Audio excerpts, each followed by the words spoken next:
when I'm traveling. When I'm traveling. When I'm traveling. Get that when I'm traveling. Six pack when I'm traveling.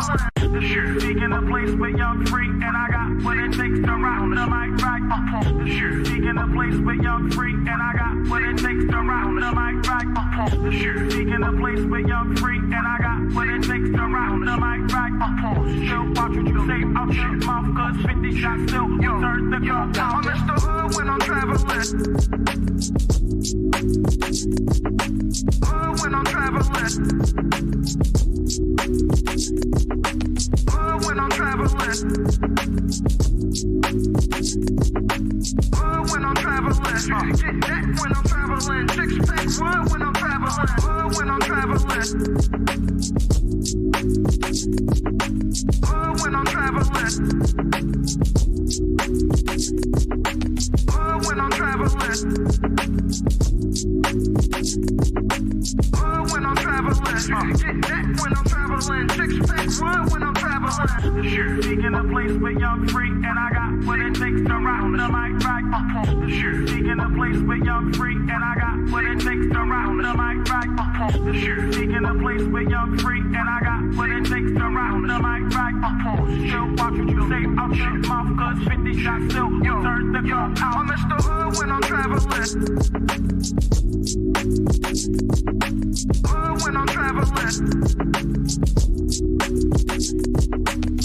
When I'm traveling. When I'm traveling. Get that when I'm traveling. Six pack when I'm traveling. When I'm traveling. When I'm traveling. When I'm traveling. When I'm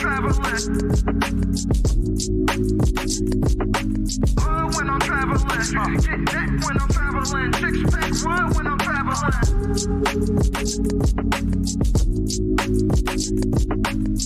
When I'm traveling. When I'm traveling. When I'm traveling. Get that when I'm traveling. Six pack when I'm traveling. When I'm traveling. When I'm traveling. When I'm traveling. When I'm traveling. Get that when I'm traveling. Six pack when I'm traveling. The shit taking a place where young free, and I got what it takes to rock the mic right.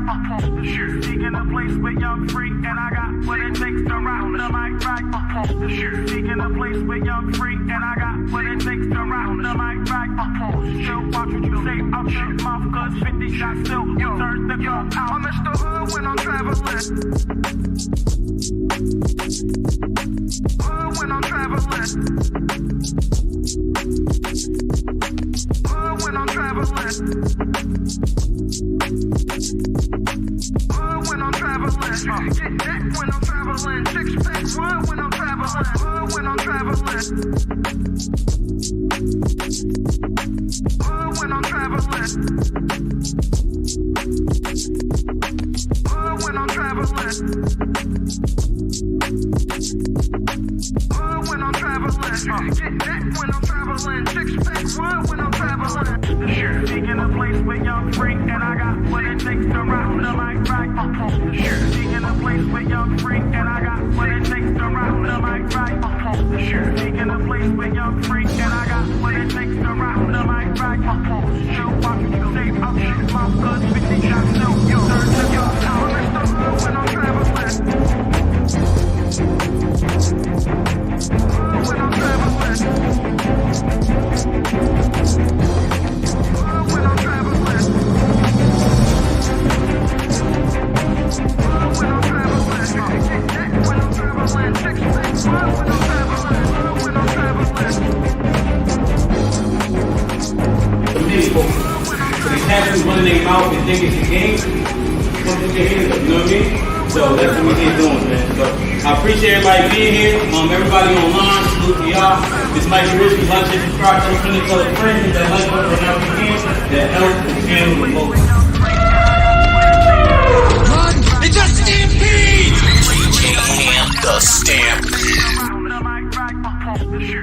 a place where young free, and I got what it takes to rock the mic right. My pulse, still walking through safe. I'm just my guns, 50 shots, still young. Turn the gun out. I'm Mr. Hood when I'm traveling.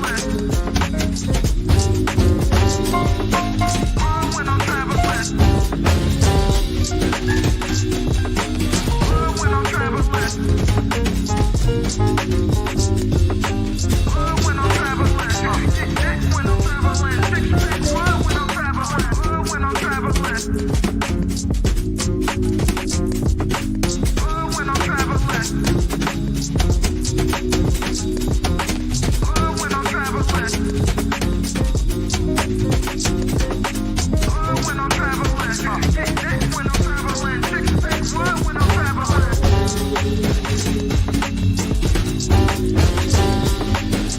I'm traveling. 6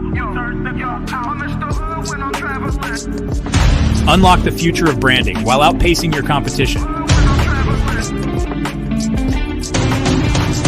Dive into the digital realm, transforming raw footage into video epics. Our editors redefine storytelling. At Prime Your Logos, where pixels become portals. Prime Your Logos.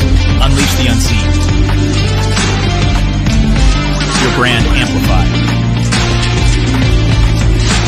Visit us at Prime Your Logos on Instagram. Or call 704-792-6345. That's 704-792-6345. Prime your brand. Prime your logos, where artistry transcends reality.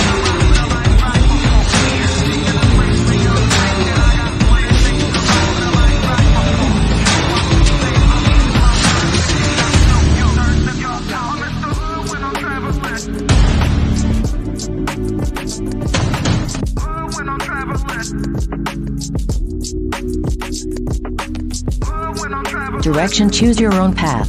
Don't just wear anything. Wear garments that mean something. You got hats. You got sweatshirts. You got jackets.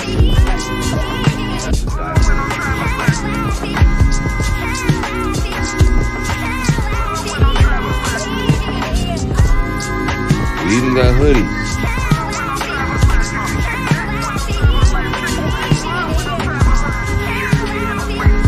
Let's not forget our classic tees. Direction, choose your own path.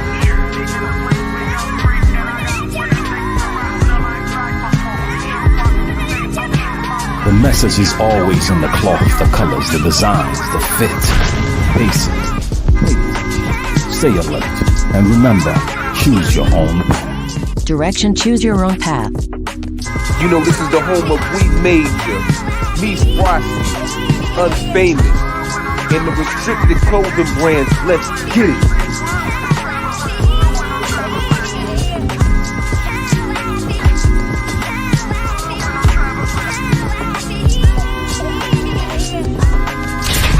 The message is always in the cloth, the colors, the designs, the fit. Face it, pay attention, stay alert, and remember, choose your own path. When I'm traveling. When I'm traveling.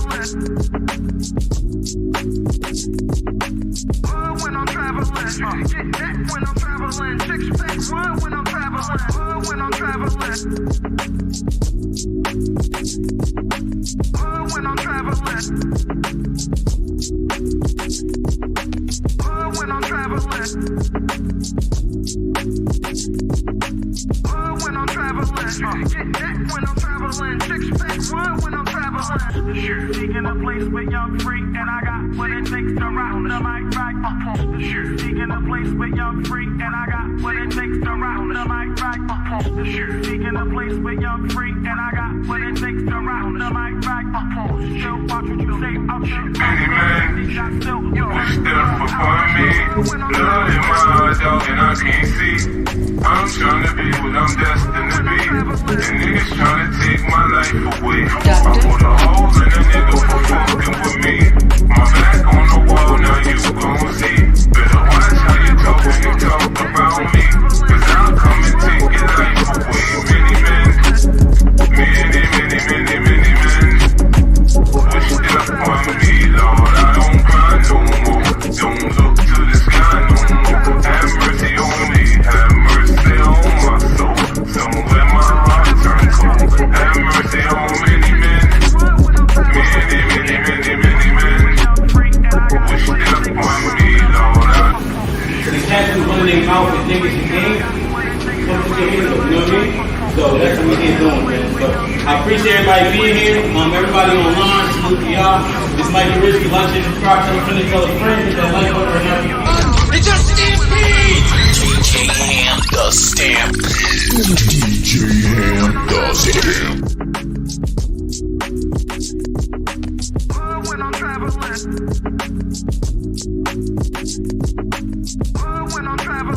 Get that when I'm traveling. Six-pack run when I'm traveling. When I'm traveling. When I'm traveling. When I'm traveling. When I'm traveling. Get that when I'm traveling. Six-pack run when I'm traveling. Sure. Seeking a place with young free, and I got what it takes to rock the mic right. Sure. Seeking a place with young free, and I got what it takes to rock the mic right. Sure. Seeking a place with young free, and I got what it takes to rock the mic right. Show what you say, I'm sure I'm good.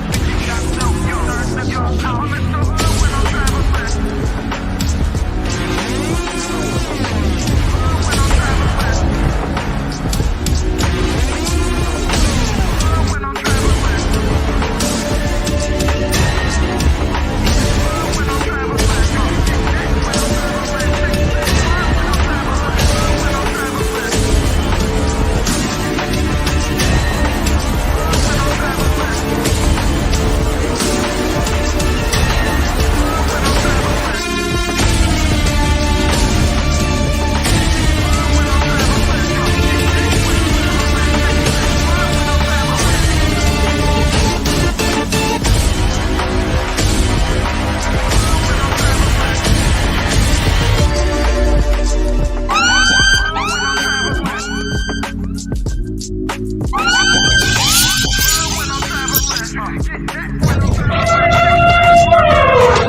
It's a stampede!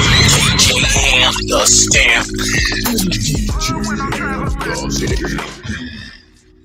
Yo, we here. You understand? People in the building. Mr. Fantastic. Aaron, what's poppin'? What's good? Good. Mic check. Sound good? What's goody, man? I'm happy to see you, brother. That he set for himself. And a man's ceiling.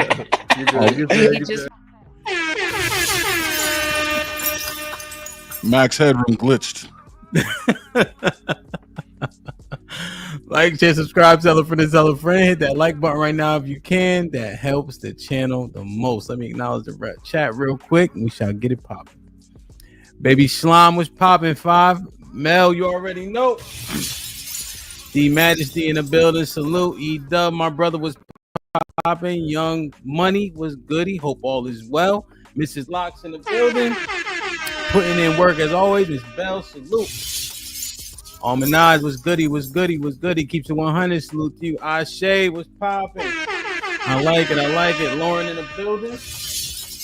Dre Yurt was popping. Mr. Williams, salute, salute. Melly Mel, what up, my brother? Homeboy, Shalom, Aki, Cali Bev in the building. Impressed. I like it. I like it. I like it. Black King was popping. See you in 6 days, my G. Got a fist fight coming up. I like it. Miss Jilly was goody. Deshaun, I see. Oh, Miss Jilly ain't in the clouds today. She chilling. Deshaun, salute. My brother was popping. Strada was goody. Great stream yesterday too, man. Make sure y'all drop Strada's link in the chat, man. Matreon was good. Yeah, football was good this weekend. I didn't see the end though. Who pulled it out? Was it Alabama or Missouri? Did y'all see it? Y'all ain't see it? Bino was goody. No, that was a close game. Alabama won. Oh, no, Alabama beat the shit out of Missouri. It wasn't close they at did? all. Yeah, they smoked them. I must have watched it early. That's why. Nay was popping. You know what?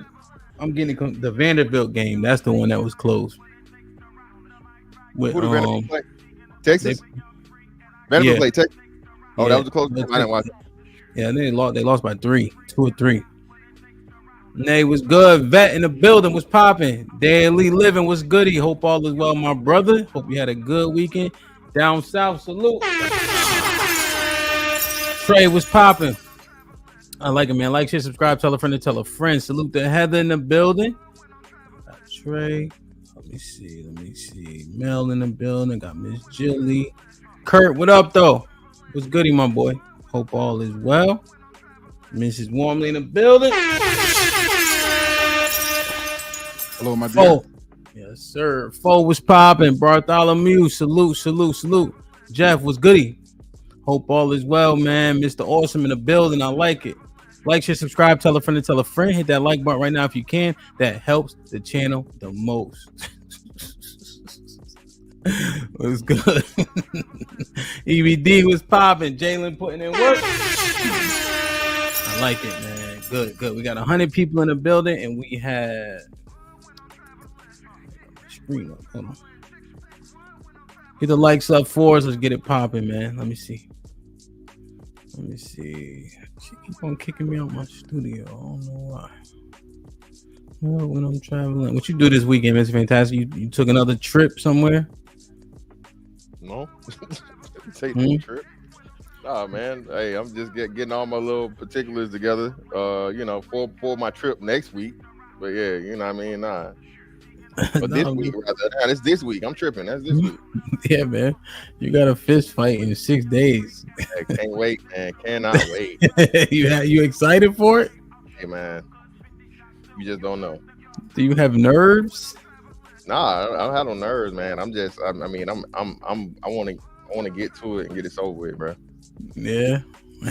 You feel good about it? Oh yeah, extremely good. Yeah. That's what's up, man. That's what's up. Aaron, what about you? You all set?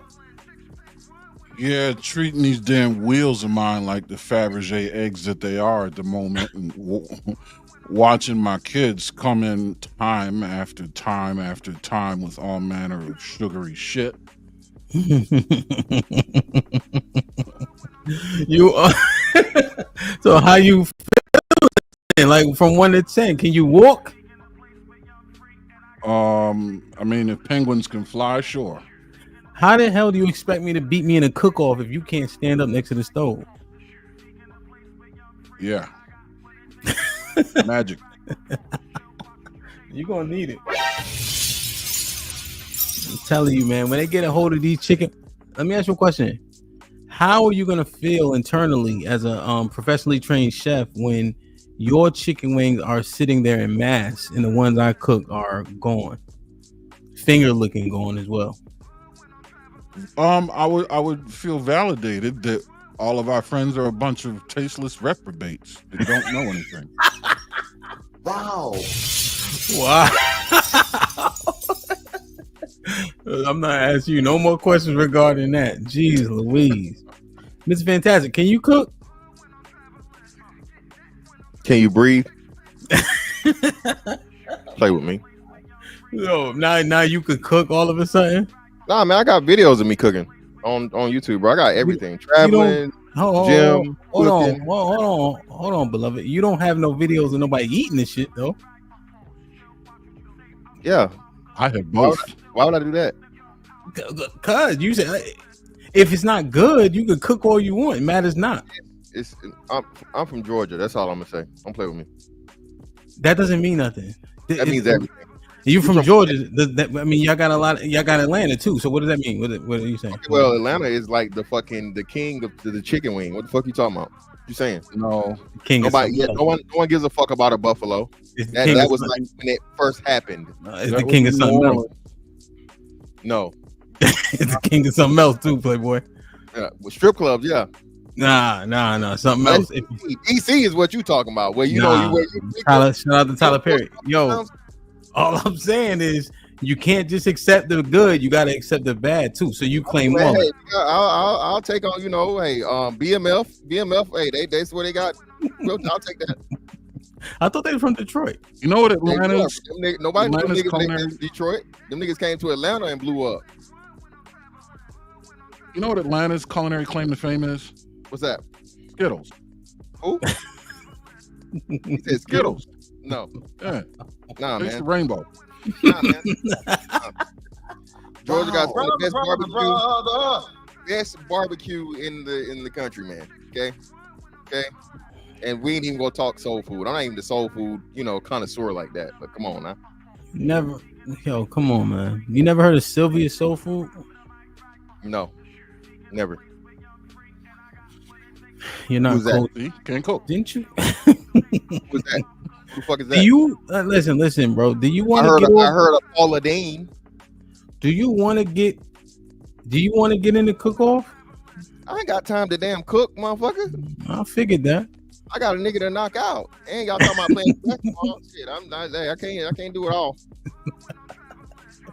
Damn, somebody dropped the Discord link for Grape Tea, man. Like, share, subscribe, tell a friend, and tell a friend. Hit that like button right now if you can. That helps the channel the most. I think we got an awesome wheel today, man. I really, really like this wheel today, man. I think we got some great topics on this wheel today. I think it's gonna be great for us to review. But first things first, man. Like, share, subscribe, tell a friend, and tell a friend. Hit that like button right now if you can. That helps the channel the most. This thing. Don't y'all vote in 7 days? I already voted. 8 days? Well, I'm saying when the poll opened on November 4th, right? The next Tuesday. Okay. It should be the 5th, not 4th. Monday's the 4th.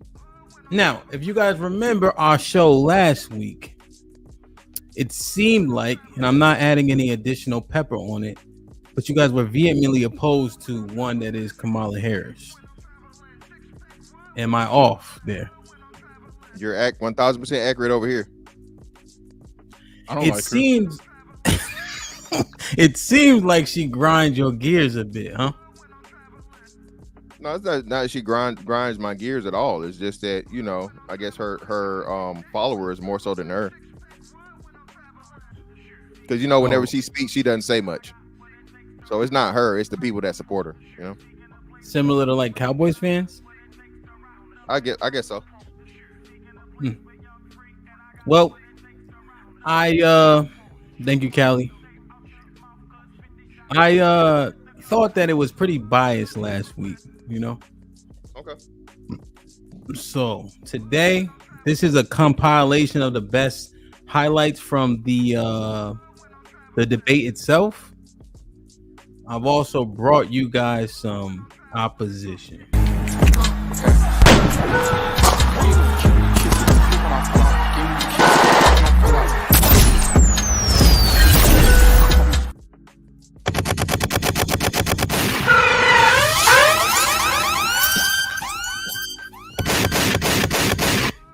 Shit like that.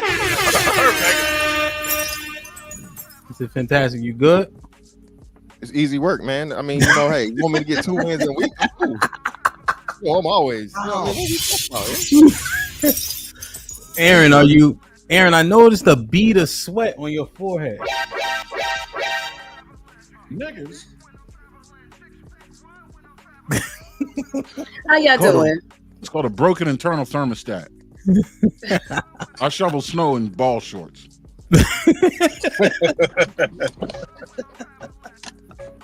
So we got Team Kamala on my left. Perfect. And Team Trump on my right. Half. Say again. Half. Make no mistake, I'm not. Trump. No. This nigga's scared. Oh no, we're gonna get it cracking. I don't know why I'm having so much fun already. We ain't said shit. I'm having mad. I don't know why I'm having this much fun. We're just getting started. Hey, one time for the one time, man. Is 2 + 2 4? Yeah. Is 2 + 2 4? One.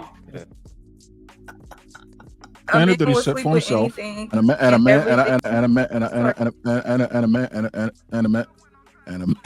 ceiling.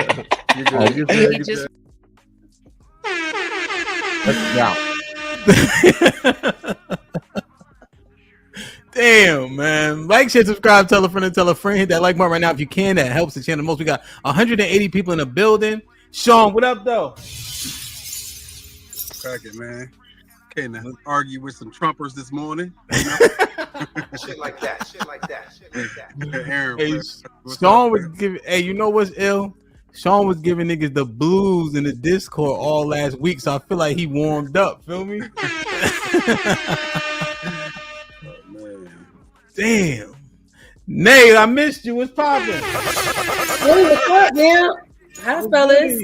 Good day, Miss Nate. What's poppin'? Hey, I'm good. I'm happy to be back. It's been a while. Everything good on the front? Yeah, I'm good. I was being very gay this weekend. Come on, man. As evidenced by your earrings. Put him in the fucking bedroom. Get him out. My earrings of say here. locks, first of all. The colors, I mean. This is not a rainbow. Oh, I'm colorblind. Okay. Brother.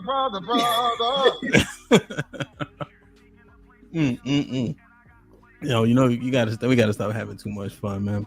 So look, here's what I'm gonna do. I'm gonna play this Harris versus Trump highlights, and I have one more video as well that kind of surmises the things that we've heard from each candidate. You guys good with that? To set the foreground and the baseline, because everybody may not know their talking points or lack thereof. I know that the music is sometimes is louder on phones. Is it too loud for you, Sean? I'll just pause it. I can hear it. I mean, I hear it, but it's good. It's not crazy. I'll pause it though, just in case. Hey man, y'all hit the like button. AC, what up? Witty Jim, Fifi, Zero was popping. Impress in the building. I got her. I'm 100. Salute to you. There was a couple that I did not say. Grape T, salute. And then, dang, it's too many comments now. UFO was popping. Nightbot not acting up. That's always good. Arnold in the building. Arnold, you got a fist fight in 7 days, Playboy. I hope you're ready. Hey, let's get it, man. The likes are at, excuse me.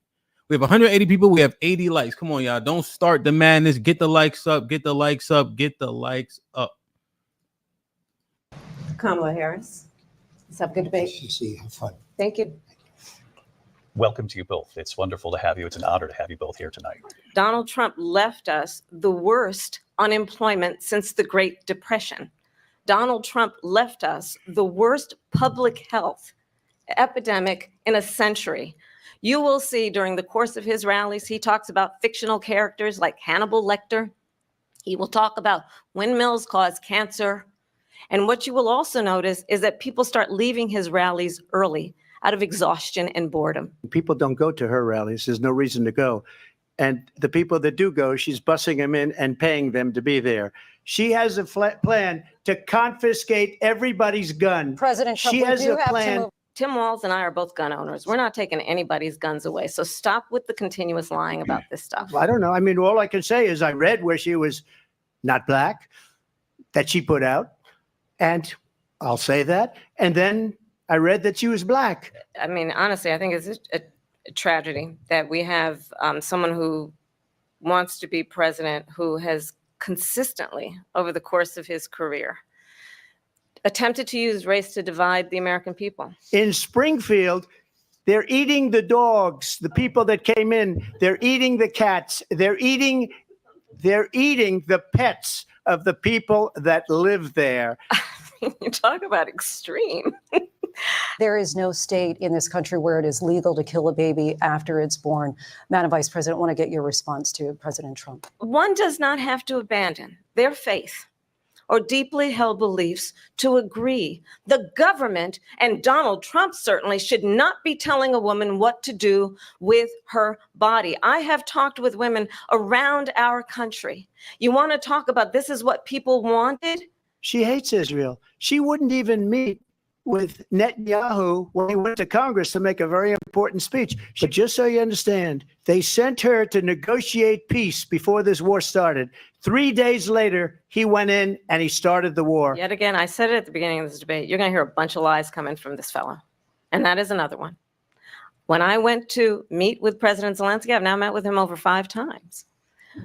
The reality is it has been about standing as America always should. If Donald Trump were president, Putin would be sitting in Kyiv right now. So I think you've heard tonight 2 very different visions for our country. One that is focused on the future and the other that is focused on the past. She's been there for 3.5 years. They've had 3.5 years to fix the border. They've had 3.5 years to create jobs and all the things we talked about. Why hasn't she done it?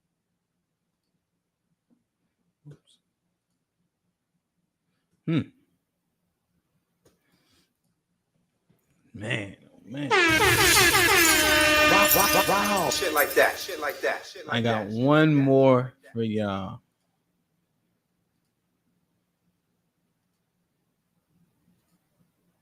Just to set the baseline, all right?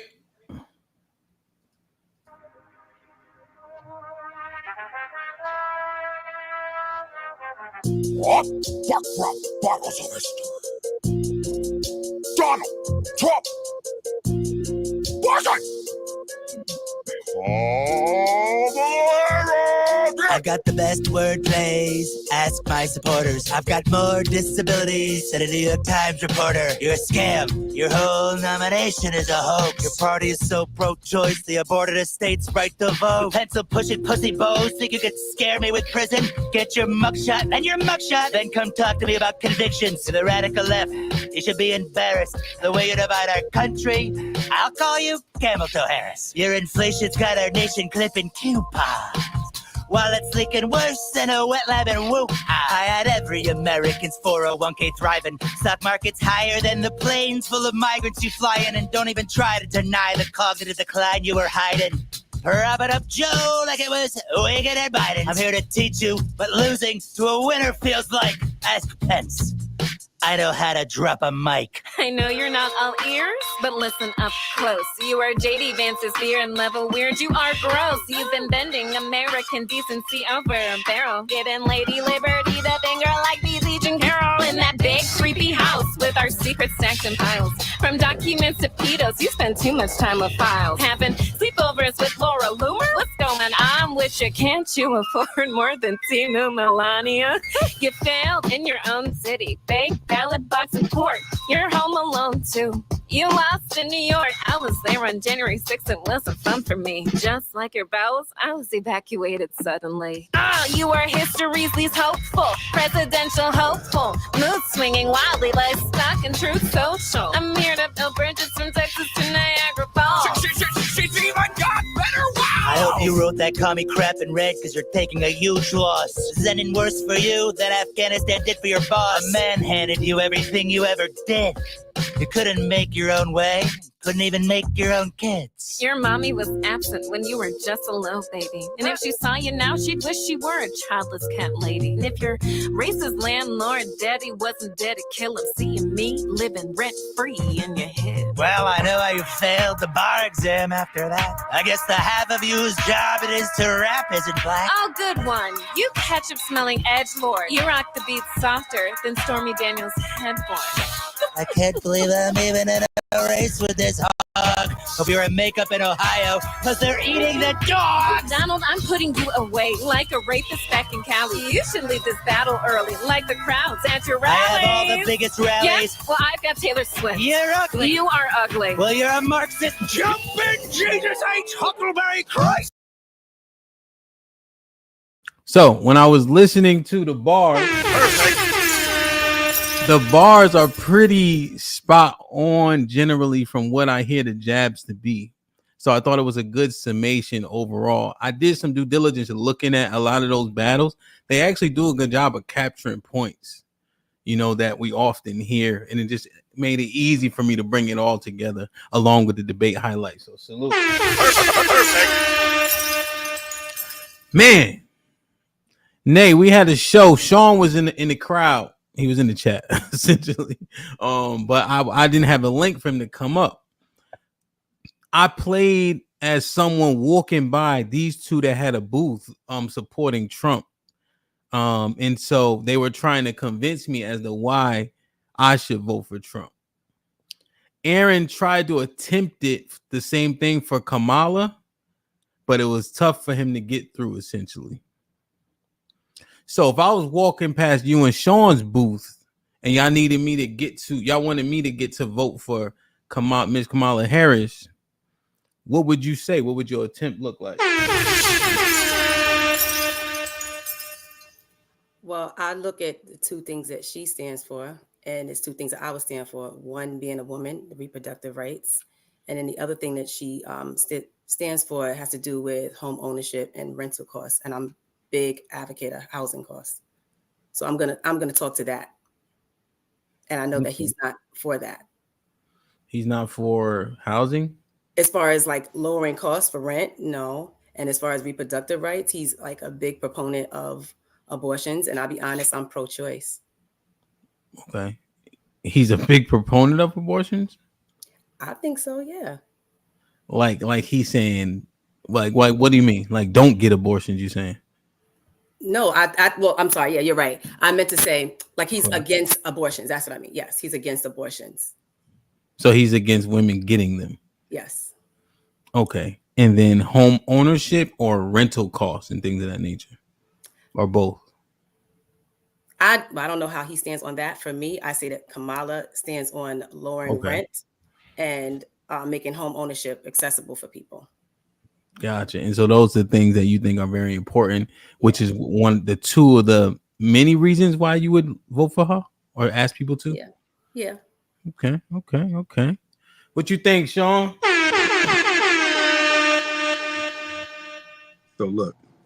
So my first question is, man, how do you feel about HBCUs? Do you think that they're a positive for the Black community? Me? Yeah. Yes. That's good. Me too. I attended an HBCU myself. Me too. One of the main things I loved about Obama, man, he gave close to $600 million per year towards HBCUs. One thing about Trump that really upset me, and maybe you can identify with this, is he lowered that amount from 600 million to 250 million. Now, the way he packaged it up was crafty. He said, you know what? It's permanent. You know what I'm saying? They don't have to keep reapplying for it. But he reduced the amount. So that's some of that tricky math that they use and make it seem like he did a good thing. But really, he reduced it by $350 million. Now, if you like me, man, I love my HBCU. And we faced, man, a lot of challenges with our funding. So I really don't appreciate the fact that that was done. And also that we were misled about it. How do you feel about that? You think your HBCU can use more funding? Big time. Like tremendously more funding. Yeah, for real. Like a lot of times people think it goes to like athletics and things like that, man, but it goes to scholarships, it goes to facilities, it goes to buildings, it goes to research programs and things like that, things that can really benefit us, man. And I know personally, my daughter's a senior in high school, so I'm really looking forward to her attending an HBCU. So that issue is really important to me, man. So, I mean, if you with that, man, hopefully I can get you to consider Kamala. God damn, man. Yeah, man. No, that hits me. That's what she said. That impacts me in terms of that greatly because I saw the deficit that the schools are at, especially when I transferred from a PWI. And there were so many things just the football team didn't have. And generally speaking, the football team get everything first, especially when you generate so much money. And there's just so many things that we didn't have that we had at the PWI that were quite eye-opening. A lot of times people don't get that one-to-one comparison, right? There's a lot of assumptions being made. But the fact that I was able to go to both and play a sport at a decently high level where you kind of get consideration before most people, we could have definitely used some more money for sure. Man, it's crazy. Me having gone to Grambling, you know, it's crazy. As prestigious as the band is and the football team, knowing that Doug Williams was the first black quarterback to win a Super Bowl, the fact that we are struggling with our facilities and things like that, it's just, man, it's a travesty. And, you know, we rely heavily on alumni, you know, to give back, but it's just like, it's crazy. So we're run by the University of Louisiana system. And every 5 to 10 years, they keep trying to make it University of Louisiana at Grambling. They keep trying to make it not be an HBCU, and that's directly tied to the funding. And so, you know, my whole thing, man, is if we can't at least get fair treatment in terms of funding, then I don't know, man. You can't say you value HBCUs if you're not gonna fund us appropriately. So. Question on the 600 to 250. What does it mean by permanent? What does that mean? Yearly? Yeah. So really what he did, Trump made it so that you don't have to reapply every year for that funding, because under Obama spent $4 billion over his 7 years, over the course of 7 years, and you know Trump did the 250. But you know you would have to reapply under Obama, but you would get it every single year, of course. So you know that was a simple fix to even if you were going to fix it and you were really concerned, you should have made it permanent at that level, at the levels that it was previously at, not cut it. And so I don't know if these gentlemen on the other side that you know that look like they're out here selling Lucy's, you know, I don't know if they could rationalize that reduction, man. I don't know. Damn, now that you mention it, one of those guys was also pretty mean to me when I was talking to them as well. So can I ask a question? Well, hold on, whoa. We have to have some time for the other side to get some type of rebuttal to these false claims. Sir, I spent a week. We now we talk about people looking like they wearing Lucy's, okay? And we like they sell Sir, I talked to you guys for a week last week. Yes, sir, but you brought the opposing side. I think the young people call it the ops. Okay, to our location. This is our territory. Well, you know what? Let me step back and you guys can have the conversation, because as a undecided voter, I'm in a conundrum as we speak, because the gentleman with the very shiny bald head, your friend's head is less shiny, just so you know. He made some good points. Well, no, not really. I mean, you know, as you said, you know, no disrespect, you're uninformed. So let me get you to some of this propaganda that's being put out here. Now, first and foremost, sir, how did you get the job to be on the street team, sir? Let me just sir, I'm quite charismatic. I'm very intelligent. I'm informed of political policies, and you know, I'm just, you know, I'm a nice guy. Gotcha. You know, does the name Don King mean anything to you, or is it? No, it does not. I am boxing. It's quite funny you say that. I am, you know, I'm practicing boxing right now, but other than that, no. I mean, no, not at all. Mm-hmm. Okay. Well, you can talk to Mr. Sean Antonio and Miss Nay over here. Okay, yeah. So first and foremost, yeah, Donald Trump is never been a anti-abortion, as this person, this young lady is saying. He actually says he does not believe in full term abortions and there being limitations and things like that, but he is not, quote unquote, anti-abortion. Donald Trump is anti the government being over abortion, and abortion is still legal in many states in the United States of America. As a matter of fact, the family of the young lady that died in Georgia had reached out to the Kamala Harris campaign and asked them to please stop falsely politicizing their daughter's death being caused by the anti-abortion law. Which most people don't understand, don't know, or whatever. Okay. Abortion is not illegal in the United States of America. Abortion is just according to whatever state you live in. And if you don't live in a state that doesn't allow abortion, you can go to one that does. Okay. And then in emergency situations and so on and so forth, there are some cases as to where they may override and go for it. Now, to your housing point or whatever. Okay. It's funny that you say this when Last time I checked, Kamala Harris is the vice president right now, correct? Right here, right now. She's the second in line to the president. So why didn't any of these bills get passed during her tenure as vice president of the United States of America? Why could she not have said in the middle of all of this, rising inflation and all these different things to, hey, and they've asked, the billions and billions of dollars they sent to other countries, hundreds of billions of dollars they sent to Ukraine. And it's one they just sent, I can't remember what country it was, but, and everybody else can get paid. And then lo and behold, all the, unfortunate people in North Carolina that have had their whole lives washed away, it gives them measly $700. Then she blames Congress and says Congress needs to come together and allot more money for the American people when they write these executive orders and give it off to, people overseas, at a whim. So I think I've addressed your two things. Now, as far as Sean Antonio goes, yeah, the HBCU thing, all right, it may have been produced, okay, but if that's the only basis, like you said, a very, very small contingent of all people, not just black people, but again, this isn't just to, not only black people vote. Okay, we actually make up a very, very small percentage of voters when it comes to, the overall demographics. But even if we were black people, Mr. Antonio, sir, could you tell me the percentage of black people that attend HBCUs? I have no idea. I can Okay, Google well, I'll let you know it's well under 20%. Very, very, very, very low numbers. Okay, in comparison to people that go to other organizations and things like that and whatnot, what have you. So what President Trump pretty much did was like, hey, as he does with all things, and writing a budget and cutting out a lot of the fluff and these different things, this whole DEI stuff that happened, and thank God that stuff was, gotten rid of, because that was one of the biggest. I don't want to call it a slush fund, but that was some of the largest amounts of money were going to those studies, right? That was just this stuff about everybody's racist and the LGBT this and LGBT that.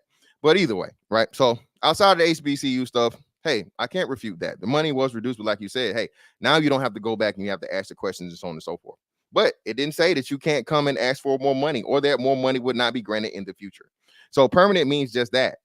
You don't have to come to that's money that's allotted for perpetuity for now, from now on, through the United States government, that's going to go directly from the United States government budget to HBCU specifically, no matter what.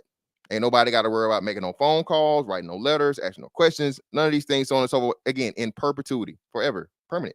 That's what permanent means. Okay. So had Trump not done that, you could get one of these horrible, racist presidents or something that you guys say exist out here, and they just say, hey, we ain't giving these Negroes no more money. Put them back in the fields, as they said.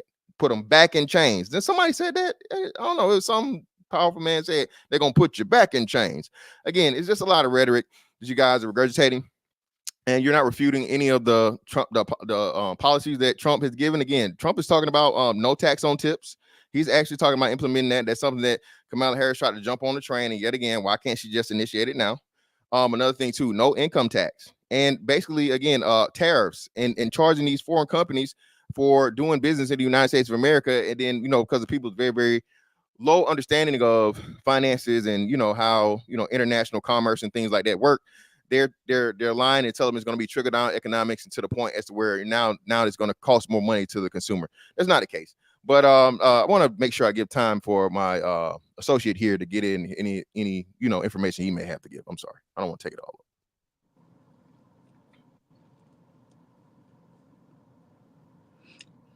You still muted, Aaron. Aaron, you muted. My apologies. My take is pretty simple. My political sensibilities fall kind of in the middle. I'm what you would call independent. I'm socially left-leaning and fiscally conservative. Honestly, Trump, I heard that your concern is the cost of rent and housing. Well, Trump has already in his presidency begun to gut that 2,000-page Dodd-Frank dossier that was put into place by Barack Obama. What that does is it allows people to start to take advantage of the property that they're renting so that they can maybe develop some wealth out of it, rent to own. Dodd-Frank takes that out of the picture. So even if you lower your rent, you're still stuck on the same rat wheel. I'm interested in actually empowering people to level up, not simply to maintain where they are easier. Okay? And as far as pro-choice and pro-life, it's not that he's either or. It's just that he wants to keep the federal government out of that. And I think that's a smart idea. I think it's smart to let the states decide what they're going to do with the debate on pro-life and pro-choice, because each state, as you know, is kind of a microclimate, and there's different social aspects that differ from state to state. So you can't have a blanket.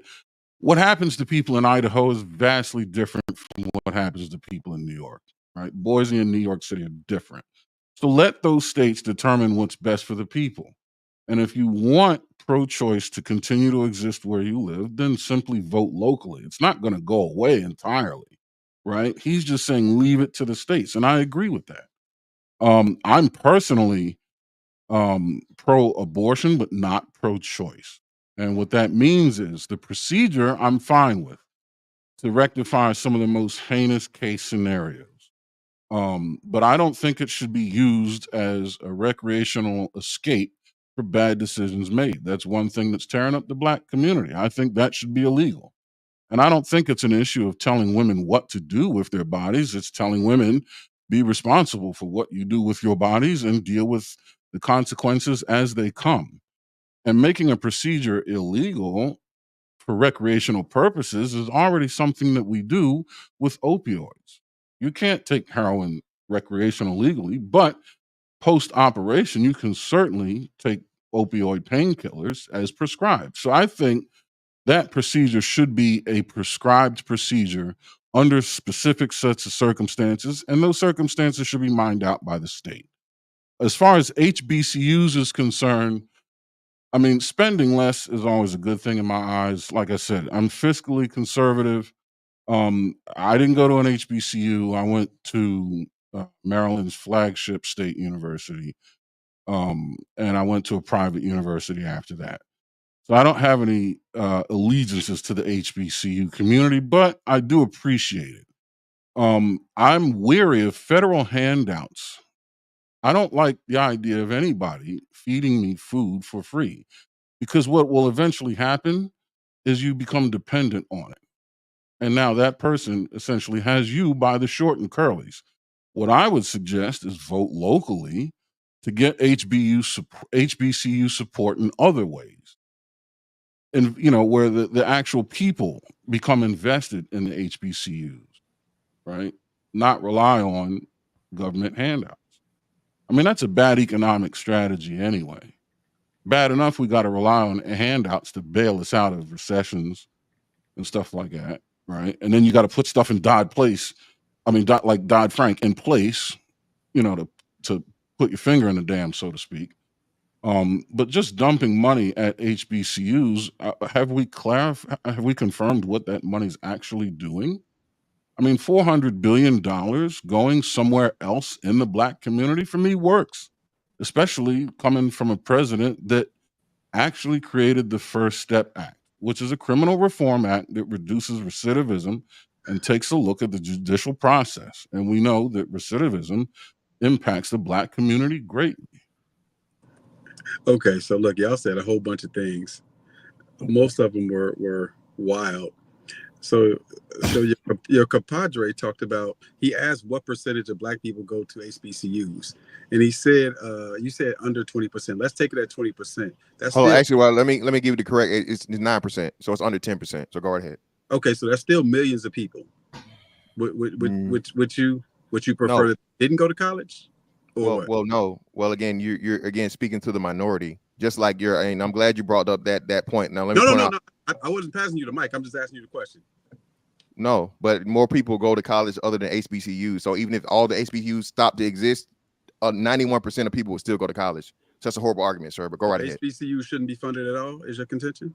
That's not what I said. I'm using your basis for the I know point that you're making. I'm No, saying that's my if question you took too. away HBCUs, 91% of black people would still go to college. It wouldn't have an effect at all.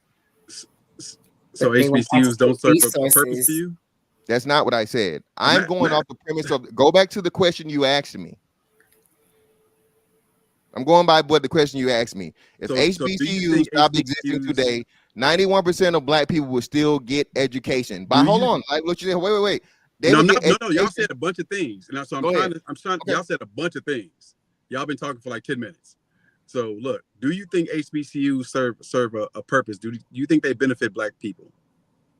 Other than the other colleges, no. Nothing any other college, no. Oh, okay, so you never went to an HBCU, so I get it. I get why you would say that. You don't understand the cultural implications. You don't understand the developmental role it plays. You don't understand. You just don't understand the culture of it. So I get that. I get why you would say what you would say. So okay, so I can leave that alone. All right. Can I answer that question? What's up? I mean, sure. Let's say I concede to the fact that HBCUs are important. I believe they are. I would like to think they are. But my question is, wouldn't it be smarter to get ahead of the curve and put that $400 billion in the inner city public school system and set more kids up to go to school on maybe, let's say, scholarships, So or to even be qualified to be accepted? Cool. So maybe so, but we're gonna talk about what is and what has been. What was Obama's average was about 571 million per year. Trump capped it at 250, which obviously simple math is less than half.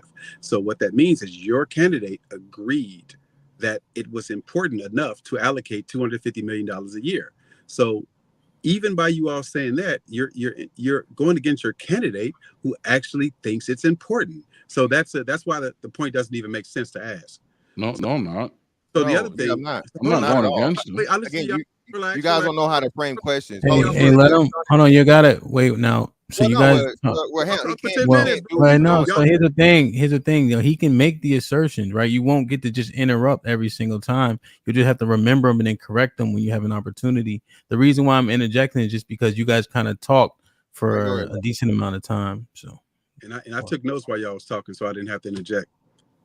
So the other thing, so y'all have a problem with the aid to Ukraine. The funny thing about that is, you know how much we give to Israel per year? $310 billion. And I've never heard any of you conservatives have a problem with that. So every conservative president does whatever Israel says. We can't criticize them. We can't look at why we need to cut funding to them. We're paying for something that didn't happen on U.S. soil. We're paying them reparations, but y'all are against reparations, which is weird to me. Aaron, you spoke of you want people to get ahead, and I'm with you on that. You want people to do better. What's better? Sorry, could you repeat that? I didn't hear you. You spoke on, I forgot how you said it, but you spoke to you want to see people be able to do better. You want to see them get ahead. You want to see them level up financially, right? Yes. Okay, cool. So what's better than this stock market that's at an all-time high? Right? It was great under Trump, wasn't it? Y'all loved it, but it's even better now. So we can't act like the stock market has stalled. We can't act like the economy has stalled, because it hasn't. The other thing too is if you look at the jobs, right? Jobs always there are more jobs created under Democratic presidents than Republican presidents. You know who agreed with that? Donald Trump in 2004. He said that the economy, which we can Google, he said that, and there's a video of it, he said that the economy is always better under Democrats. So was he right then, or is he right now? You want me to address that? Yeah, you saying you don't want us to talk, but you asking us questions. So No. I just wanted it to breathe for a minute. That's all. You know what I'm saying? There's value in silence. So here's the other thing, right? The tariffs. You mentioned the tariffs. Fantastic. Tariffs do have their place. They do. But tariffs are inflationary. Tariffs become a pass-through tax for us consumers. So how is that good for the American consumer? The tariffs. So that's the one I want you to actually answer. Tariffs. Okay. Good for the American So you consumer? literally said what I told you uninformed people say. That's not the case. The okay, so government. before me now, we can Google anything that you say. Yo, I'm great. I know let's we get can. into these tariffs. So How are tariffs not a pass-through tax? Let's go. So it's because it's not, because it's simply the fact of the matter that for the most part it becomes too expensive. If you make the tariffs high enough, the people won't import the thing in, or they have to cut it down greatly. And then the consumer has the option of not to buy the fucking material. Is that so what, if let's say, hold on, brother. You're right, if he puts a whatever 30% tax on, let's say Mercedes Benz, right, coming out of Germany, and the price of a fucking Mercedes Benz goes up 30%, the person is not forced to buy that. And then what does that do? What does that do? It is a coercion tactic to make foreign companies give America a better deal to the product. That's actually what it is. See, I'm glad you brought that up. The point of tariffs is not what everybody talk about, trickle down economics and the cost to consumer more. The point of tariffs is actually to drive the cost down for what foreign countries are charging America to sell their products. Every other country does tariffs. China does hella tariffs. European countries does hella tariffs. So I don't know why you guys are again purposely giving this disingenuous and false information. So you're wrong. So China, India, the EU, they're doing retaliatory tariffs. It's still a tariff. No, but the point is they're doing retaliatory tariffs, which is a tax on consumers. So the critique of Trump's tariffs, some of them can be understandable, but most of them, when they're indiscriminate, when they're across the board and they're not targeted, then that means even the people who we don't have a trade deficit with, they're getting hit with tariffs too, which he wants to do a 10 to 20% tariff across the board, which most economists think is the dumbest thing in the world. Once again, that triggers retaliatory tariffs. Can you name one of those economists? Tariffs. Can you just give us the name of one of those economists? It doesn't matter. What does it matter? Every economist is not built the same. So let's make the main thing the main thing. The point is that 10 to 20% tariffs across the board indiscriminately always is going to trigger even more retaliatory tariffs. And who do you think is going to pay those tariffs? If we tax everything, then you can't. What you tried to allude to is that we have the power of choice. If everything is taxed, if there's a tariff on everything, there's no choice. You have to buy. Fantastic. And who's gonna pay for it? Okay, so the American citizen, the taxpayer. Okay, so again, like I said, tariffs have been used since tariffs have been created, whether they're retaliatory or not. And that's the point of what Trump is doing. Trump is saying, play the game how the game is being played, not how you think it should be. If you have China, India, and all these other places where they're imposing these tariffs on us, do the same to them. No, but China did them to us because we did it to them. Fantastic. So now it's the chicken. No, we didn't. Yes, no, it is. They're retaliatory tariffs. We have the same Google. You can Google it. We don't have to give our opinions. We can Google this. Well, I mean, again, that's you saying it's retaliatory is opinionated. There's no way to prove it's not. It's not my opinion. Oh, real quick. Let me read this real quick. Okay. So here's what I Google. Is this fair? Retaliatory tariffs. Is that a fair Google? Mm-hmm. It's fantastic. Yeah, I'll go with that. Okay. AI overview, right? So we understand the links are here. So USDA ERS, CRS report, International Trade Administration. So if I read AI overview, a retaliatory tariff is a tax imposed by a country on imported goods from another country in response to that country's similar tax on its own exports. The purpose of the retaliatory tariff is to protect domestic industries and retaliate against what country perceives as unfair trade practices. Here are some examples of retaliatory tariffs. The U.S.-China trade war. In 2018, the U.S. imposed tariffs on Chinese goods, and China responded with retaliatory tariffs on U.S. goods. This led to a decline in trade between the two countries. India's retaliatory tariff on U.S. agricultural products. In 2019, India imposed retaliatory tariffs on U.S. almonds, apples, chickpeas, lentils, and walnuts. In 2023, India lifted these tariffs. I'll read this. So just real quick, and let me show you this. So go back to the first one, Hamp. What was it? China? Yep. You want me to click it or you just want to just... No, I can read it right here. I can see it. This led to a decline in trade between the two countries. What does decline mean, Hamp? That means reduction, right?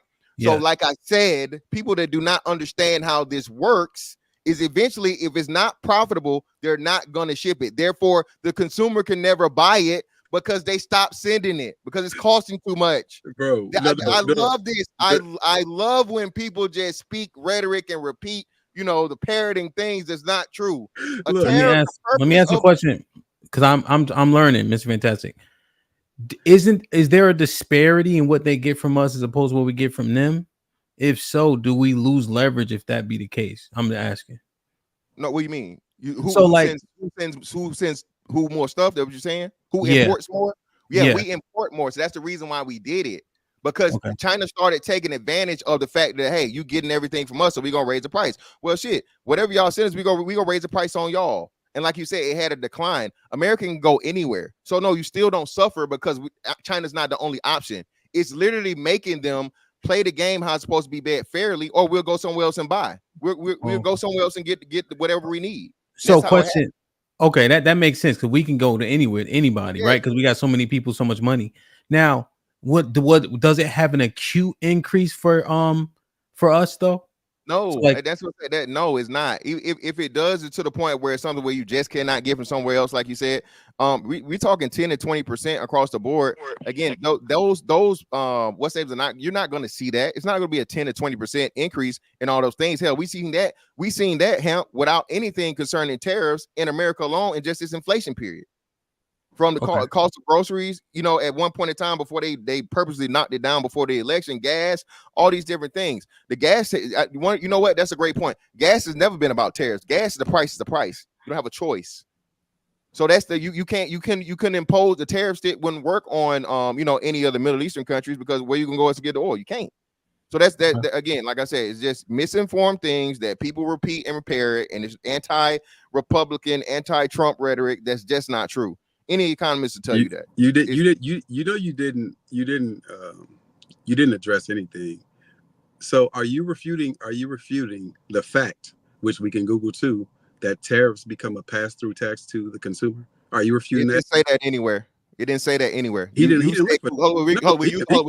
Google that specifically. No. We were looking at what you say right here. Go back to the reading. All the people in the know. You said, brother. You said this one thing. Fantastic. Say this one thing. Using Google, and Google don't say nothing about passing it on to the. So this one. Let me show y'all this. Let me show y'all this. So I put. This is a fair Google. Who pays for the tariffs? Is this a fair Google? Nay, Aaron. I just put who pays for the tariffs. That's all I put in the Google line. Okay, so what does that say? Fantastic. You mind reading that for us, brother? I clicked the drop. You mind reading that for us? What's that word? Start with a D. Pause. What's that word? Who pays for tariffs in trade? Domestic consumers. You know who that is? Hold on. Go ahead. Keep reading. Keep going. Keep reading. Tariffs are paid by domestic consumers and not the exporting country, but they have the effect of raising the relative prices of imported products. Other trade barriers include quotas, licenses, and standardization, all seeking to make foreign goods more expensive or available in a limited supply. So look, I'm doing the CJI thing right now because I'm just feeling so confident because you was wrong. Now, what you admit that you were wrong? I'm not wrong because again, what the point it leaves out is again the consumer. Hold on, the consumer has the choice of whether or not to purchase those products. Unless it's only a product that you can buy there. If the motherfucking price of cheese goes up for one brand, I don't buy that cheese. I don't have to. And eventually, like you said, the point, and the other point I didn't get to because he changed it now. India had to cut the shit. Why? Because motherfucker, they had to fucking end the tariff bullshit because they were losing. It always in favor of the person who has the motherfucking bigger bank is gonna be the bigger motherfucking pocket or the biggest wallet, bro. That's why. And America is America. Until America is no longer the reserve currency of the world, America has the big stick.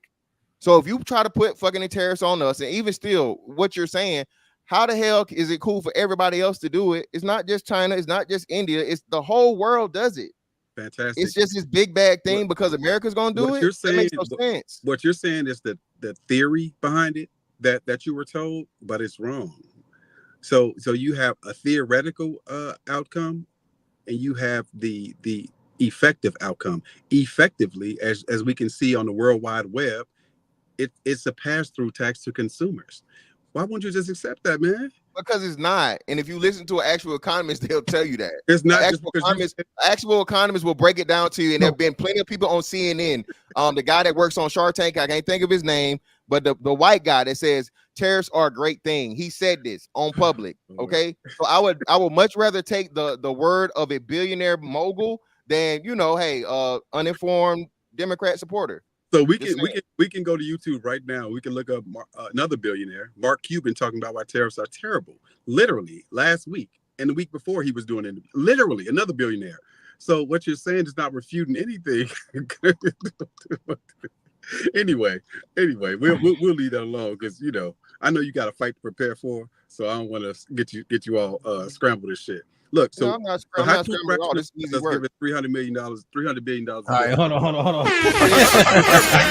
on, y'all. Like, share, subscribe, tell a friend, and tell a friend. Hit that like button right now if you can. That helps the channel the most. Make sure y'all go get Nay. Did your other book come out yet? No, sir. All right. One of the moderators dropped links. Excuse me. Nay's link in the chat for her book.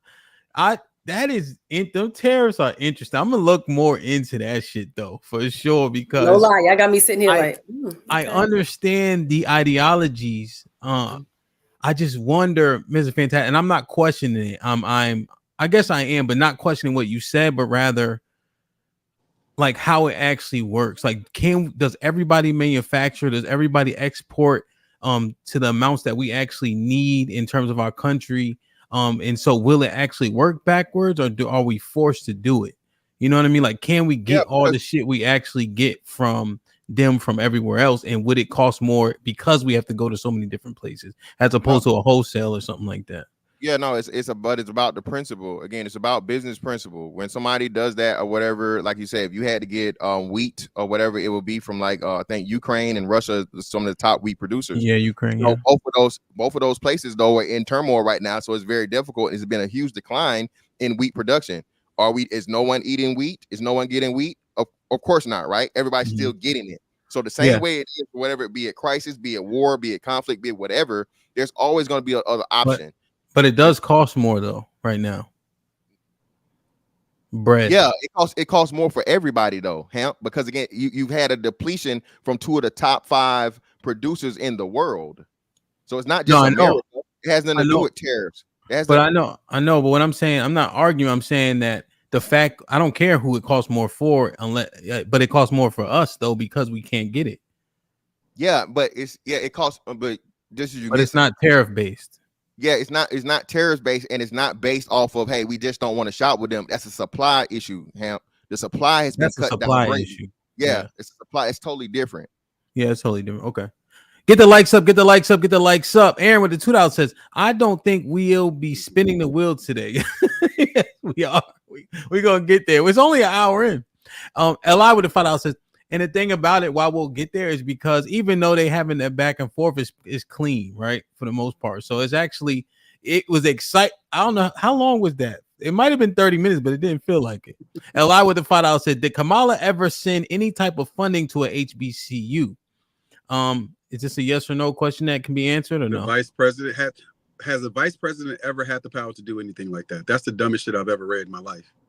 Why people acting like the vice president does shit exclusive from the president? That's the dumbest shit I've ever read. Mr. Fantastic, you agree with that sentiment? What? No.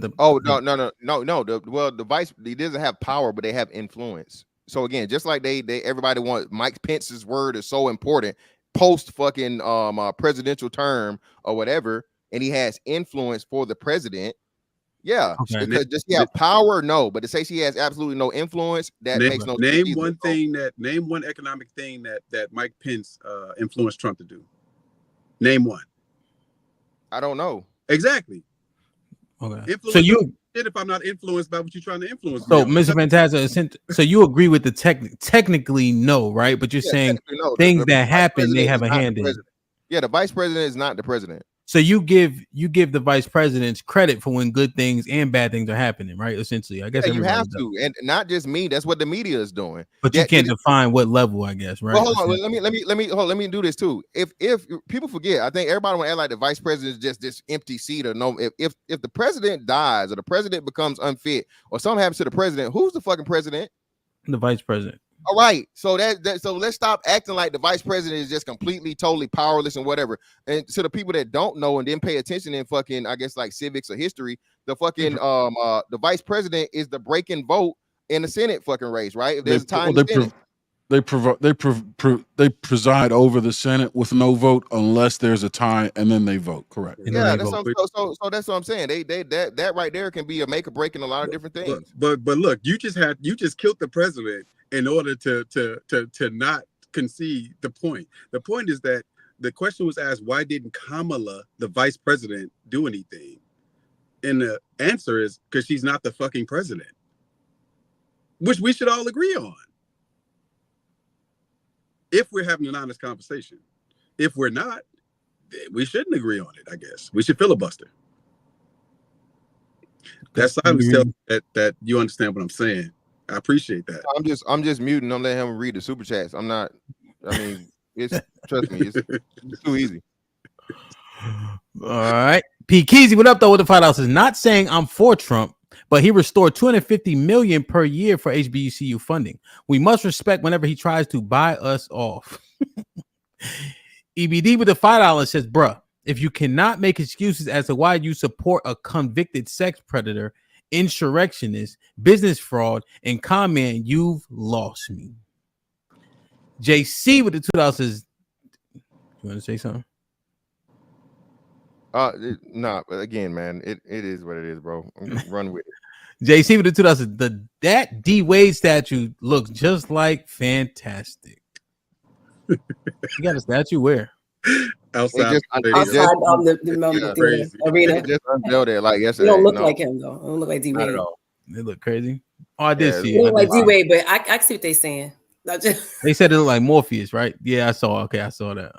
Nay, I'm letting you live with that hat and them earrings. Stop it. Don't talk me. I'm cute. Whatever. Son, kid, Shalom. Dre with the $2 says the majority of people are single issue voters. Reaper Red with the $5. What's popping? Reaper says salute Hamp, Big Aaron, the enforcer, and this other guy dressed like Pastor Troy on the We Ready, I Declare War album. Salute, brother. Pete Keezy with the $10 says, not saying I'm for Kamala, but her Democrat buddies at least give lip service to slowing climate change, expanding voting rights, and fighting corporate greed. Uncut Underground with the $5 says tariffs get passed down to the consumer. It's amazing how Trump gets away with selling tariffs. Oh, again, let me just go to the last one. Listen, if the fucking country is already raising the price on the consumer, that's already getting passed on. The tariff is a coercive measure to be like, hey, you charging us too much, so we're going to charge you. The shit's not going to go up. It doesn't jump immediately to the fucking consumer to be like so on and so forth. If it goes on for some period of time, yes. But you don't fucking set a tariff today and then shit jump up 20% tomorrow. That's not how it works, bro. The problem and the issue y'all not looking at is that he said this repeatedly, and people are so fucking ignorant to fucking financing the economy, bro. Just economics. Listen, these people are taking advantage of you already by overcharging us to import their goods. The company has to sell it to you at that rate. A tariff is something to say, hey, you overcharging us, so we're going to charge you to ship it here. Yeah. Okay. HQ, what's up? HQ with the $2. Get him, Sean. Tezzy with the $5 said, this is why Fantastic is bad at debating, doesn't answer questions. And TAT with the $5 says, I don't see myself a stomp down conservative, but I've always said Israel and others shouldn't get a dime from the U.S. And Google isn't a catch-all. Aaron with the $5 says, how will your candidate fix the posting of ghost jobs, fake jobs by these companies and help the working class get excited to go back and work again? I don't know if we fielding questions necessarily. I don't quite understand this one. Let's go back. We'll come back to it. HQ with the $5 says tariffs will explode the inflation. Mr. Fantastic doesn't understand tariffs. Mr. Fantastic thinks he knows better than leading economists. EBD with the $2. Wow, Mr. Fantastic, take your L and move on. You are wrong. HQ with the $5 says so everything is high, so we chose the cheapest high. We are paying for that high price in goods now. And it's thank you. Hold on. Go back, Hamp. And it's no fucking tariffs, you genius. You Yes, just proved there my are. point. There That's are. literally what I just said. No, there are. And There then are no, tariffs. they're not. It's no tariffs Look, yet. bro, once again, led by the magical Google. So look, I'm independent. That's the funny thing about this all.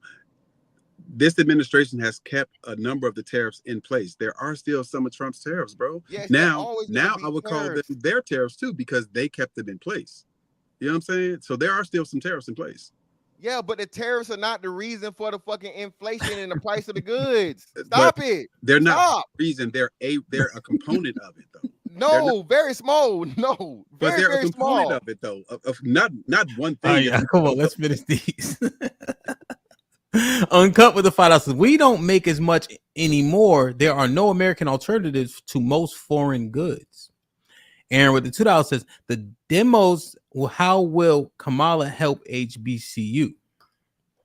HQ with the $5. I gotta put a price point on these damn questions. I think y'all got enough points anyway. HQ with the $5 says as long as we have imported tariffs, prices will be high, like now. Rainbow Kid with the $10 says most tariffs we have now were in place before Biden/Kamala and did not cause inflation. Trump increased tariffs before and it did not cause inflation. Okay. Excuse me. HQ with the $2. You all wrong on tariffs, Mr. Fantastic. Man.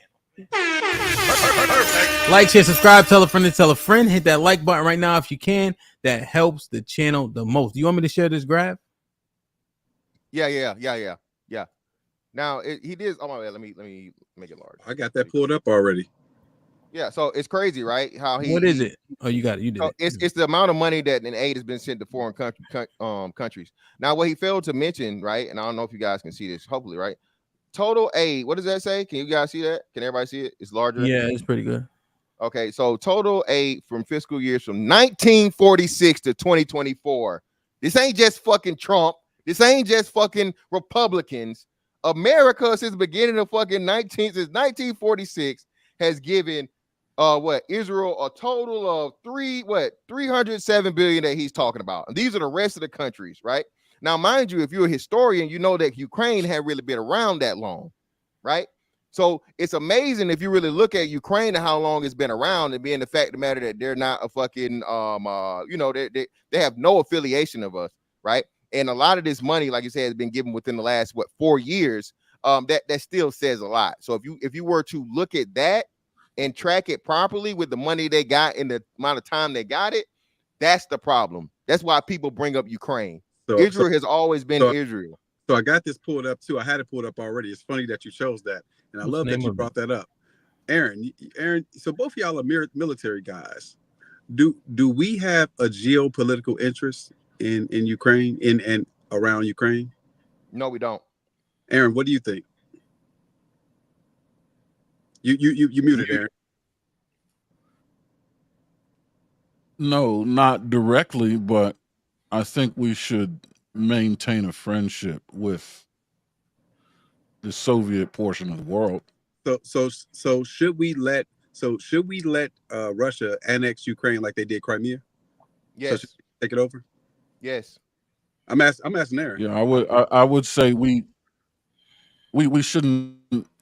That's nothing we should involve ourselves in. So they yes. should take it. Yes.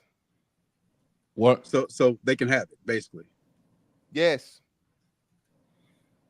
Oh man, y'all are wild. Well, hold on, wait. Sorry, Mr. Did Aaron say yes also? Yeah. Yes. Man, y'all. Now hold on. Now, you see what he just did, right? So look. He tried to use the military expertise and the military experience. No. I'm trying to get y'all's opinions for the record. That's all. So look. So do we have any geopolitical interest that we should spend money on? Of course. That we the spend ones we money already on? have, for the most part, they're already established. You know, Japan, some of the places down in Africa, and of course, we're allies with Europe. So everything we already have, there's no need for expansion. It's going to be extremely difficult to expand any type of geopolitical. But it's okay for Russia to expand, right? Well, they're not re-expanding. That's why so you talked about the military aspect of, like you said, that used to be a part of them. And if you understood, but it's not anymore. Let me explain it. I understand it. So explain it to us then. If you understand it, explain it. Explain it. Hold on, I got you. So them annexing Crimea, that was fine. That was a part of them. I'm just asking. That was fine? Yes. Okay. So they can expand as much as they want in your opinion. I'm just trying to get your opinion so I can move forward. No. So I'm explaining to you, right? Just give me a little minute. So what happens over time, right, is like, especially like you said, when you deal with Trump, the reason why none of this shit and whatever was going on with Trump, because Trump and Putin had to understand it. Hey, you don't fuck with us, we don't fuck with y'all. What United States started doing was they was allowing and they was trying to start to talk to Ukraine when that was never supposed to happen. Ukraine was supposed to be a neutral ground because it keeps a buffer between the United States, the Allied powers, and the Soviet nations. So if you're going to say this shit to where, we're thinking about bringing in, Ukraine into the allies, well, of course, oh shit, that's a threat. That's a threat of war, sir. All right, so what you're going to do as the Soviet Union, right? Or not, I'm Soviet, my bad. Russia, is you're going to do with Russia, all right, is you're going to go back and you say, oh, we'll just take the shit. We'll take it. And now we'll create our own buffer. And we still not going to do no smoke. We not go with y'all, whatever. We're not going to do any of those things. But we're not going to allow you guys to, you know what I'm saying, do this treaty and go against the treaty that you made and try to bring these people into the, into the situation that you're not supposed to. That's all they did. So 71 senators voted for the aid packages to Ukraine. That includes 31 Republicans. So do y'all think that those Republicans see a need for it if they voted for it? No, I think those Republicans are getting some type of residual payback for it. Really? Yeah, and that's one of the biggest issues. They talk about wars, and one of the most corrupt things when it comes to war and senators and congressmen. So the party that y'all voting for, 31 of the representatives in the Senate, in Congress. I gotta pull the same thing you said, brother. I'm not voting for a representative. I'm voting for the president. So let's not bring the representatives into it. Representatives are not the president. So my point is this. And the wonderful thing is the president has the power to veto, shit if he, see, you forget about that part. So the president had that money that was who allowed the money to go to Ukraine ultimately? So look, the president. Okay. So this is my point, right? 31. Now that's a lot. That's not a few. 31 members of the Republican side voted for this aid. So they saw value in it, but y'all can't see value in it strategically. No, I don't see any value at all because I understand what it is, and like I said, militarily. You understand better than them? The cost. Yes, I do. I definitely do. Being a Congress, it does give you a level of intelligence. Well, hold on. I don't think you understand how a politician works. Being a politician does not increase your intellect or your knowledge or your, you knowing better. It doesn't increase that, brother. So if you have that understanding, I don't think you should be voting for president or any other political office. But outside of that, right? Again, at the end of the day, those 31 and however many people you said, right? The wonderful thing is, if the president didn't want that money to go there, what could the president have done, brother? Can you educate all of us that may not know? That's not the point. My point is that by and large with Congress, they vote along party lines. They really do. So to have 31 Republicans vote for this, that don't make you think, you know what, maybe there is a little something to this. No. Okay, let me get away from that because that's not what I was working towards. I'm working towards this. So y'all say we don't have a reason to send money to Ukraine. Cool. What is the reason we sending money to Israel? I want to know this because this is a Republican thing that they love. Why are we sending money to Israel? You said you saw the graph, right? No. Where have there been only Republican presidents since 1946? Why are we sending money to Israel? I mean, that's something. Remember, you said you don't understand it, so please explain it to me. Why are we sending money to Israel? Well, we literally after the war made a thing as to where they got paid, for what happens to them in the war, and we've been allies with them unofficially all the time throughout. So that's why they clearly are the highest paid people. Israel and United States have always been allies. United States has historically supported Israel. So is Ukraine not an ally? So no, they're not. They're literally not. They're not. So hold on, brother. Cool. They're literally not, and they cannot be. Money to all of our allies, in your opinion? No, So why Israel? That's not answering my question. Then I can't tell you that an ally, we should send them money. But why are we picking and choosing them and not everybody else? Again, I have no idea. But what does that get to your question? What does that do? See, you hamstring yourself when you brought up was Ukraine an ally. Ukraine is not an ally. Ukraine cannot be an ally. Okay, it literally can't because of treaties and shit that exist beforehand. So, and again, like I said, in the short amount of time, the amount of money that has been allotted to that country alone is ridiculous, bro. What are we talking about? It's not the same. Cool. So Go ahead, look, Aaron. you got it. Can I get in here? Yeah, with this Ukraine piece. So, listen, do we know that China, first of all, has provided substantial military support to Russia in the effort against Ukraine, despite the fact that they are currently experiencing really strong economic tensions? I'm talking about China and Russia. China is still sending military support. Why, with the amount of debt that we're into China, would we go and send money to Ukraine? In opposition to that, what we need to do is strengthen and replace economic relationships with Russia due to the vacuum that the tensions left behind with China. And one way to do that, unfortunately, is to impose tariffs on Chinese goods only. One thing you also have to remember, Chinese steel is peaking right now. It's about to go through the roof. But soon there's going to be tariffs, like India wants to put 30% on Chinese steel. If we can cripple Chinese steel by imposing tariffs on Chinese steel, bring some of those American companies back home. With tariffs, did we forget that also Trump issued a tariff-free trade agreement with Canada and Mexico? So some tariffs are worthwhile. Some are stupid. Blanket tariffs, 10 to 20% on everybody, on everything. You might want tariffs if you're going to fund your $400 HBCU project. No, unless you're going to print money or go further into debt with China, where are you getting that money? No, not at all. Not at all. Oh, I got a good idea. That's a good question. That leads to my next thing.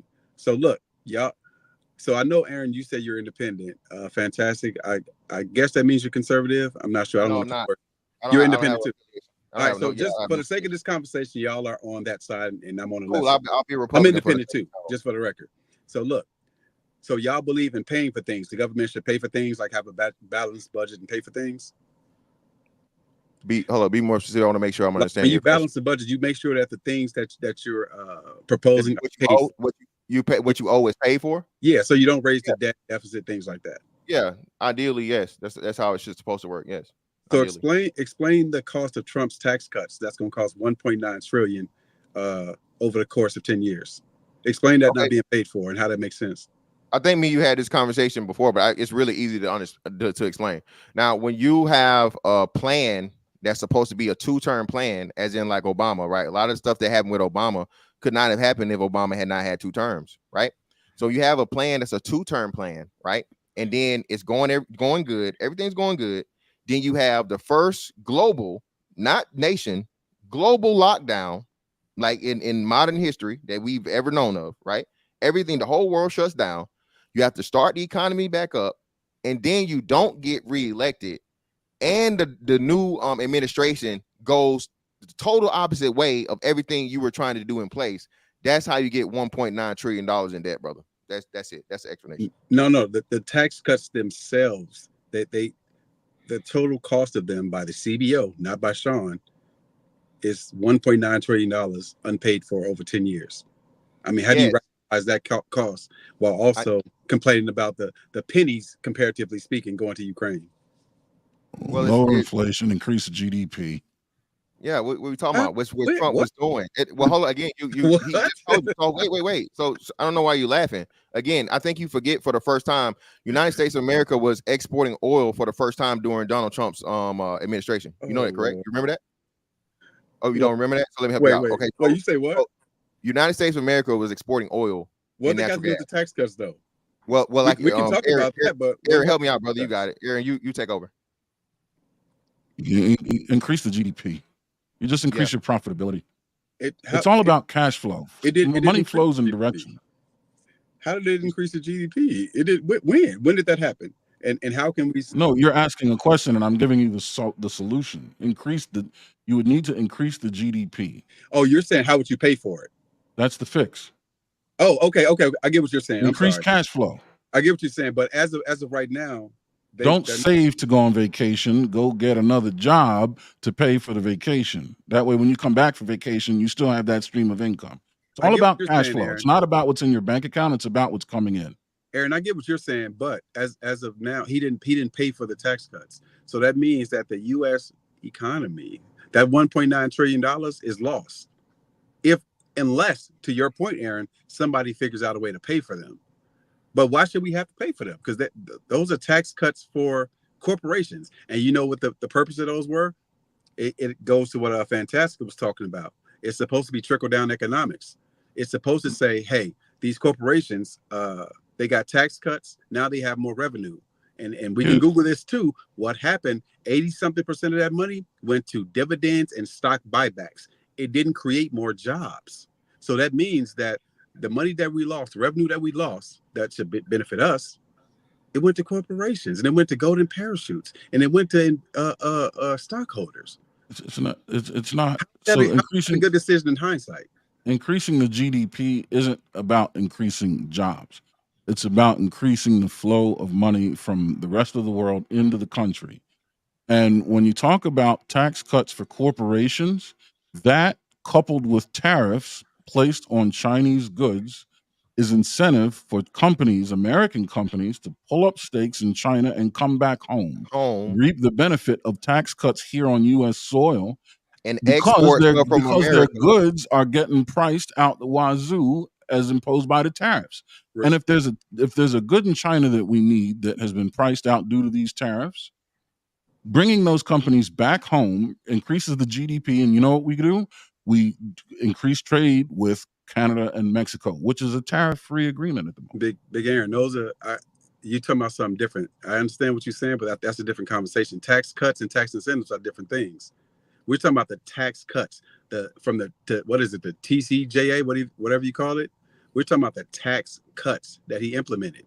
That part of the tax cuts were temporary; that they expire in 2025. The other ones are permanent. The ones for big companies and things like that. And we can Google all of this. I'm not making any of this up. So what you're saying, I get it. Now, to your point, Aaron. Now, to me, tariffs were a terrible idea. If you want to repatriate money and jobs and things like that, a better idea would have been tax incentives. It would have been tax incentives. That would have been a better idea. Well, So real quick. So I'm letting it go. I think people are consuming the information fairly well, right? So one thing I want to clarify is you guys are making great arguments. Now, I need them to relate back to the candidate in which you're willing to vote for or want people to vote for, and what that candidate is going to do with or do away with tariffs, do with them, implement them, do without them, etc. Like, what is your candidate going to do with said tariffs or lack thereof, and how will that be a benefit? Okay, so we've addressed Trump a lot. All right, you notice that Kamala Harris isn't mentioning anything about tax cuts or tariffs or anything. She has no foreign policy. That's another big issue. She doesn't know anything about anybody outside the United States of America. Okay, but she does know how to let a lot of people into the United States of America, right? So going to Nate's point of where she's going to allegedly give people $25,000 for a house or home. Again, we're talking about the tariffs, but how much money is that going to create? For if you gave how many people is it? 340 million, right? 340 million Americans, right? And you make $25,000 available to 340. Let's cut it in half for the adults, right? So 170 some odd Americans, 180 some odd Americans, or whatever, right? What is that going to do? Who's going to pay for that? Where's that money going to come from? It's unrealistic. It's the same bait and switch they tried with not just this current rally she just had with Beyonce. People were furious, man. I think somebody got cut, somebody passed out. There was a lot of stuff going on, but not just that, but the same thing they did with the student. What's the name? Not just that, but the bait and switch they tried with the get rid of your student loans. Yeah, no, it's not going to happen. She's not going to be able to allot $25,000 for home down payments. Where are you going to get the money from in the highest period of inflation? You're giving all this money to these other countries. We're not making any money as a country. Where is she going to get the $25,000 from? So the funny thing is, your compadre kind of alluded to this. He kind of answered this. He talked about GDP. He talked about stimulating the economy. He alluded to it, I should say. So think about it, right? So what the Fed has been doing now is called demand destruction, right? They've been trying to make money more expensive so that people wouldn't buy houses and things like that. You never heard of demand destruction. So what the Fed is doing with their policy is called demand destruction. What the goal of that was, it was to make money more expensive to get. So say if you wanted a loan, it costs more to get that loan, which deterred people from getting those loans. So as we come out of what they're doing, that we're going to need to stimulate. We're going to have to stimulate people to buy more houses and things like that. So what she's going to do, that's going to actually stimulate people to actually buy a house. So once again, that should contribute to the economy, contribute to the GDP, like Aaron was just saying. You disagree? You're shaking your head. Yeah, I disagree wholeheartedly. It's a temporary fix that's going to cause a long-term problem. What you're doing is you're making a bubble. It happened already. It's not a bubble. No. You don't fix a bubble with a bubble though. It happened already. The reason why 2007 fell apart in the housing sector is because of defaults on loans. You had all of these CDOs that were propped up on, huh? You're talking about subprime lenders. Right, yeah, all these subprime, right? But how do you saturate an entire market with subprime mortgages? But by doing exactly what you just said, a mass push to get people to buying homes. One of the things you got to do is lower rates. One of the things you got to do is forget about FICOs and job verifications. And the other thing you got to do is lower the price of homes if you want to start selling homes. You and create give a them money and give the people free money to be able to buy the homes that they can't really afford in the long run. Aaron, what you said, you kind of went to great lengths to say that, but to make what you're saying make sense, you would have to be willing to give out subprime loans again, which nobody is willing to do that. So yes, that means qualified buyers would get this money. They wouldn't give it to somebody with a 400 credit score. So the subprime thing doesn't even come into play. So shout to Ham for being on this real quick. Shout to Ham for being on this might be risky. Minority of people have a 400 credit score versus 800 or versus, let's say, what's good credit? 600, 650? Yeah, you qualify at 620. You qualify at 620 for housing. Minority of people that have under a 620 credit score. I have no idea. Minority. Let me tell you, I'm talking majority. Majority of people have under a 620 or good credit, which means they wouldn't qualify. Yeah, which I'm loving your point. I made that point for a reason. So if yet again, just like abortion, just like what HBCUs, you're talking to a very, very small minority of Americans that's not going to have enough financial impact to change anything in the housing market. Thank you, brother. You just gave me an alley-oop and a slam dunk, windmill, everything all in one. You guys, the Democratic Party is the party of very, very small people, and a lot of people that don't understand politics and understand how it affects them, and those people supporting it. The majority of America is not poor. Democratic Party is the poor, government assistance, so on and so forth. The current rate of poverty in the United States of America is 12%. Okay. What the hell you give a damn about more food stamps for? What you give a damn about more Section 8 and more what's the name for? All this free money to these people. You're not getting it. Abortion. The amount of women that take abortion, I can't tell you the percentage, but it's very, very small. Now you're going into a bunch of other things. I'm not going to we got to nail this down because you got it. So just to put a bow on it, once again, if she's giving out $25,000, that's to first-time home buyers with decent credit. They already did that. Hold on, this is a problem. So thank you. Like Aaron said, you literally did this in 2008. They went from $7,000 up to $9,000, and you had to pay it back for the first time. But if you got the house in 2010, that's money you don't even have to pay back. What are we talking about here? And it didn't work. It put us in this position that we're in now. So now you're going to multiply what you did in 2008 times what? Times 4? Well, so that's here, crazy. So when I'm listening, Nate, right? So 25,000 down, right? And if it's first time home buyer, it won't be conventional. It'll be, what's the other one? It'll be Fannie Mae, which is the ask. Yes. With the ask is 3.5%, right? And then you got closing costs and things of that nature, right? You still have interest rates at what, 7 I think they're 7% right Now now. they're higher. Like they're really high. Yeah. Now, I know almost somebody just 10%. got one for 7.4. Another person got it from 6.9 with an 800 credit score or something like that, right? 6.5, sorry. Mhm. So oftentimes I see people don't care about the price; they care about what they can afford on a monthly. So with the inventory being low, the cost of housing itself is pretty high, and the interest rate is high. But if you give me 25,000 towards it, and I think I can afford the monthly payments, I'm gonna go for it. That's how a lot of people act, which is why Affirm, Klarna, all those Afterpay, those things seem to be pretty popular.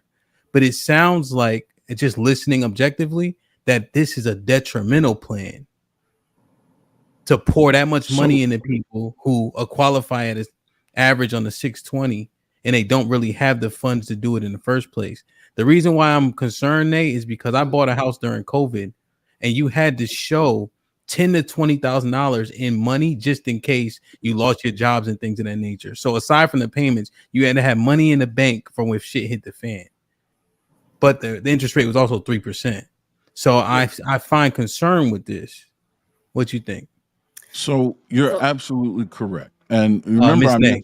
mentioned, my apologies. Miss Nay, No, my it's apologies. okay. No, I got you. So, I got you. Aaron. Hold on one so second. Let me automatically, see. you're not going to qualify Change for a name. conventional loan because your credit score is not high enough anyway. You're going to automatically Aaron, you qualify. good now? I got you. I changed your name, so you straight now. All right, go ahead. You're going to automatically qualify for FHA loan. I did the same thing. I qualified for FHA, and I had to show a certain amount in the bank, and my credit score was at the time around that amount. So that's what I'm saying. You giving $25,000, more than likely you're not going to use all of that as a down payment for your home. You're not. You're not going But to you use the have full. to. You're not going to use all of that, because once you qualify for the FHA, you don't even have to put down $25,000. It's anywhere from like, I want to say like $8,000 to like $10,000 really that you're putting down But- on an FHA That's and even low worse. interest rate. That's So even, hold on, that's Mr. Fantastic. But so Minay, imagine that though. So now I got You have the 10,000 out of surplus nowhere. the money that you can use towards your mortgage. So are they You're not. gonna? Is it 25 allocated to the person or allocated to the down payment? Because that seems a little bit more reasonable, if reasonable at all. Meaning, if your down payment's $8,000, you don't get 25, you get $8,000. Is that what it is? Or are Yeah, they I saying didn't here's see that. I just saw 25 it. I G? saw 25,000. So I'm thinking that they're giving you a full 25,000. I don't know if it's Well, no, up it says to. up to. It Oh, it says does up say to. up to. Okay. Okay. That's a substantial down payment Okay. for the most part. But think Okay, about that though. Yeah, what would that? What? So what? You usually have to pay what? 5%, right? 5% is 3.5. Mine is 3.5. 2.75. You know what? It's 3.5, and then it's like the closing cost for another 3.5. Yeah. So what? That's a what? That's a what? $300,000 house. Yeah, 340. Yeah, that's Oh, you- this that's- house bigger. Yeah. Well, depending on the interest rate. For Yeah, 25K, for a 25K down payment, what's the math on that? That's like at least $300,000. it's more. That's what I'm That house big as shit. 25. That's what I'm saying. Yeah. So what? Listen. So thank you. That's what I'm just trying to walk down. If you're having a point of where you need $25,000 to buy a house that has a $25,000 down payment, that in itself is a problem. You can't afford that house. There's no way that the government should be willing to give anyone $25,000 for a down payment. That's a fucking mansion. Almost anywhere that's like this, it's like 97% of the country. What are we talking about here? That's crazy. So then it's saying that they're giving up to. I actually thought it was giving that full amount, but it's saying we're giving Well, up even to. still, think about that, Nate. What you're saying, Nate. I would have the biggest house in fucking in Macon, Georgia. Look at this They house. would have to Look build at this 2 house. fucking football fields. So what is it a based house- on? It's based on real first quick. time home buyers and your credit, right? Let me read this real quick, Nate. A house that requires a 3.5% down payment of $25,000 would cost approximately $715,000. $700,000 fucking dollars? Are you kidding me? Two key words: up to. Yes. Why you? That's what I said. I said so. It's So up why to. not? Hold on. Listen what you said, but you guys want trying to eliminate it. You can't do that. If it said up to $10,000, okay, cool. We can stop there. That means they are willing to give a person $25,000 for a $700,000 fucking house. That's I'm not paying for that. That's ridiculous. It's But asinine. look, you know why? Because you live in Georgia. You don't live in New York City. You don't live in California. So of I course, promise it sounds absurd. In New York City, that's a drop in the bucket. Okay, so the crib, that's a drop in the bucket. So, but a person who can afford a $700,000 crib can afford it. Yeah. Should be consider this, Mr. Fantastic. Right before you respond, just right. Remember, your debt to income also has to qualify you for that much house as well. Right. You see what I'm saying? So if your debt to income ratio based on your gross income and such versus your debts doesn't qualify you for 700,000, that 25,000 down payment doesn't even Yeah, but apply to you. like the ultimate thing. No, go ahead. Just answer. I just wanted to add that in No, before you're you right. answer. Go ahead. But going back to Aaron's point, that was the thing, Yeah. and that's what happened, right? They laxed the requirements for people to get homes, and you could be there and make it right at the line. And then we had fucking 5-10 years later, all these damn foreclosures. Okay, this is literally you're setting the map to repeat the fucking thing that you did already before that did not work. Again, the same thing. You had a foreclosure boom after, like you said, 2008, 2007, whatever, the recession, right? They gave people free money. I remember this, all right? It was 7,500, and then it was like 9,000 or 8,000 or whatever. Okay. The same thing happened over within the 5-10 years, bro. You had a boom, and this was way before pre-inflation, and this shit, and so on and so forth. Major inflation, lose their houses because they still couldn't afford it. $25,000. We can't just wipe that shit away and say, oh, well, they're willing to do it. And that's purposely what they're saying to catch people's eyes. It's clickbait. It's political clickbait. There's no way in the hell that the reasonable tax. I'm not signing off on that. I know most people, everybody that can't afford a $700,000 house. Am I gonna pay money out of my taxes for someone to be able to afford a fucking $700,000 house? I don't give a fuck if you live in New York. Move. If you can afford a $700,000 house in fucking New York, you can afford a $250,000 in fucking Georgia. Move your ass to Georgia. Why you ignoring the because fact they qualify for 25,000? Yeah, I was gonna say just because they qualify for 25,000 doesn't necessarily mean that they're gonna just go out and get a house for $700,000 knowing they can't afford it. Just to him's point, I'm thinking of the debt to income ratio. If you know you really can't afford that, are you really gonna do that? Are you really gonna go out and buy a house that much? Yeah. Yes. Niggas do it all the time. Behavior. Yeah, you see it in behavior. That's crazy. People have done it, and they do it because they forget about one thing: the amortization table. They don't even look at that, right? But there's an opportunity here. Remember when I said Trump is gutting Dodd-Frank? He's gutting it. He's not getting rid of it. There are things in place that Dodd-Frank there are protections that will prevent this from happening again if we use it correctly. We need to keep all of the provisions in Dodd-Frank around the Fed setting the interest rates, getting control, Fed setting fixed interest rates, getting control on the adjustable rates, eliminate predatory lending. But we need to gut the portion of Dodd-Frank that restricts the process of transacting these purchases. We need to bring back rent to own. We need to loosen up wholesaling. We need to loosen up, like seller's assist, for example. Why would you need $25,000 if you can get a seller's assist? A seller's assist is absolutely going to do it if it's a seller's market like it was during the virus era. No, they didn't. Remember, Aaron, they didn't assist because housing was such in high demand. So people were buying houses cash without inspection just to make their offers more alluring during that waiving time. inspections, right? Yeah. They're offering. Which I'm saying sellers assist was lower at that juncture. Maybe I heard you wrong. Yeah, no, but what I'm saying is it's lower, but it can increase if you get rid of this $25,000 subsidy that the government's going to provide and loosen up the transaction process. Get into, like, for example, rent to own. You rent a property for 18 months, 2 years, 36 months, and you're building equity in that home with your rent payments. You're getting ahead. Your down payment's covered. I mean, you're not eating into your amortization table, but forget about that $25,000. That's saved. And at the end, you can still seek a seller's assist or seller finance. Aaron, I have to actually agree with you on that part.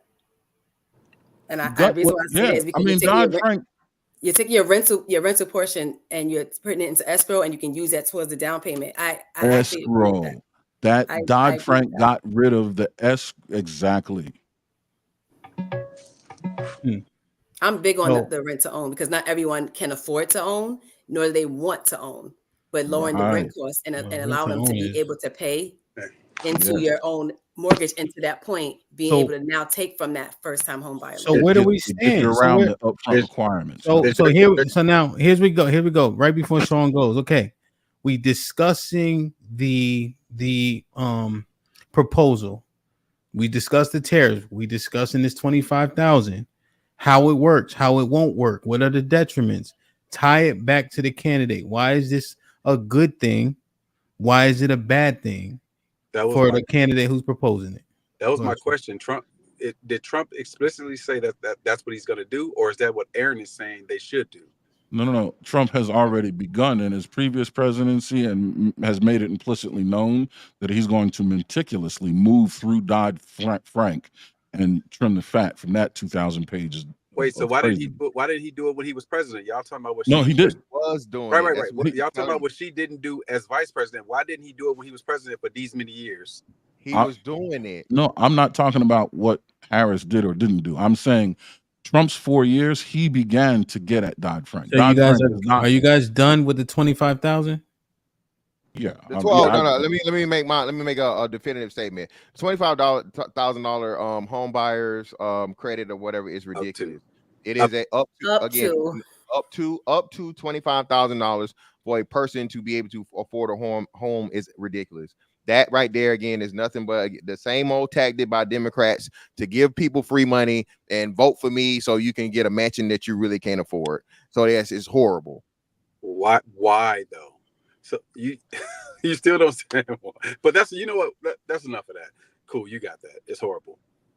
Okay. All I thought was that she's trying to give money towards it to help lower the housing crisis. That's why she was talking about lowering the rent.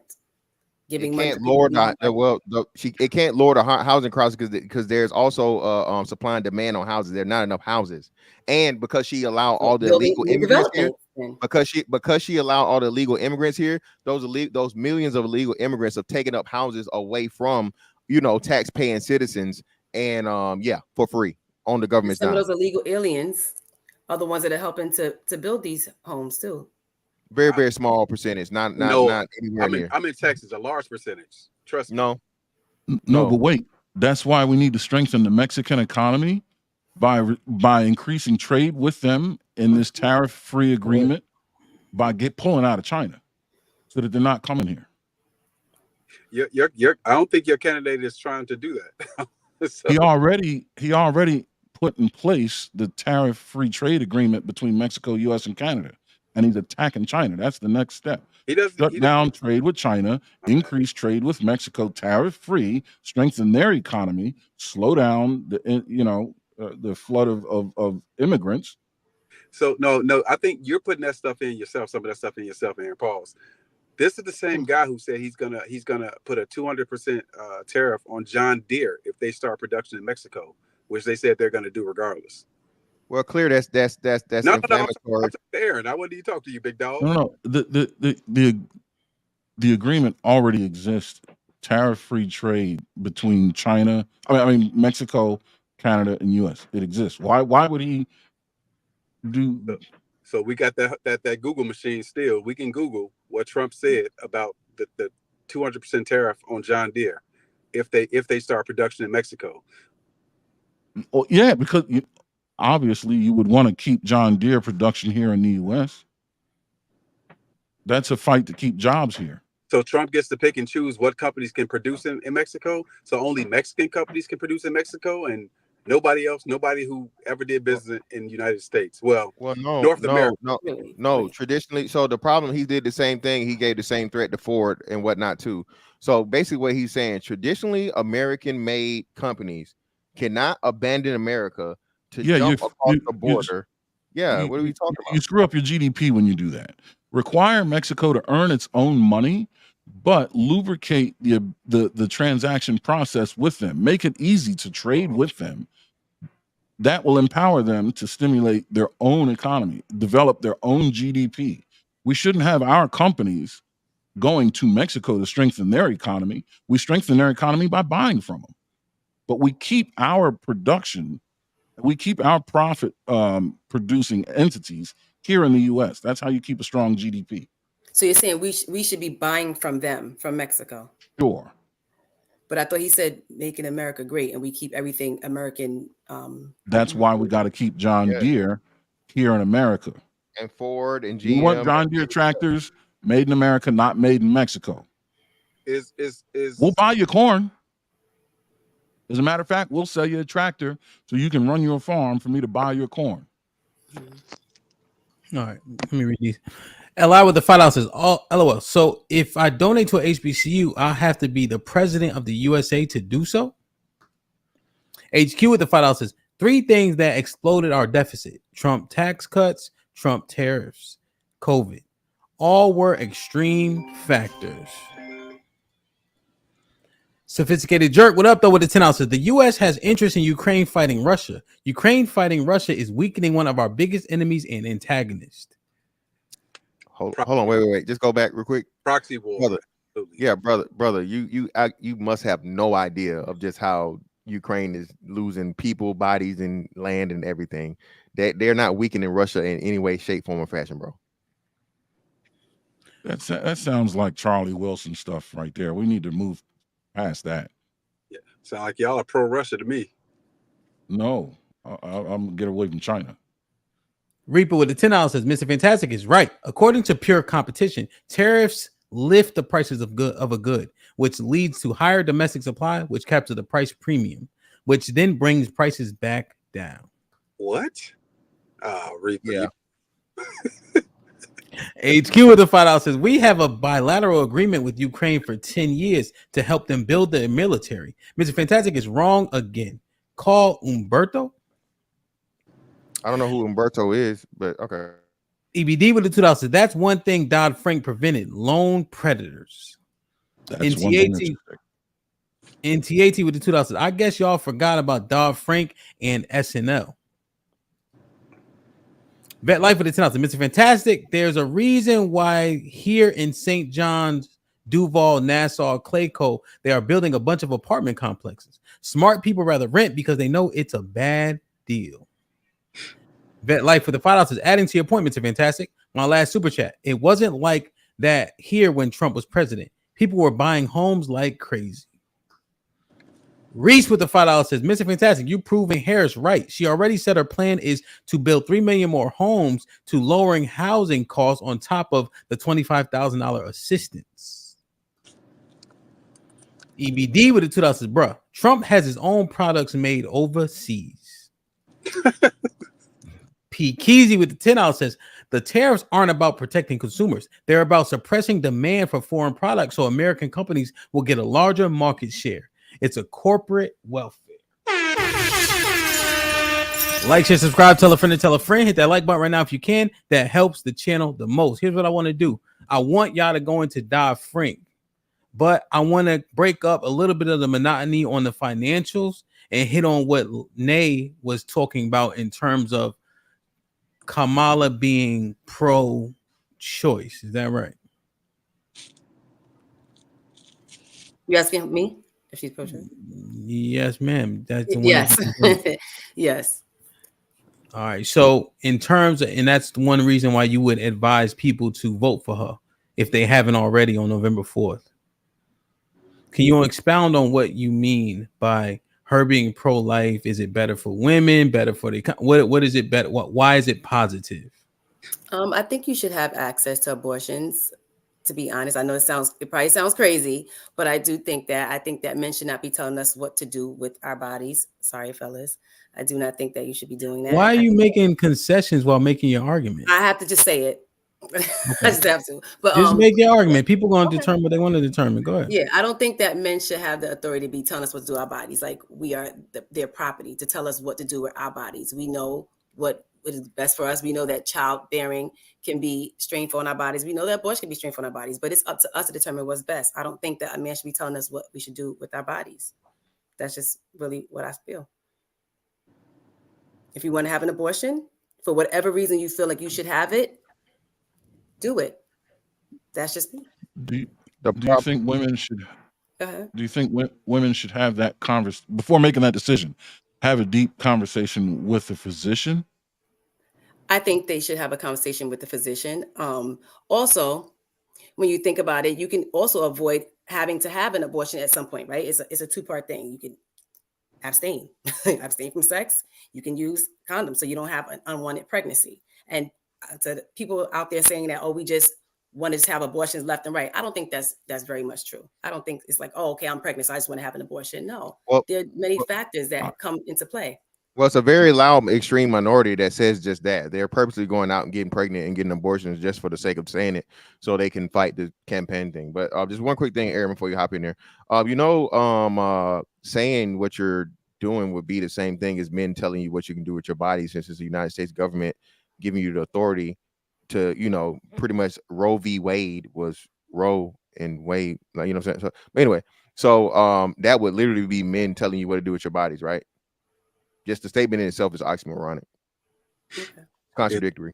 Is it men telling you what to do with your bodies, or men saying you have the power to do what you want to do with your body? Yes, that's still men telling you to do it, because they could say you can't do it at all. No, that's not true. It is true. I don't know how that logic is working in your head. What do you mean? Saying a woman has the right to choose. It's not a man making the choice. It's saying you have the right to choose. No, the man was telling her the rights and when she can do it, and when the government would allow it. That's what it is. So here's the thing. The whole premise that men shouldn't have the right to tell women what to do with their body, that's a catchphrase. What really needs to happen is the qualified people should have the right to regulate what choices women can make with their body. Right? And that's why I asked the question, should a woman have a long conversation with her physician when making this kind of decision, so that he can edify her on the pros and cons based on her individual health and what the procedure is going to offer her? But I don't think anybody's qualified, man or woman, to just look at that and automatically know what comes with that. It's more complex than that. And I think this has to be, I don't want to say regulated because I'm pro small government, but it certainly has to be measured, tested, monitored by people who are qualified to have the conversation, so that we can make a better educated decision. Like I said, I'm pro the procedure. I'm just against the choice. What does that mean, Aaron? I was trying. Yeah, that had me lost too, huh? So, for example, let's say a forced pregnancy, if you get my drift. Mm-hmm. Let's say incest, or let's say the health of the mother is potentially compromised. Mm-hmm. The health of the child is potentially compromised. Mm-hmm. Right? Absolutely, there should be a decision made to serve the interest of the mother and the child best. But eliminating yourself from the accountability for having a one-night stand by going to the clink and getting the old guy vacuumed out, I don't think, you know what I mean? Like and that does happen. What the percentage of it, I don't care. I don't know. But that's the part that I'm trying to weed out. I'm not saying get rid of it. You're okay with conditional deletions, then, is what you're saying? Yeah, it's a procedure that should stick, but it's like opium. You can't go in the street and buy heroin to get high, but you can go and get pain meds prescribed to you if needed. There's doctors that say, all right, yeah, I just did surgery on you. You're going to need pain meds to not go crazy. And so guess who else said the same thing in essence? Donald Trump. Donald Trump said he isn't anti-abortion. He's just against the government being involved. Yet again, he's on record for that too. And I think it should be left to the states because there's so many different factors that influence that decision, economic factors, social factors, right? That influence that decision, that I think the state is best qualified to make the decision on. Now, the state is not more qualified than the person whose body it is. Now, we all say left up to the states. No, they just regulate it. Look, y'all, one word out, left up to the state government, which you can't say you don't want the government involved, but then you want the state government involved. So exactly, because they're still going to be involved at some point. And if they decide to have the child, then they're going to ask for the state. I didn't say less government. No, you didn't say that. Fantastic said that. I said pro small government. No, not okay. You. Well, listen. I'll bite that. I'll bite that bullet. Oh. Listen again. Of course. Well, you're right. So if you don't want it to be for the government, don't accept motherfucking Medicaid, don't accept Medicare, and you pay for that shit your goddamn self. How about that? If you want to play that game, okay? So if you're hold on, wait, let me finish. Hold on. If you are dependent upon the fucking government paying for your medical care, the government has fucking say in what medical care can be. Point blank, period. So unless we're going to get rid of, which is the old folks always get, Medicare, you care for the old, aid, the Medicaid poor. is for low income Medicaid. So unless you get rid of fucking Medicaid for all these poor assholes out here, getting babies put up in them. All right, then the government should have a goddamn say. Well, see, when you here's say the you thing. said it like that, just getting babies put up in, it's like you're not responsible as well. Right. You're, So, as a man, you're still responsible. Even she said, No, yeah. no, he's not. It's Let- her body, her let me- choice. She allowed the man to come in her. Literally. Yes, but again, so then what you're saying then, so then Her what body, you're her saying, choice. okay, all right, so let's go with that. So then what you're also saying is she's telling you, yes, I want you to do your thing inside him. He's like, okay, I'm gonna go do it because as you told me I can do, instead of taking government over his own body, autonomy over his own body, to say no, I'm gonna cover this up because I don't want to impregnate you. What does it have to do with anything? So That shit has nothing to do with abortion at all. Try You pitching it the penalize way the that woman for letting the man bust in her, but you don't penalize us as men for choosing to bust in her. Yes, that was my whole point. You get what I was saying, Sean? That was my whole point. Hold on. Slow it down. Slow it down. Let's organize it. Yeah, hold on. It's my turn. So hold on. So yes, false. That's false. And men literally don't have a choice in being their punishment. A woman has the right to just get the baby knocked out of her, not have it at all. Once that man has that child, that woman goes to the court and says, hey, he has a baby by me, I want money. He has no choice other than to pay that money or he going to jail. A man don't have the option. Hold on. There's no financial abortion for a man. But we you not can't just talking say, about hey, I'm not ready for a baby yet, and not pay for it. Fantastic. You So he is held fast-forwarded. accountable. We're not talking about the consequences. We're talking about the act. I asked you. You said you talked about women being at fault for allowing men to bust in them. And my question to you was, why would you fault them more so than us for busting in them? So, but because they make female condoms. Hold on, real easy. They make because they make female condoms and they make far more contraceptives for women than they do for men. That's why. But again, even if she says yes, so now basically you're allowing her to tell you, yeah, I don't want to wear the condom and I'm gonna bust inside of you. Cool. And you know what? So that means you have no autonomy over yourself. You're not governing your own body. No, it's not that he don't have no autonomy at all. It's that he made a fucking bad decision, and it is what it is. And fortunately for her, unfortunately for him, she can determine whether she wants to keep the baby or not. He's the only one at the situation of whether or not, I might have to pay for something I don't want. She's the one who's didn't want it, then he should have been. He should have been. Okay, and if she didn't want it, an abortion is not wanting a baby. I can't believe we even get on the man right now. Abortion is about a woman's ability to destroy a baby. Okay, fantastic. Abortion. Hold on, wait. Just let me make this definitive statement. An abortion is not possible unless a woman allows a man to get her pregnant in the first place. Again, her body, her choice. So you know, she chose. Hold on. She chose. There's no his body, his choice. Her body, her choice. She chose to let the man nut in her and put the baby there. Now, so she can kill it. All right, before you guys respond, because Aaron sounded like he'd been quiet. I had to step away for a second. Go ahead, Aaron. So, the argument of culpability really is a useless argument. We have to try to bring value to the situation and make that value more accurate. By taking it out of the hands of the feds and putting it in the state, you have a better chance that your best interests are going to be served because you're going to vote with people like you in the local government level. Are you going to want to deal with things that are put in place based on a vote that may not necessarily represent you because they live 3,000 miles away? Your best interests are going to get diluted. You want to vote with the people in your proximity. The best way to do that is to take it out of the hands of the feds. Forget about culpability and all of that. I'm going to go ahead and give you the benefit of the doubt that you're a reasonable person, that you believe you should have the right to fail safes in case it goes wrong, and not by your doing, right? The best way to do that is to vote with people like you and not depend on the Electoral College. We see what that does versus the popular vote. You want people's votes in Idaho to influence the policy that you got to live by, or do you want the people in New York City that you talk to every day? And then you can talk to that politician. You can go to town hall meetings, right? Bring the policy making closer to you. It'll serve your best interest. Okay, so Sean, just real quick, the reason why I want to get Nays a direct response to that is because she's also a very large proponent of local government. Mm-hmm. Nay. Okay, so I was trying to get my talking point out. You had a question for me, Aaron?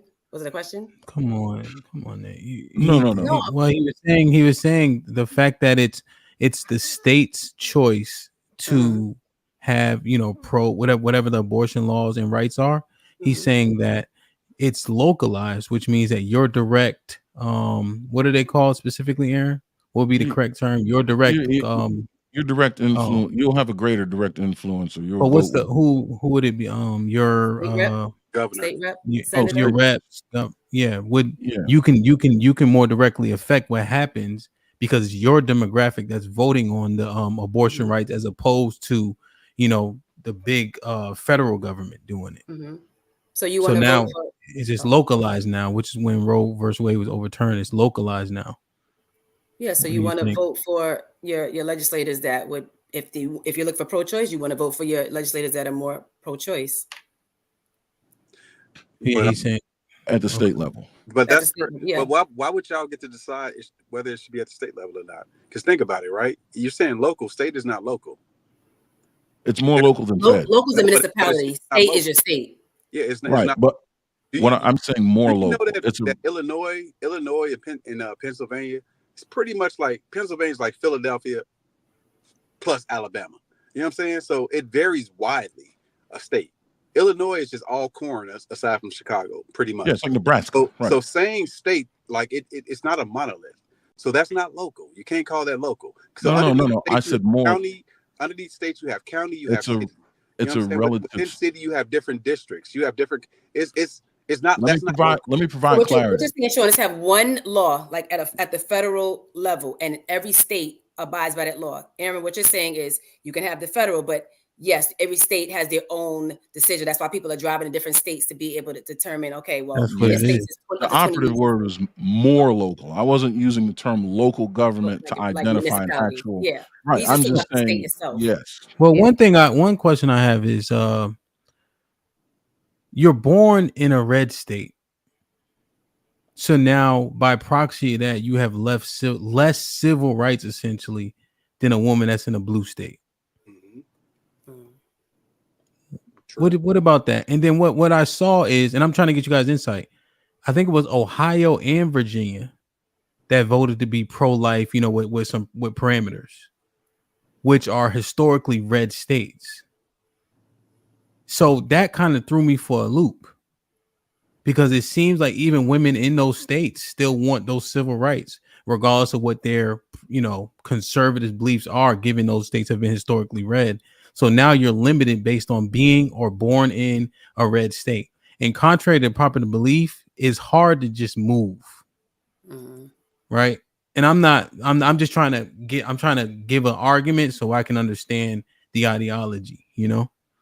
Moving is expensive as hell. Yeah. I mean, to address that. Go ahead. I'm sorry, Nay. No, I said, especially with the housing market. Now, Aaron, if you disagree with the premise that abortion is a civil right, I understand that. I'm reserving my opinion, but I'm just trying to think of it to see what your response is. I do disagree, but I'm willing to play devil's. I mean, what you're saying has merit, and I think it's worth looking at because someone's going to perceive it that way. Yeah, you know what I mean. Even though I don't agree, but I think there's a fix to that too. We got to understand one thing: when a state is red, it's red for a reason. It's not just the voter base that makes it red; it's the culture as well. Yeah. So already the culture is going to influence whatever is needed from the government that they're voting for. Now, what you're saying is there are outliers. There are women that are going to fall victim to that, right? You're 100% right. And they're going to flip blue on this one particular policy.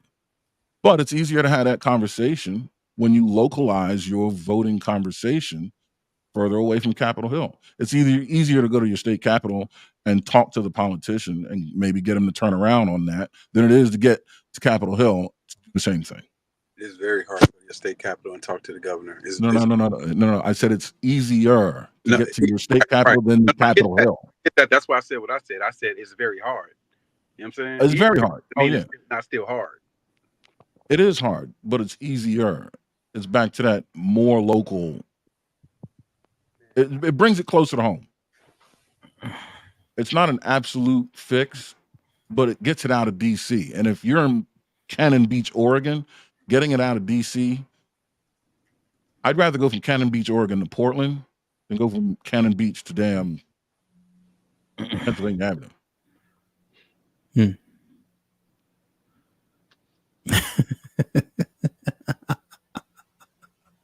And so, what is Kamala's stance on it? She doesn't To have a not have stance the other than other restore Roe v. Wade, restore Roe v. Wade, restore Roe v. Wade. That's all she says. She doesn't give any of her what she believes as far as the terms to it, the conditions of it. She's just saying, and it makes no sense. Which again, because we know, one of the very few political offices or positions that are held for life is Supreme Court, and it's not going to be possible for them to be able to something that was literally handed down and changed for after what? How long was Roe v. Wade? 50 years to be changed within a 4-year period of a presidency. Again, selling dreams and pulling just the regular Democratic politic thing. Clickbait, extreme promises that they're not going to deliver on. Her position is so broad and loose in one direction. To me, I wouldn't be surprised if she made coat hangers tax free. That sounded funny. Her position so broad and loose. That sounded crazy.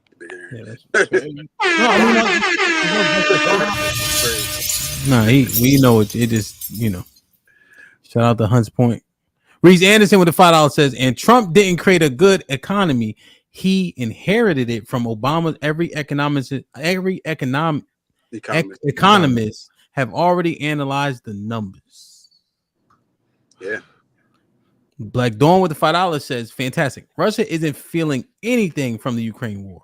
You are so catastrophically wrong. It's laughable. Absolutely. No, I'm not. Hold on. Yeah, Look, bro. I hate when y'all do this. So I'm speaking from a military aspect. Of course, they're going to suffer in the I guess the trade and whatever so on and so revenue because they have certain their what do you call it? Their ports and things have been shut down because of this war, so they're being affected that way. But I'm talking the conflict specifically. The lives being lost on one side are being purposely covered up and lied about by American media to keep excusing idiots that don't know no better. Okay, anybody that's knows anything about the military, bro, they're telling you this. And I was literally there when it happened, motherfucker. I was day one that we got involved. I was fucking involved in it. Okay, Operation fucking Ukraine, motherfucker. I helped start it on the fucking carrier. Okay, so y'all can't tell me shit about this shit, bro. Man, that don't mean shit. Hey, that do mean shit. Y'all don't know what the fuck y'all talking about, bro. The lives lost. The lives lost is it that the media covered up and made y'all feel like they never had a chance in this shit. Ukraine never had a fucking chance, bro. Hamp, when you get a chance, can you Google effects of Ukraine war on Russian economy? Yes. I'm not gonna take your opinion on it, big dog. Well, okay, but the thing is, they're gonna, you know what they're gonna forget? Do you forget about the purposeful fucking not terrorists, but they literally, the United States stole money from Russia, bro. That's what started the fucking economic woes. And then of course now you get the motherfucking blame Ukraine because people are too stupid to understand what really happened, and most people forgot about that. For the first, and that's one of the reasons why the BRICS shit picked up a lot, because America violated Russia and they did the bullshit that they did to them, fucking with their money and their currency and stealing money from them. We appreciate the filibuster, but Hamp, can we let's not a filibuster. Everything I said was facts. But I think he's just saying, because you said, Mr. Fantastic, Russia isn't feeling anything from the Ukraine war, so he took it as what you said. But well, if you're I addressed him in the chat. I was speaking militarily. Of course, like I said, if you have a conflict going on financially, there's going to be issues. We like Aaron said, we already alluded to the financial issues because of China's involvement. But I'm talking strictly militarily, from a military standpoint. In this conflict, this is what I'm talking about. Okay, so you can see that they are affected economically. They have a recession, etc. You think sanctions? The recession was the sanction was more so the economic issues than anything to do with the war. And people forget America hit them with sanctions before the war even popped off. That's not true. Once again, that is true. What are you talking about? Okay, brother, hold on. We got the benefit of Google. Now, if Hamp scrolls down a little bit and see that where it says Economics Observatory, the headline is going to say Ukraine. It's going to say the country lost 30 to 35% of GDP. This led to the largest recession in history. Ukraine. It says Ukraine. Thank you, brother. It says Ukraine in Ukraine's history. Thank you. You're right, not Russia. Hold on. You're right on that. Oh, okay. I'm sorry. Give me 1 second. You're right on that. I get that. My bad. Stop cutting your own foot off, Kunta. Give me 1 second. You're right on that one. I'm gonna read these while you find. Will with the $5 says, currently Colorado allows abortion throughout the entire pregnancy. At Nate, are you really comfortable with that? No, I definitely don't agree that you should delete at that far along stage. Again, it's still a choice. And I would imagine that there's no woman out there that's going to carry and feel flutters of a baby in their belly and say, yeah, let me just go ahead and just delete. I don't personally think that. I don't think any woman's going to do that. So no, I'm not comfortable with them saying, "Oh, So what do you? So, but Nay, you had those examples where they put babies in garbage cans, left them outside of a firehouse. What y'all love statistics? What's the statistics of that now? Is that even still like happening? Are you saying it's not? You saying it's going to be a negligible number of women that would do it? Yeah, I don't think that women are just going to say, I'm carrying this long and I'm going to go out there and just go have an abortion. Like, I don't think that. If you're that far along at that rate, then you would deliver, and I would assume that you're going to take that baby to a safe place. If you feel you can't handle it. That's like saying confiscate all firearms to stop bank robberies.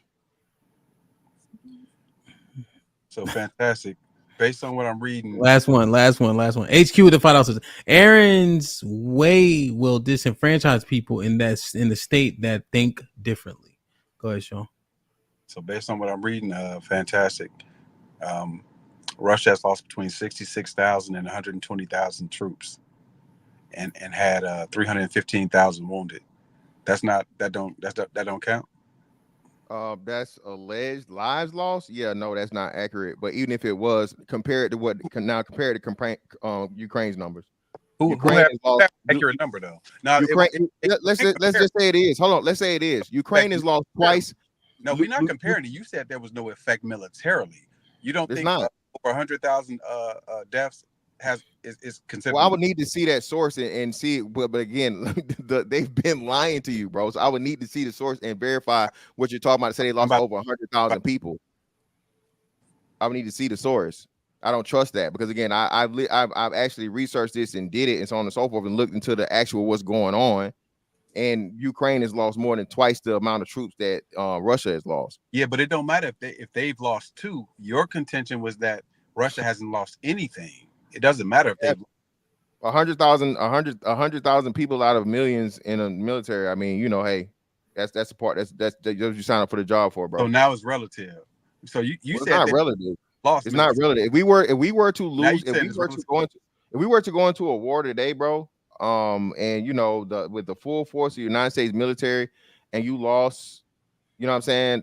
That's why I'm telling you, 100,000 a lot of that. I can't believe that, bro. In 4 years, that just don't sound right. I don't believe that source. So that's ridiculous. It said Russia-Ukraine war 2000. This is Wikipedia though. Yeah, bro. No way. 100,000 people in less than fucking 4 years. That's crazy. All right, let me read these two. P. Keezy with the files says, the older I get, the more I suspect that Obama didn't save the economy. It just bottomed out in time for him to take office. And then it went up in time while Trump was there too to make it look like Trump didn't. No, Nay, no, it did not. It did not go up until after COVID, and that's the wonderful thing that y'all not talking about. That while he was in office, though, right? QE helped Obama out. Like said, you didn't start seeing a rise and an uptick until like the last 2 years of his term. That's after you had 4 or 5 years of QE. QE went on under Trump too. What are you talking about? Trump didn't stop QE. Yeah, I'm not saying he stopped. I'm not. Listen, what I'm saying. It started where? It started with Obama. Exactly. And Obama got the ride. He had to ride it for 4 or 5 years before it even got into the effect, and it finally picked up. 0% interest rates was done in order to bring us out of the fucking recession, along with the fucking home buyers tax credit and all the other free money he was giving away. That it wouldn't take a while for it to take place. So just for the people in the chat, so y'all can know what he's talking about. He's talking about quantitative easing, which was necessary because we were in a recession. And quantitative easing, y'all can look it up. But a big part of quantitative easing is it gets into monetary policy. It gets into buying toxic and distressed assets, and buying mortgage-backed securities and injecting liquidity into the market, which who did that too?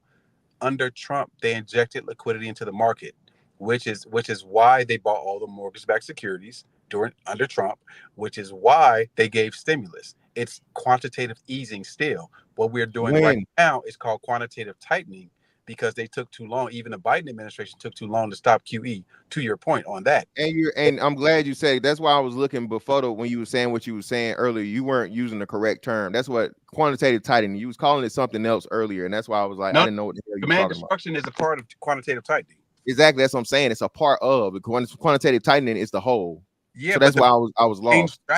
One of the main strategies of quantitative tightening is demand destruction. We can look. Yeah, this but up. that happens. That literally happens like perpetually because, like you said, you shrink the money up, you make it too high for people to do anything. So that's a part of it. It's like a guaranteed part of quantitative tightening. It's gonna happen. It's not. Right. It's not something that you can't do it in the inverse. So if you can't do it in the inverse, one literally causes the other, and one is definitely going to happen because, like you said, now there's no money for people to borrow. There's no money for people to what. So the demand destruction is automatically going to happen because of the ability of fucking what's the name of the money available and the funds available. That's why I was like, what? I was like, last response on that. Go ahead, Sean. The point of quantitative tightening is demand destruction. That's the point of it. So that's what I was saying earlier. Aaron with the $2. Sean, come to the bench. You need an NBA break. What the fuck is an NBA break? Man, drop more than $2, big dog. Come on, man. Like, share, subscribe, tell a friend, and tell a friend. Hit that like button right now if you can. That helps the channel the most. This is one thing that I didn't understand. I have two different questions. They showed an ad on the commercial that had Kamala saying that they were paying for sex changes or transgender surgery for inmates and whomever else. I was hoping that it was a soundbite that was out of order because that made zero sense to me. One thing I want to understand is why would Tony Hinchcliffe think it was appropriate to call Puerto Rico a floating piece of garbage in the Atlantic Ocean? Like, why does that stance make sense for a Trump rally? What is that saying to the Latino population? And why was it authorized? Because I assume Tony Hinchcliffe has a set. Why would that be a part of his set and be okay? First question regarding Kamala. You can answer both, Sean and Nay, but I want you guys to address Kamala first and then the second. I'm not with all that paying for that sex change shit. I'm not with none of that. And I did see that. So I think once again, this is why I'm independent, because I am objective. I ain't with that shit. That's a terrible policy. Very simple. Okay. I didn't even hear about that, to be honest. I don't even know what to say to that. I didn't hear about that. I didn't hear about paying for them to have sex changes in the prisons. She said everybody should have access, paid not by themselves. What's it called? Gender affirming surgery? Gender affirming care. Gender affirming, yeah. I'm not with that. Yeah. What do you think? What you got, Nay? I'm not with that shit. I can't point out one thing y'all disagree with Trump on. I disagree with her on shit, and I'm cool with that. Okay. Let me get that one some thought. Yeah, let me get that one. I ain't gonna lie, I gotta get that one some thought. Okay. Do you agree with her? I agree that if you want to be transgender, yes, you have the right to be transgender, because I don't want to speak against that community. But that's interesting. I gotta give that thought. I'm serious. I gotta give that thought, especially because when you say you don't want to speak against that community, what do you mean by that? You're saying that the trans, although I would be considered somebody in that community, I'm still, when it comes to the trans. What do you actually think? I guess is what I'm asking. If you feel in your heart of hearts that you're supposed to be a particular type of person, do what you feel is best, right? Okay. But now should we have to pay for it? Honestly, no. I think that's your choice. If that's something that you want, I don't think that it should be like up to the government to pay for something like that. That's your choice. That's what you want to do for you. But I don't think that that's like necessarily like this nigga's it's like no, it's like I'm trying to figure out how to phrase this.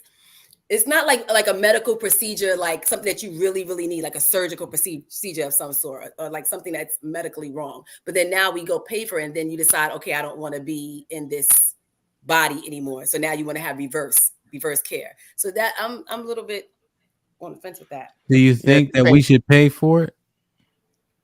No, I said that. No, I said no. Okay.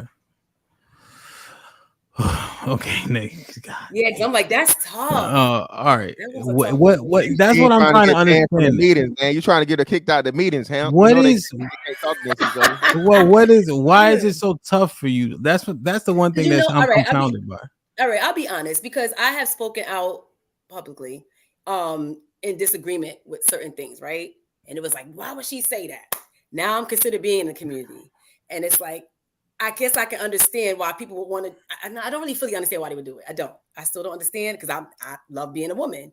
But there are people that do it. And I still love them. I love you to pieces. But I don't understand what would make you do it. So that's why I'm like, I can't really necessarily speak to it because I'm not trans. She's And trying not to lose her membership. Okay, so I don't know. why you? So what about the people in prison though?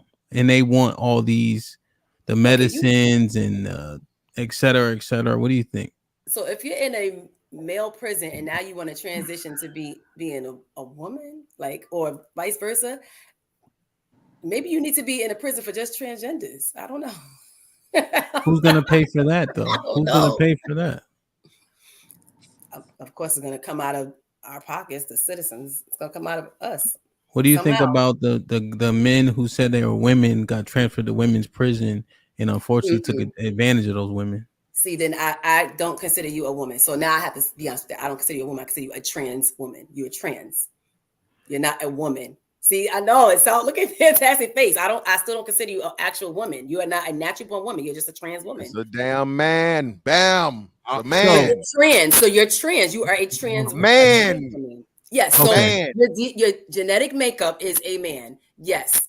You don't feel that you are a man. You feel you identify as a woman. So that's what you identify as. Doesn't mean that genetically that's what you are.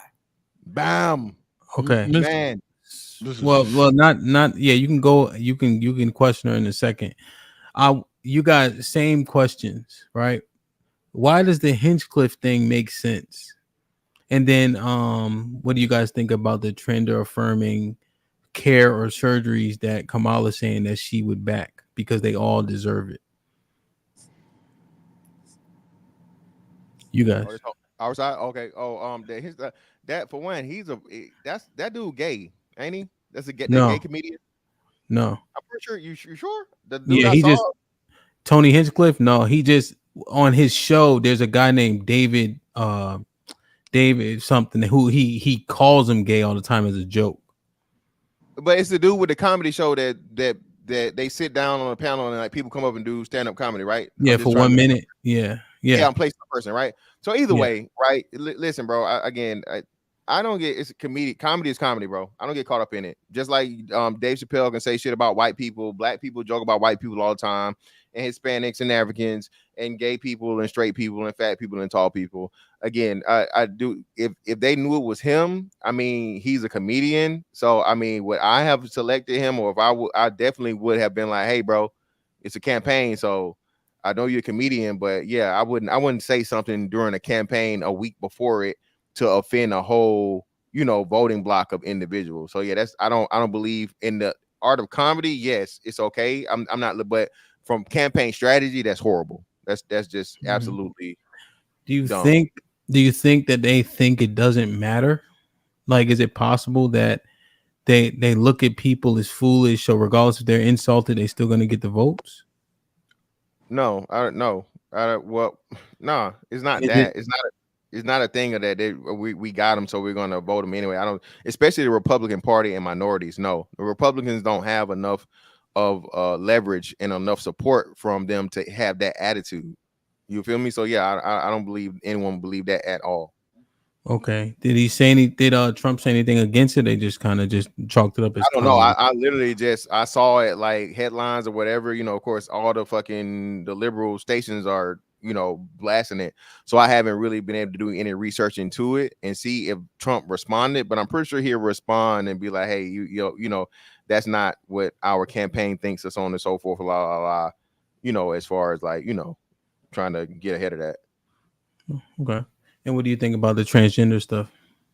You already know what I think, man. I'm not, listen, I believe in science and biology, which has been proven true since the beginning of time. If a person, as an adult person, you get to choose and do what you do with your body. But Just like if I were to break my ankle, right, or I was to dislocate something that's on us, so have to go to the hospital and have insurance and pay for it and do all those other things, it should be different for them because of who they want to have sex with, okay, or what they believe in their head. Now, it was I need to vet this, maybe we can look it up. But the transgender rights and things of that nature, they've been enacted even when Trump was in office. No, not to this. No. Actually, Trump took away those because he banned it in the military. He banned the transgender thing in the military, and Biden immediately said one of the first things actually he was going to do was stuff for transgenders in the transgender community. He brought back what Trump banned. So no, I hate when people say this stuff like, "Oh, Trump did stuff for the transgender." What did he do? No, he literally went against it. Military specifically, because people were pulling the hustle of coming into the military just to get their surgery, and then on top of their surgery, now they have lifelong mental health support and care paid for by the tax dollars of someone that never joined the military for military purposes. So do you think most Americans are in the military, the majority or minority in your words? Obviously the minority, obviously. Okay, cool. So it's still in place for everybody who went in the military then, right? What do you mean? Yeah, but what it had nothing to, so America was not offering to pay for anything for people that were, the government was not funding that. Show me where the government was funding for transgender surgery under Trump. Show me. The federal government. It did not happen. Let me get Aaron, and I think the point is that it's such a small number who are affected, right? I think that's Sean's overarching point. I want to ask the question because I don't know if anybody have answered this.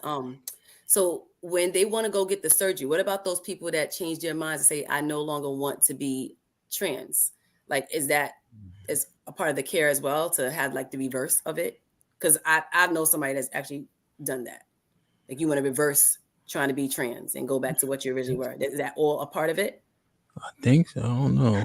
That would be that's crazy. Yo. Yeah, so I don't, like I said, I don't have any issue with anybody identifying in the community, but I don't necessarily. It's like, to me, it's like a cosmetic surgery. It's not a necessity. It's something that you just want. But you support it. Well, hold on. But I support it. No, I support you if you want to do it. Like, I support you if you want to go get a BBL, you want your lips done, whatever. If you want that, go for it.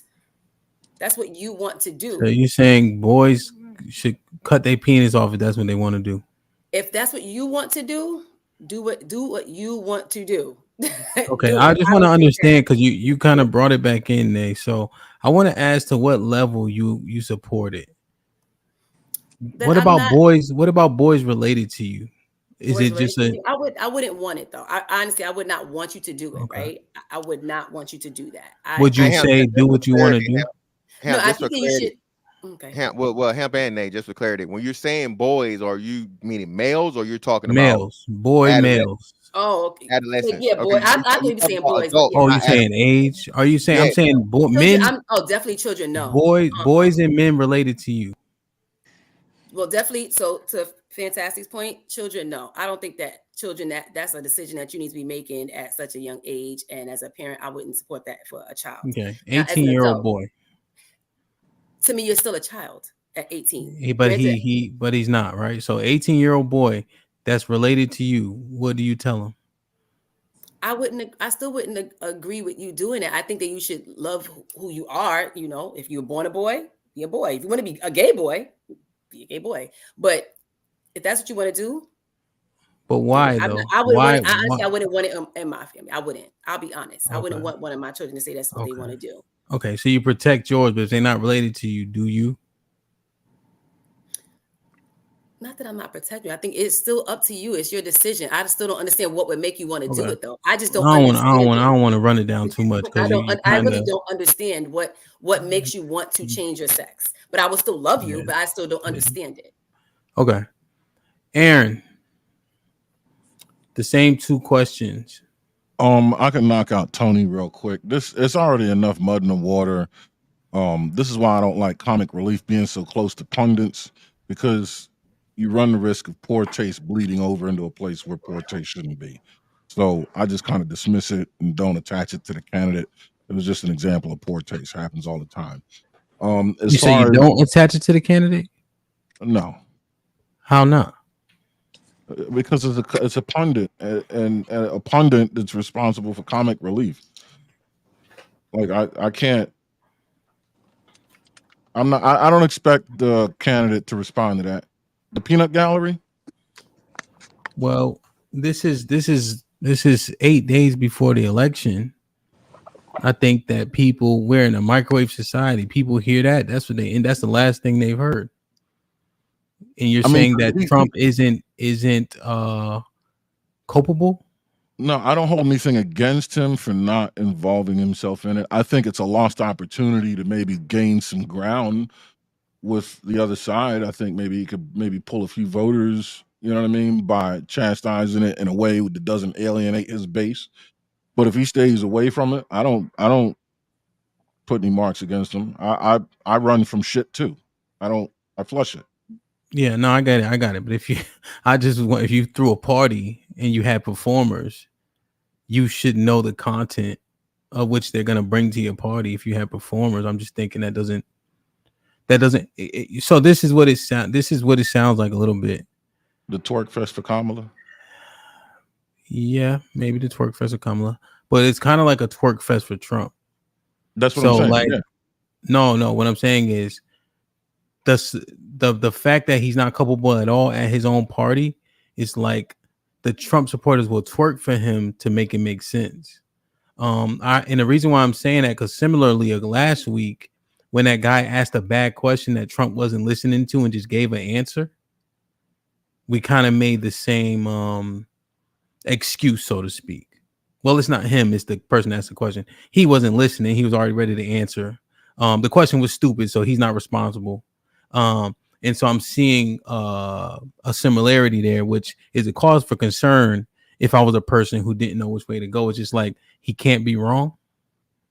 Yeah, no, just like I didn't hold it against Kamala when they were twerking at her. That's what I'm saying. Like you can hire entertainment, but the court jester is the court jester. It's the clown, and if the clown wants to commence knocking shit over, you know what I mean? Like it's the clown. It has nothing to do with you know what I mean?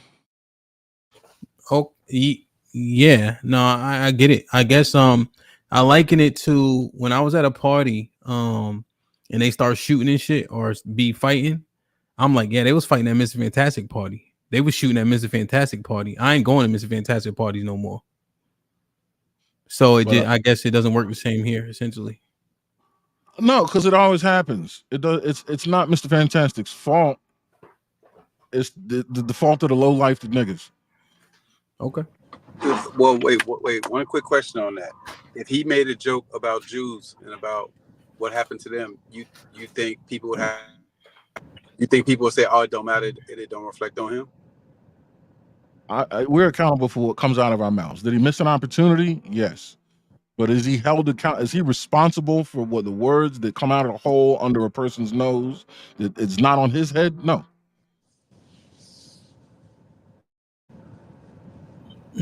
I think Kamala lost an opportunity to reach out to the black female community when they were twerking at her thing. I think it was a lost opportunity. But I don't put it against her. I think her campaign manager would be like, don't you hire that one again. And I would suggest Trump's campaign manager give him the same advice. Blacklist that fool, but just keep moving because we have policy and stuff.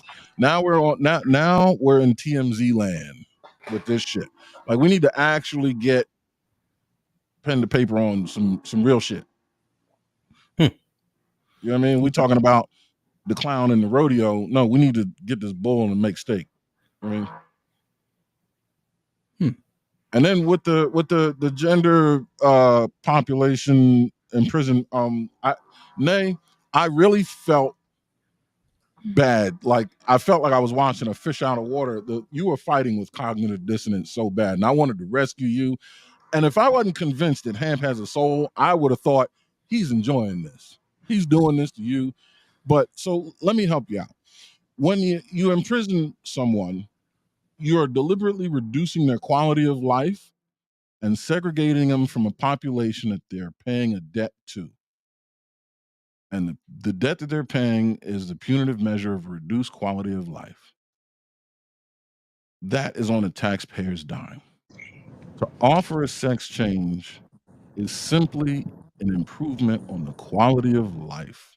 It's already gone in the other direction, whether the taxpayer is paying for it or not. If the taxpayer is paying for it, I don't need to convince you that the pile of shit should not be eaten. But it shouldn't. Because if that's the case, It goes against the purpose of incarceration being a punitive measure to reduce the quality of life. It's not as if there's a threat to life and limb. That's a different story. You want to mitigate that? I'm all for it. But I'm sorry, it's recreational, and in the prison system, when your debt is paid, then you get recreational decisions afforded to you. So that's not what I compared it to. Cosmetic. You know It's what I not. mean? It's not a necessity. Like you don't have to. It's something that you want. Exactly. I did say that. I get what you're saying. There's a I compassion did, for the so maybe I didn't community. articulate it the best. And it could be because I'm like, I don't necessarily want to offend, but I'm like, I have to be honest. Like it's to me, it's considered cosmetic. It's not something that you have to get. So if you want to dress in, well, I don't even think they call it drag anymore. But if that's how you want to dress, I don't care. If you want to be gay, want to be lesbian, I don't care. Right? That doesn't bother me at all. But to say, let's pay for you to have the procedure, no, I personally think that could be a private insurance. That's something that you save up your funds for. You do that, and then to that point of you being in prison, and now you're getting the same privileges as somebody who's free. If you already come into the prison, that's why I was like, now this might sound wrong, but maybe you need to be in a segregated type of prison. You need to have a transgender prison. I don't know. Yeah, But it's like your toddler's in the corner. You put a toddler in the corner for punishment. You don't go give him an ice cream cone. Yeah. Even though you want to give your kid ice cream. Get him out of the corner. Give him ice cream now. they may as well pay for BBLs in the women's prison. You know what I'm saying? Like that's crazy. All right, let me do this, man. Like, share, subscribe, tell a friend, and tell a friend. Hit that like button right now if you can. That helps the channel the most. Aaron with the $5 says, if losing 2 soldiers hurt you, then you don't need to be in a war. LOL. People expect to lose soldiers. This is why y'all should play the game called Risk. Reese with the $5 said the recession caused 10% unemployment. Obama lowered it to 4.7%. Economist Blender/Zandy said without him, it would have lasted twice as long with 2 times job losses. Granny with the $10 said the bull run Obama had was something the world had never seen. It was fueled by a tech revolution! The bull run Trump had was a series of events in the middle of tech revolution enhanced by fear. Real love was popping. Chicago Real in the building with the $5 says peace to the guards. Salute. Southside, wow. These are the political discourses to be had. Gratitude for you, Hemp. Hey, Mr. Fantastic, can you read this last one? This last word. Read. Wild Hunters in the building. You feel me? Indeed. Real love. Salute.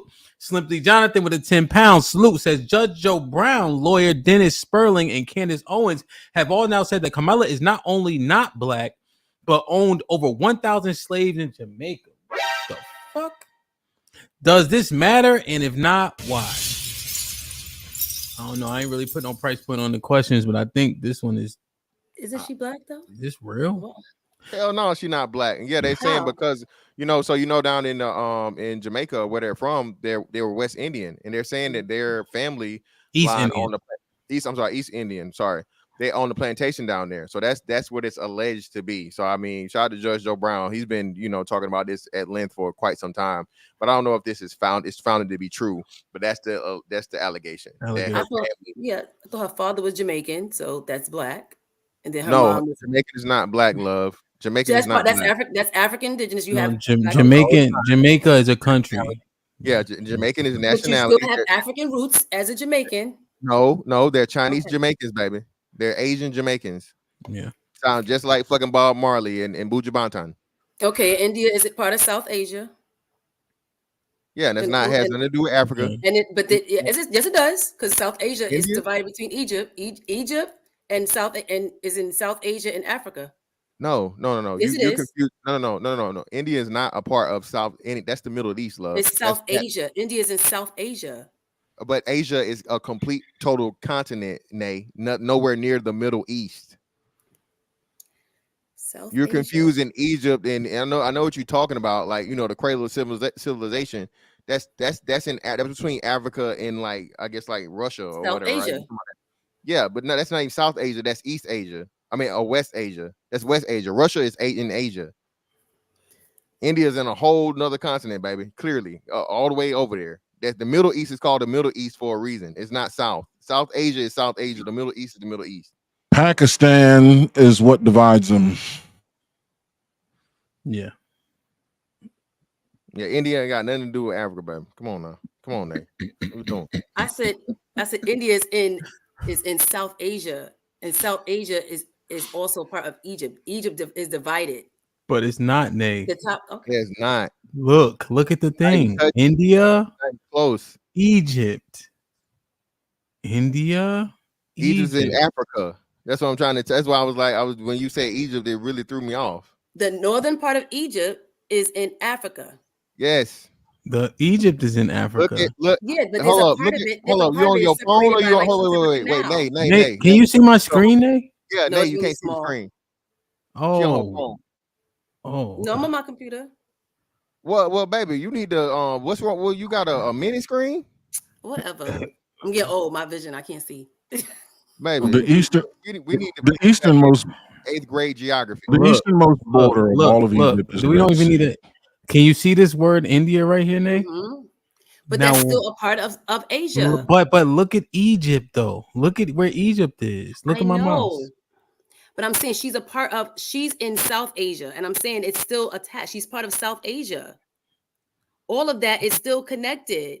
Look at it. If you go from here, you just go. What are you saying? You're saying that to say what if you come though? from South Asia, just going. What is that to the west? You're going to the west. You're still going to be 1, 2, it's 3, connected 4, still.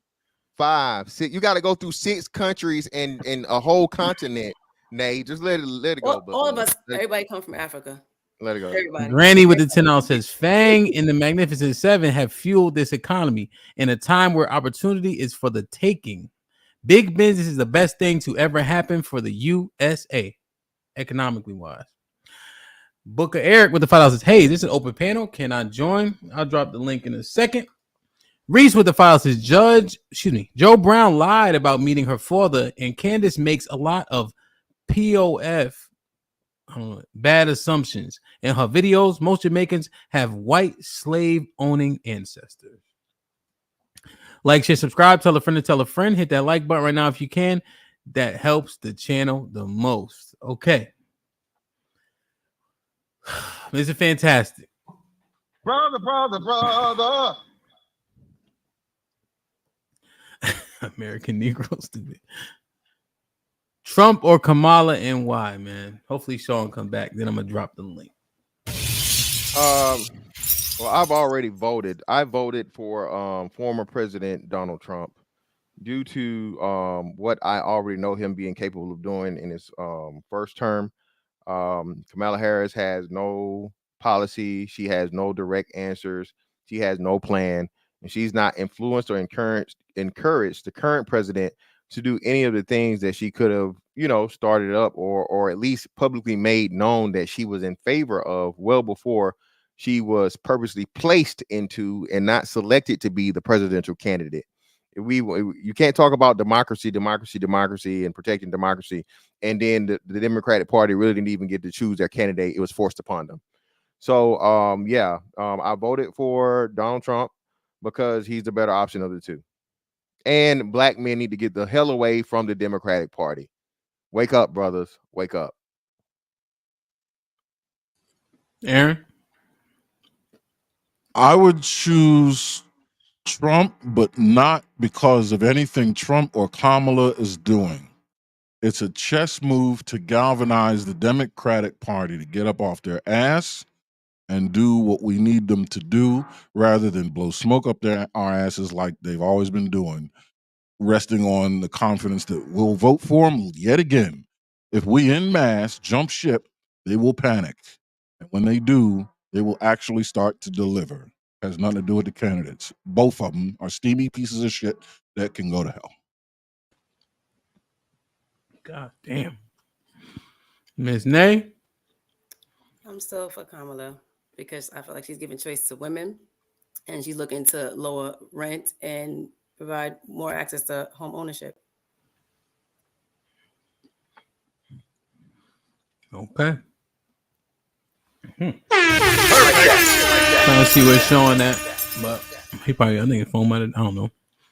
Like, share, subscribe, tell a friend to tell a friend. Hit that like button right now if you can. That helps the channel the most. Go ahead. I can't hear you. I left something out. It would be irresponsible for me to. Can you hear me? Yes. I left something out. Vote red for the president. Vote blue everywhere else. Interesting. Y'all did a good job, man. Perfect. I just dropped the link. Everybody seemingly is an expert. Hit the link so we can find out. Let me do this because they're not going to ruin my fun today. Give me 1 second. What is it? Put him in the fucking bedroom. Get him out of here. Come on. Wait a minute. Whoa, my money here. Get the fuck out of here. Get him the fuck out of here. Put him in the bedroom.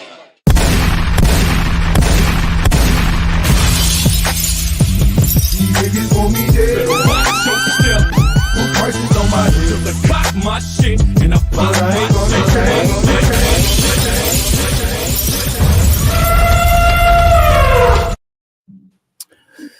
Yeah, man. Awesome, guys. Good shit for sure, man. Shit like that. Shit like that. Let me just see 1 second. Okay, Sean not back yet. When Sean get up here, I'm gonna give him the floor to state his who and why as well.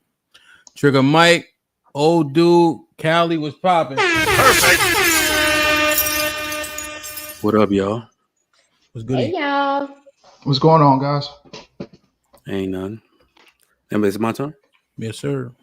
That's what's up. I mean, dope convo, man. I wanted to get in. I didn't know when I saw Sean up here, but the closed panel was great to watch different perspectives. And I was shouting at the screen because I'm like, nobody's wrong.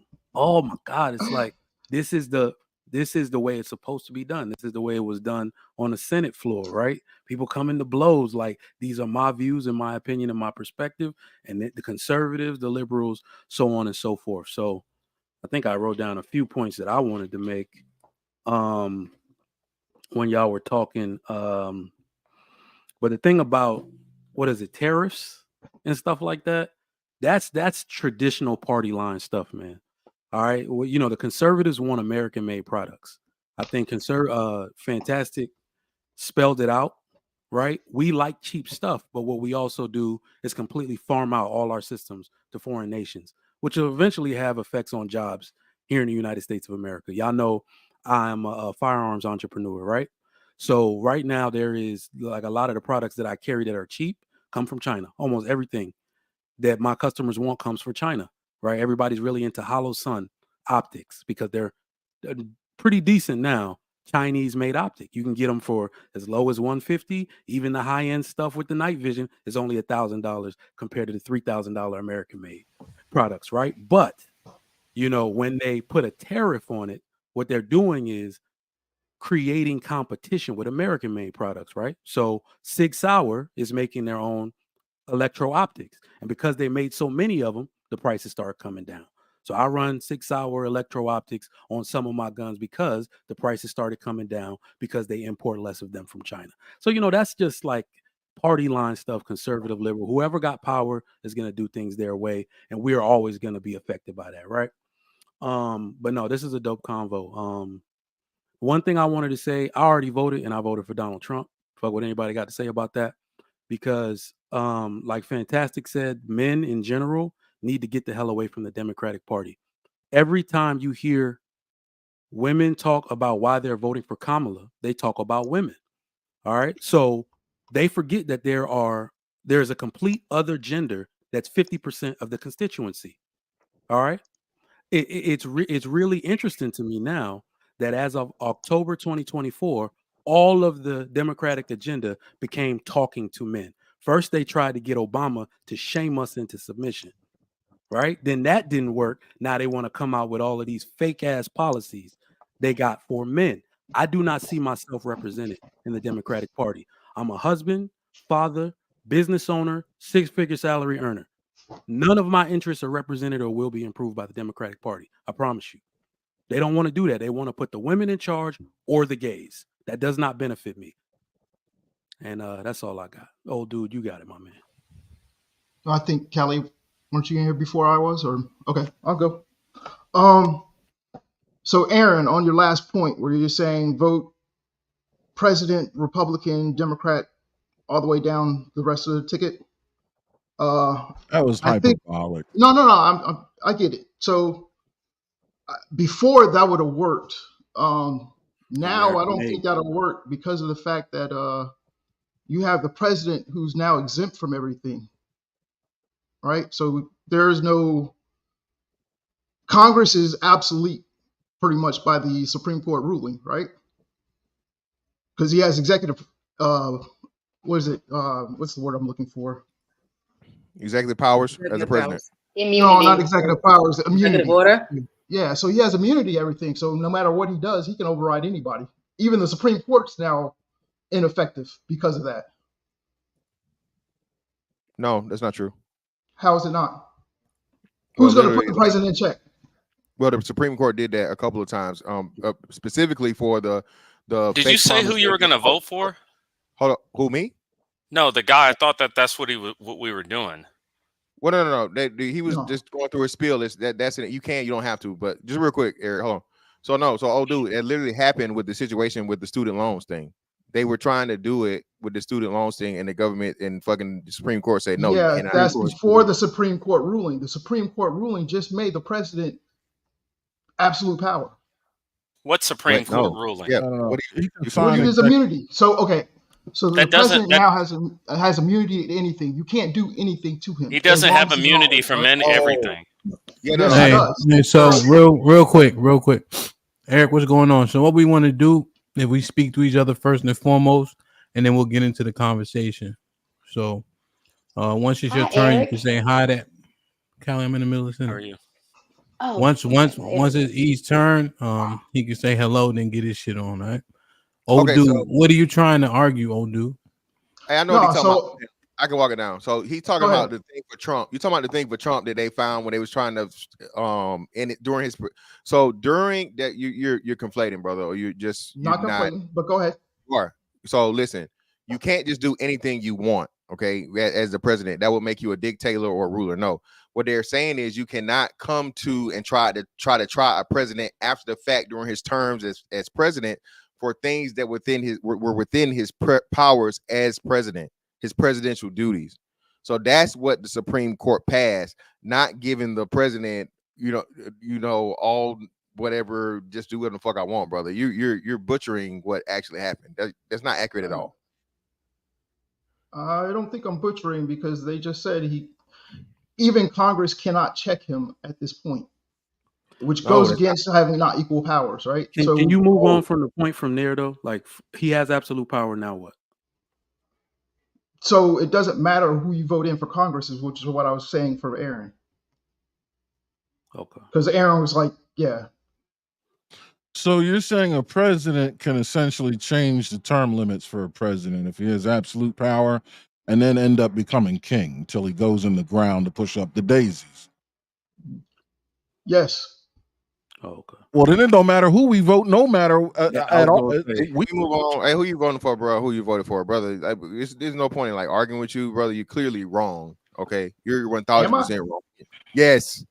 Everybody. You have three different people telling you the same thing. You're misinterpreting, or you're just purposely not understanding what happened. That the thing for Donald Trump was directly for them trying to him. They tried to prosecute him for some shit he did that was within his presidential responsibilities, brother, and capabilities, What you're talking about does not exist, because if that was the case, the Joe Biden situation that's going on right now, he would be able to motherfucking erase all student loans. He would be able to motherfucking hell, not even allow the next election to happen. Yeah, which Aaron just gave the best scenario, bro. We do not live in a dictatorship or rulership where the president does whatever the fuck he wants, bro. They can't do what they want. No, hold on. Wasn't one of the things that he argued in his case was I can order SEAL Team 6 to take out my opponents, right? Did he do it? Doesn't matter if he did it. A That's what he commander. argued. They gave him, said yes, he has an absolute immunity to do so. No, commander in chief has always had the ability to execute executive orders and issue special military. That's always been. I mean, that's like saying here's the football, but that doesn't mean he can just nuke folks. All right. Can I just say something, old dude, to you real quick? Go ahead. I think that the reason why this hyperbole doesn't work in regards to Donald Trump is because he was already the president. So it's like you can't say all of this wild shit he's going to do when he was already president for 4 years, bro. The world didn't fucking fall apart. Yeah, no, it's oh, dude. I think the point that Mr. Fantastic made is simply they would have erased the student loans, but instead they couldn't because they don't have absolution. I think that that's clarifies because the the ruling. point. No, that's because the ruling Been did not watching a lot of exist. CNN. Yeah, I'm watching the freaking arguments that they made. The ruling was after when they proposed the student loans, but now he still is the president, which means that he could do it now, even though it is after the ruling. You see what I'm saying? So it's not absolution like it's being painted to be, but they do have, pursuant to, like, let me just show this and then we can go from it. The president is not above the law, but understand our system of separated powers. The president may not be prosecuted for exercising his core constitutional powers, and he is entitled to at least presumptive immunity from prosecution of his official acts. That's literally what I said, brother. You like, I don't know how you got what you got. Well, we don't need to run it down completely. I think he got to read it, understand it, and accept it. I think it's not absolution. That's all. Let me get Callie in, then we'll get Eric in. Callie, what's popping? Hey, Eric. It's nice to see you. I haven't seen you in a minute. Hope you're doing good. How are you? I'm good. Same old. Look, I'm not voting for either one. I don't think either one is a good candidate. I have my reasons for Trump. I do not like old boy. I think the temperament of the country is just pretty much all bad when he's in office. Is chaotic. It's all kinds of a bunch of petty shit. It disrupts the citizenry. As far as for Kamala, I don't think she's a very strong candidate. Whatchamacallit, I do like some of her policy positions because I'm more of a social liberal when it comes to that kind of shit. But I don't really know a whole lot about her like that. You know what I mean? Some of the stuff I agree with, but as far as just being a strong candidate and her ability to articulate her positions, I don't think that'll be a good fit. Callie, are you voting for any of like your state delegation, at least? Oh yeah, I always vote down ticket. Now so you're just choosing to abstain from voting from either, and you think that's the best choice? I think that's my only choice. I don't think that I should. I mean, people will say it's throwing your vote away, but I think it's voting. I think it's throwing my vote away to automatically vote for her. Okay, so because I don't want them to think that Do you also recommend? Do you also recommend that choice to others? I recommend people do what they feel is right. I know that's the answer. That's easy, but I'm saying if you had to give a recommendation to people, what would it be? If I had to give a recommendation, I'd say to abstain. Because I don't like the fact that the Democrats will take your vote for granted, like they automatically assume you voting for them, so therefore they don't have to necessarily work for it. But I'm not for voting against, voting for a person that you vehemently disagree with. Okay. All right. Eric, what's popping, man? How are you? I think it takes a lot of humbleness from Callie's perspective to say that I don't know. I mean, everybody thinks that they know what's going on. And I think it takes a lot of humbleness to say, I'm just going to sit out. I don't have the answer. I would say that, I mean, I'm voting Trump. I'm not 100%. I'm not 100% on the Trump bandwagon, just because I think that the issues right now are very complex, and I don't know if we have the answer to all of them. I can tell why I'm voting for Trump, and I'm leaning on more assumption versus actual delivery, because he can say he's going to do these things, but I don't necessarily know. But what I can take is what the existing administration has done and go from there. So if I go from immigration, immigration is an important issue for me. And I do think that with the amount of people that have come into the country in the last 4 years, I do think we do need to get to something has to be done. And for me, it's who do I trust to do it? Not to say that the Democrats don't have a plan, because the Democrats did introduce a bill for immigration, but the Republicans did stonewall it, because it seems like the only reason that they introduced that was because they knew that the election was right around the corner and this was an issue. So I'm going to trust the Trump administration to at least begin with my dream would be massive deportations. That's my dream, but I don't know if that's going to happen, because not only are we reliant upon them now in certain industries, like blue collar industries for low skilled workers, we also have our larger corporations, which are like Google and DoorDash. And I think that these people are participating in active human trafficking by having a lot of undocumented people working for them. So I do trust the Trump administration with that. Not to say he's going to do it, but I do trust where they're going with that. Energy and the cost of energy, I do, once again, even though Biden, we are right now producing more oil than we ever have with Biden, but that started with Trump. I do think Trump will cut some things at the EPA to increase that energy, oil and gas production, while also alleviating things with the things that are going on around the world, such as like Russia and Ukraine. That's affecting oil prices, because it's like multifaceted, right? It's not just what we produce here, but if there's issues in the Middle East, or if we have embargoes against certain people, then that affects the price of oil as well. So I do trust Trump for that. I do trust Trump to step in with Russia and Ukraine, also with Israel and Palestine. Not to say that he will. Not to say that Trump is that much better. Yeah. But I just trust the administration with that. So those two. Yeah. I understand that premise. That's actually a good premise to start to paint it on. Where if you had to make an assumption, who do you trust that might, not even get, just like who has spoken enough in which a way where you believe them to possibly do it more? I think that's a good premise to paint it on. I don't know if I ever heard it painted like that, but it's more palatable that way. Now, Eve, we go back to like the mass deportation. How much would it hurt us though? Right now, we don't know, because the level that he's trying to get to is something that's never been enacted before. It's like playing a game of Jenga. It's an incredibly complex issue. To say I'm just going to vote for one person and this person's going to do that in that quickly, that's pretty difficult to do. So what I would say is, and I saw somebody said that in the chat, and I think it's very interesting. He's like, well, the immigration bill could have been passed.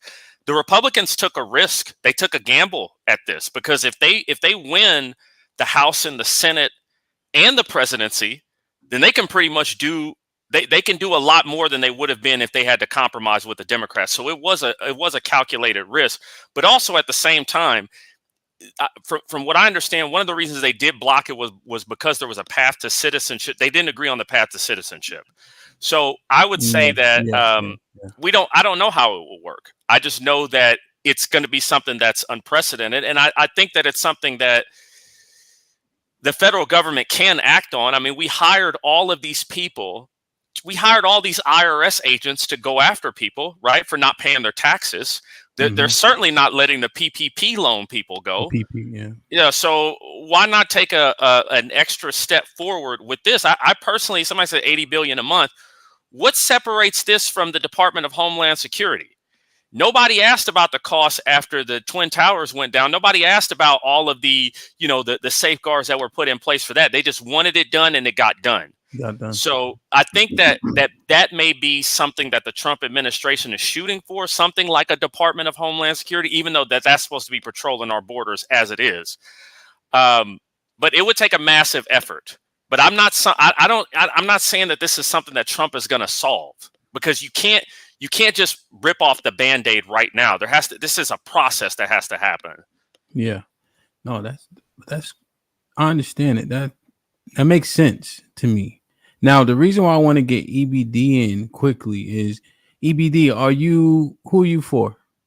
If you don't mind. Harris. What do you think about the points that Eric made, where he's saying, hey, do you agree, generally speaking, with the premise, EBD, that all politicians lie? No. Okay. So that's a moot point then. That was me just asking, but I don't want to derail. What do you think about his points that, based on the things that he wants to happen in the country, it's more likely to get them done under a Trump administration? And again, he can't say definitively it's going to happen, but who does he say, if possible, it'd be this person? What's your thought? I think in order to accomplish anything in the White House, you have to have a comprehensive understanding of what the problem is first, and you have to operate from a standpoint of reality, meaning basically the last time we had this administration, we had build the wall, we had deportation, we had family separation, we were supposed to have Mexico pay for the wall, they never did. That came out of taxpayer money. We were supposed to have the greatest economy. COVID was supposed to be as bad as the flu. There are all these, when you cannot trust what the president of the United States says on a daily basis, because there are organizations that come out and have to inform the American people, like, hey, what this man elected leader said is not in fact the case. Here's what actually happened. If you have to live in a reality in which the person that is speaking has to be actually fact checked by another organization or someone else simply because they have the incapability of grasping reality as it is happening, that is a problem. So I don't see very much of an accomplishment or a set standard of this is how we need to all think, act, and behave in order to accomplish these things, especially given the most powerful position in the world. Meaning what you say not only has weight, but it can carry on through different administrations. If your administration says, we hold these truths, these facts to be truth about why we're in the UN or why we've joined NATO, and that we've committed to this promise, to this ideal, and then one person can negate that and say, no, forget it, scratch it, I'm not that guy and we'll never be that country again. How do you reestablish, that trust over, what took, generations to build, right? Credibility to say that we'll be there when these things go down on a global stage. So we can't, if the president can't be trusted to what he's going to be doing domestically or internationally, what can we trust him to do other than anything that is self-interest or outside of self-interest, okay, or moneyed interest? Can I respond to these points? Because I wrote them down. So one of the things I find to be interesting was he talked about the wall, right? And this was a very good reason, I think, that the Republicans stopped the immigration bill, right? Because, and it's all politics, right? It is in an essence, it is politics, because when it came to protections for the wall, the people to stop that were whom? The people to stop the Trump's efforts to build the wall were so why would I turn around and trust the same group of people who stopped the building of the wall to enact an immigration bill? And then you talked about Donald Trump being fact-checked by organizations. These are the same organizations that participate in active censorship, the same organizations that censored the Biden laptop. you're saying that those organizations, which we know have participated in nefarious acts in the past, that we now should trust those organizations to fact check. And it's funny that you brought up COVID, because now the same organizations told us somebody ate a bat. We don't even hear that anymore. We don't even hear that somebody ate a bat, and that's what got the rest of the world sick. We're now seeing all type of congressional hearings about this, and then the fact that the administration weaponized OSHA to force people to take a shot. I don't know. And then NATO, this isn't 1980 anymore. I think it's time for the United States to start analyzing our relationships with all of the people that are our so-called allies, especially if we're spending money to protect them and they're not putting any of their own money up.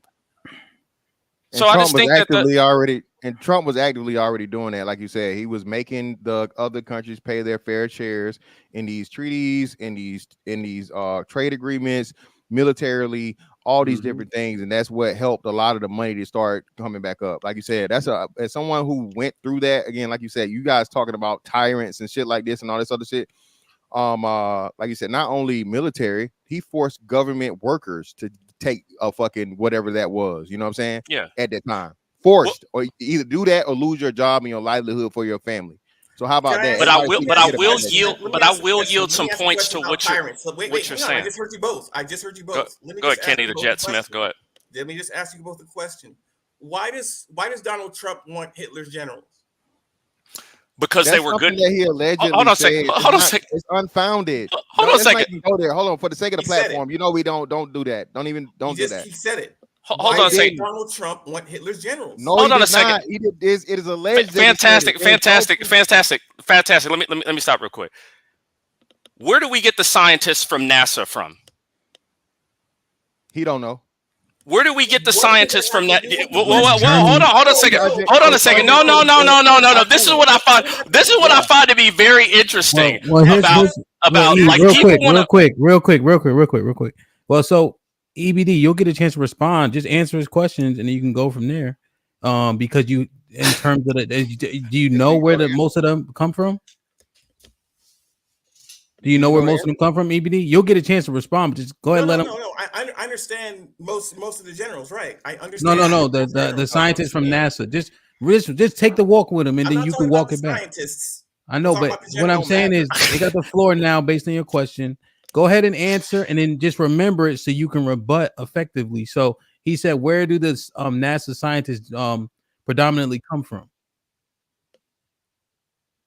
Project Paperclip, bro. You don't know. So all the people. Hold on. Let him give him a chance. We're not talking about Project Paperclip. I asked a specific question. Why does Donald Trump want Hitler's generals?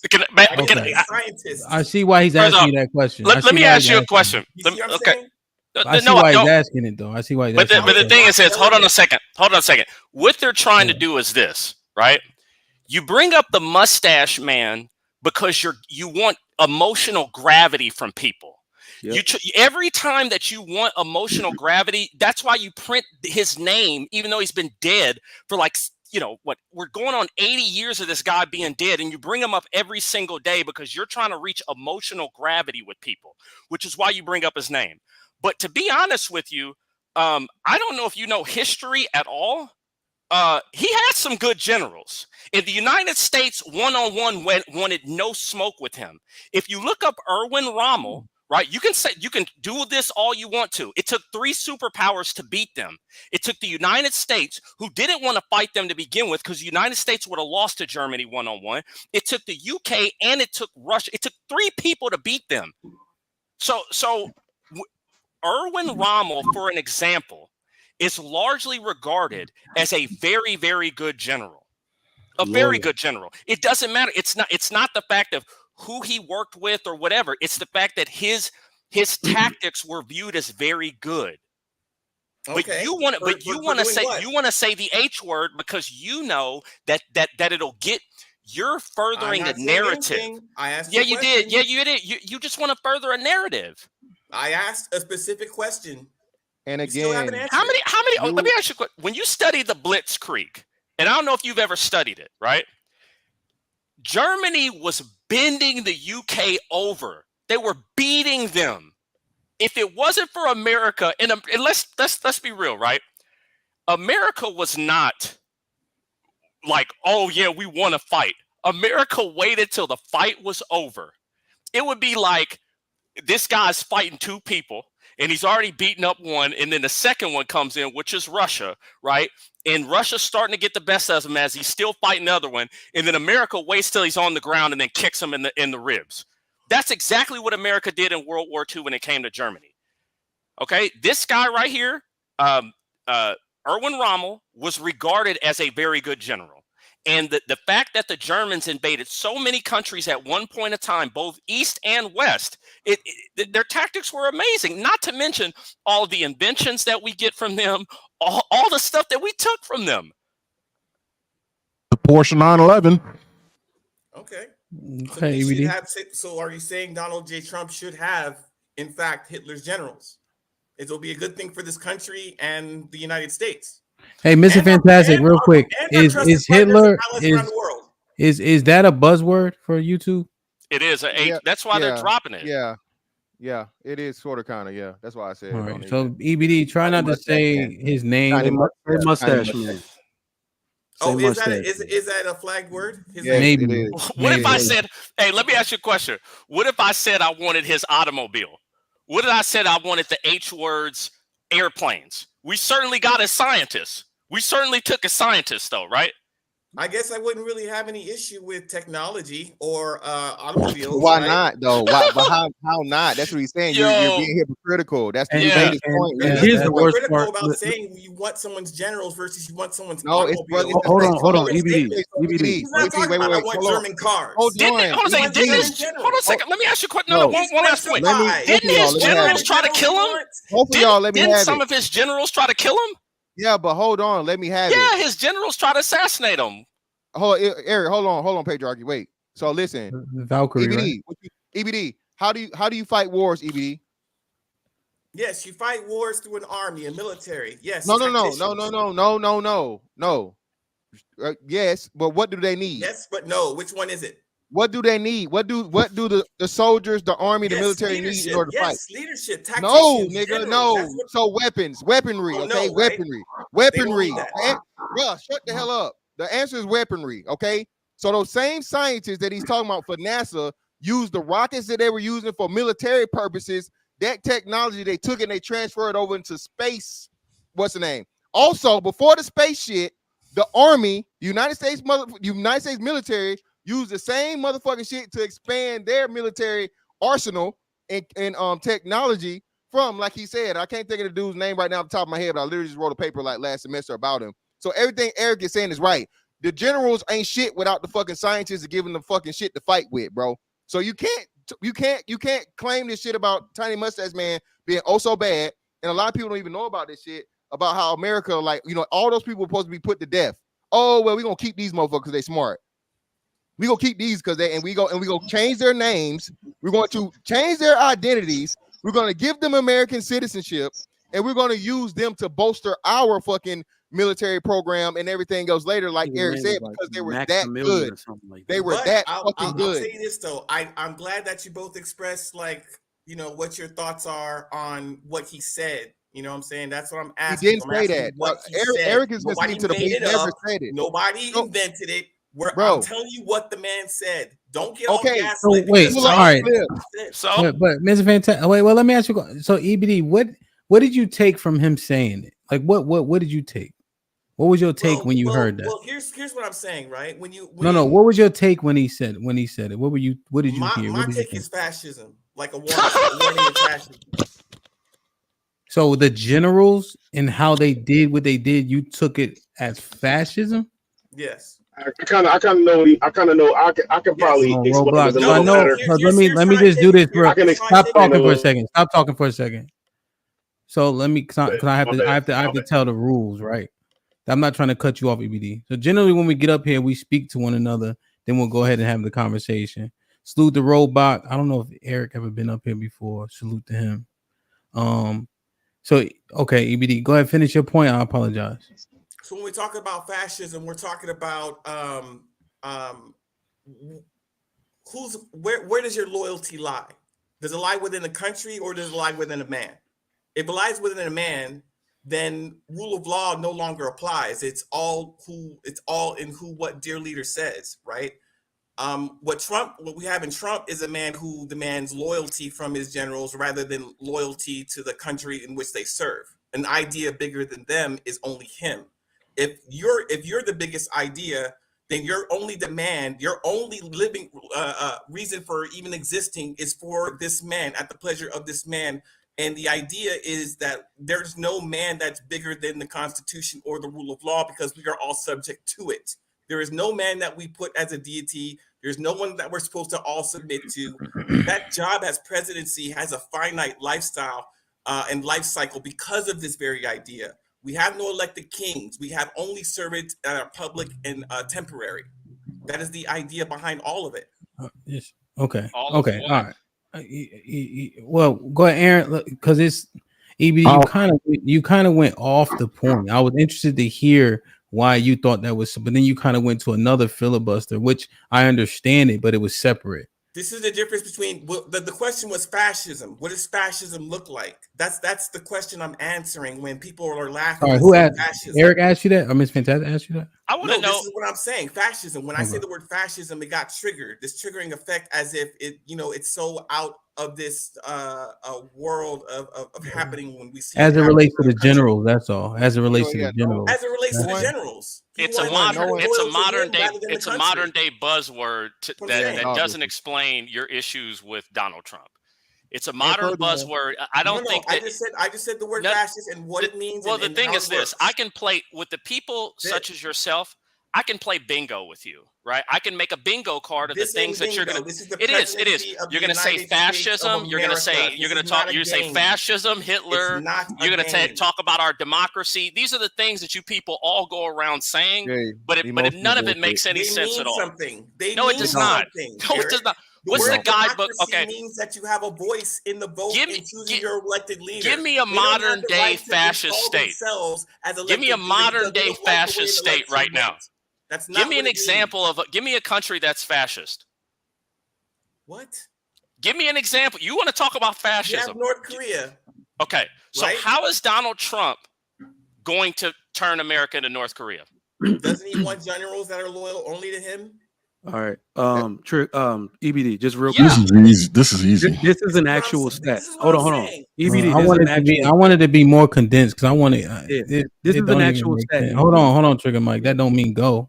That mean I want to get it more condensed. And so, generally speaking, Aaron has statements that are more condensed. Go, Aaron. What were you trying to say first, and then Trigger can go. Fascism can go out the window, EBD. It was nationalism is what drove the scientists and military leaders of Germany, and that's what H-Man was able to stimulate. It was a sense of nationalism. It was patriotism. It wasn't fascism. Trigger? Yeah, so you said North Korea. There are 4 times as many guns owned by civilians of the United States of America than there are issued to the military. Fascist state can never happen here. If I can go on the street and shoot back, I'm just saying. Also, free media and access to technology, which is already here. Also, we have 3 branches of government still too. Yeah, and furthermore, I need that clip, brother. You're up here spreading rumors. That's the same rumor that said, "Oh, he said it doesn't take $60,000 to bury a fucking Mexican." Okay. Bro, you're spreading rumors. Give me the clip, or it didn't happen, and it didn't happen. Bro, it's not. Do you have the clip? Let's get the clip. I sent you the article in your IG to verify what. Not an article. Not an article. I need to hear they him want saying to. it. They want to hear the clip, and they're not going to get it because General Kelly's the one who said it. So they're not going to have him actually saying it. I thought he had loyal generals. No, he didn't, but that's what he wants. Okay. I mean, I'm just clarifying your point. So, all right, so let's do this. Let's get Roadblock so you can. No, I got you. I know you got a little bit of delay. Salute. Let Roadblock come in to maybe he can help clarify EBD's points, and I'll look for the clip and the article that Kenny sent. Go ahead, Roadblock. What's popping? What's good, everybody? Everybody doing on the chat. Good. What he's saying was Donald Trump has had a fascination with dictators around the world. Kim Jong-un, Putin, or Viktor Orban from Turkey. All of these dudes that he's from Hungary. He fantasized. But yeah, Hungary, my bad. Thank you for correcting me. All of these dudes, all these dictators, all these fascists that control their countries, he wants that. He strives that. So when 40 out of the 44 people in his administration, the last administration, aren't supporting him, most of them were generals. Mike Milley, when we had the protests in 2020, Donald Trump said, well, why can't we just shoot the protesters? Mike Milley said, we can't do that. So these are, and it was verified by other people that were there. So when Mike Milley is saying that Donald Trump wants to be, he fantasizes about having complete control because he doesn't want, because in business, if you think about what Donald Trump was in business, he was the ultimate power. What he said went. So when he comes in the government, he thinks he can take that same type of that irrational thinking into government, but then you have generals who are like, no, we can't do that. That's against the Constitution. So why are we giving? I don't understand why we as Black people love to give this dude so much grace, like he is not capable of doing. Because that always told me, tell you who they are, you believe. Because he literally told us who he was time and time and time again. I understand that Black people, we need to get away from the Democrat Party. I don't vote Democrat. I'm a 2A guy all day, every day. But what I'm not going to do is vote 2A and just totally forego my dignity. Just not about to do that because I'm not voting for Trump. I'm voting for Cornell. He's a humanitarian. He loves people who, no matter who they are. Yeah, I can't vote for Kamala Harris. I can't vote for Trump either. He's on the ballot in Ohio. Okay. No, he's actually on the ballot in Ohio. Yeah. Cool. Yeah. My My bad. bad. Cool. So let me. So I mean, I'm done, man. I'm working. I don't want to take up too much of your time. All right. So let me address. Okay, I'll go say ahead. something after Go ahead. you.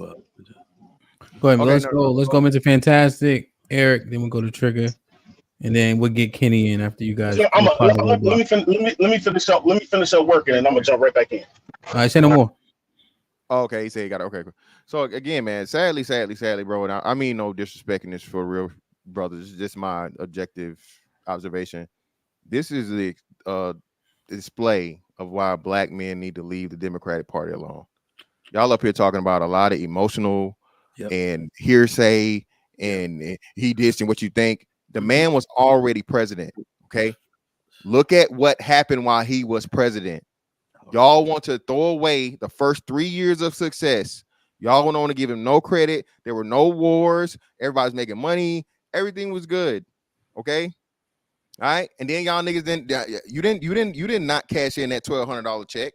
And then the second one for whatever how much it was. Now y'all want to act like it was a bad thing to try and restart the community, the economy. Stop it, bro. Listen, all that shit Buddy just talked about is again, oh, he wants to be this, he wants to be that, he wants to be this, bro. Everybody has said so many lies about this man, and we're in 2020, whatever, bro. They recorded Richard Nixon, nigga. They had a voice that recorded. You mean to tell me you can't record Donald Trump in 2024 with all the cell phones and all the secret mics and all this shit? Stop it, bro. If this man had said half of the shit that you said, we would hear it. Please stop with the rumors, bro, and let's stick to politics, stick to results and whatever we know this has happened, and look at politics the way you're supposed to look at politics. Again, a lot of us say we not party lines. I don't have a party, but I do understand, like I said, what's better for me one thing than the other. My bad for taking too long. Help. What else is new? Go ahead, Eric. Yeah, I think that we diverted. 15 seconds, nigga. I usually go 2 minutes. Don't die. I think that's what she said. I think go ahead, Eric, my bad. Yeah, I think we diverted from these arguments on fascism. I don't think people really care. Yep. I think that people say these things like fascism and dictator. They only care about what they want. Because in many respects, people would say that Abraham Lincoln did a lot of things that violated the Constitution. People would say Abraham Lincoln did a lot of things that violated some people's civil rights, such as suspending habeas corpus and things like that, and also invading a couple states. So I don't think these arguments about, oh, he's a dictator and, oh, nobody really cares. Nobody cares if he's a dictator or not, as long as he's giving you what you want. And for me, I personally don't care about the words, right? I see, I'm not offended by any of his comments. I care about the actions. Actions are what matter, you know, not necessarily the words so much, right? Unless they're actual policy. So, yeah. I Trigger before when I so I'm just looking at it where I thought when he was saying it, I thought he was just saying performance based on how good of generals they were. That's what he wanted out of his generals. Is that the wrong take? Because that's what No, I you had heard. the right take. Yeah, you had the right take. I'm thinking, yeah, when I'm thinking because like when they say Sun Tzu, right? I'm thinking like people who had great military tactics. He's like, why can't y'all be like them? Not about the reasons why, but just the tactics in which they employed that were successful. That's what I thought it meant. Go ahead, Trigger. Dead ass. I mean, fantastic, and Eric said it all, man. And Eric probably said the part that I was thinking out loud. People do not care. We hear all these words. The liberals are going to use the word fascist. The conservatives are going to use the word socialist. Nobody really gives a fuck because most people, I'm telling you right now, is my belief, 90% of people are one issue voters. You only got one thing you really care about that serves your interest. And then they go on the street and ask people why they're voting for Kamala Harris because she's a woman. Because we have the same hairstylist, some bullshit like that, right? So people are not really into why they are voting. I don't understand these emotional things that people are trying to talk about. One, Trump was already president, man. He was already president and the world did not fall apart. You cannot claim to try to pull on my emotions to try to get me to vote for something. I would rather the black men who do want to vote for Kamala Harris tell me how your interests are served. Tell me how your interests are served and where you see yourself represented in the Democratic Party. And I'll wait. I want black men to explain that to me, like I'm somebody who can be converted to vote for them. Tell me where I'm represented and how my interests and my family is served by them, and I'll consider voting for them. Donald Trump, and I'm sorry, this is the part I wanted to say. Donald Trump is not the ideal candidate. You do not see me with a Make America Great Again hat on. He's not ideal. He's just who we got. That's it. Okay. Let me get Kenny in. Kenny, let me read these real quick. Kenny, you can jump right in. It's not that many. HQ the $2 says, where is the Democratic reps on the panel? Salute my brother OG Mike Brown. Been a member for 16 months. Shit like that. Shit like that. Shit like that. Shit like that. Aaron, please expound on down ticket vote. You want to hit this real quick, Aaron? I mean, I can do it in 10 seconds. Just to shake shit up, vote red up top. Most folks are liberals, so vote to your best interest down ticket, which is probably going to end up surrounding a red president with a blue. But vote for your best interest. That's all. HQ with the $2 says Supreme Court justice gave him total immunity in office. HQ with the $2 says you keep being wrong. Fantastic. Miss Deborah with the $2 says, quote unquote, he can be king. Oh my God. HQ with the $2 says, where is the Democratic reps on this panel? I think old dude. I think well, let me let Kenny speak first. EBD. She might have sent that before y'all got up here. Lauren with the 20 ball says comedy showdown between Eric and EBD coming soon. Speaking of comedy, Pitbull puppies on sale for all weekend. Shit like that. Put him in the fucking bedroom. Get him out of here. Come on. Females $500 extra. Get them while they last. I don't sell pit bulls, bro. Salute to Lauren for the first 20 ball of the day.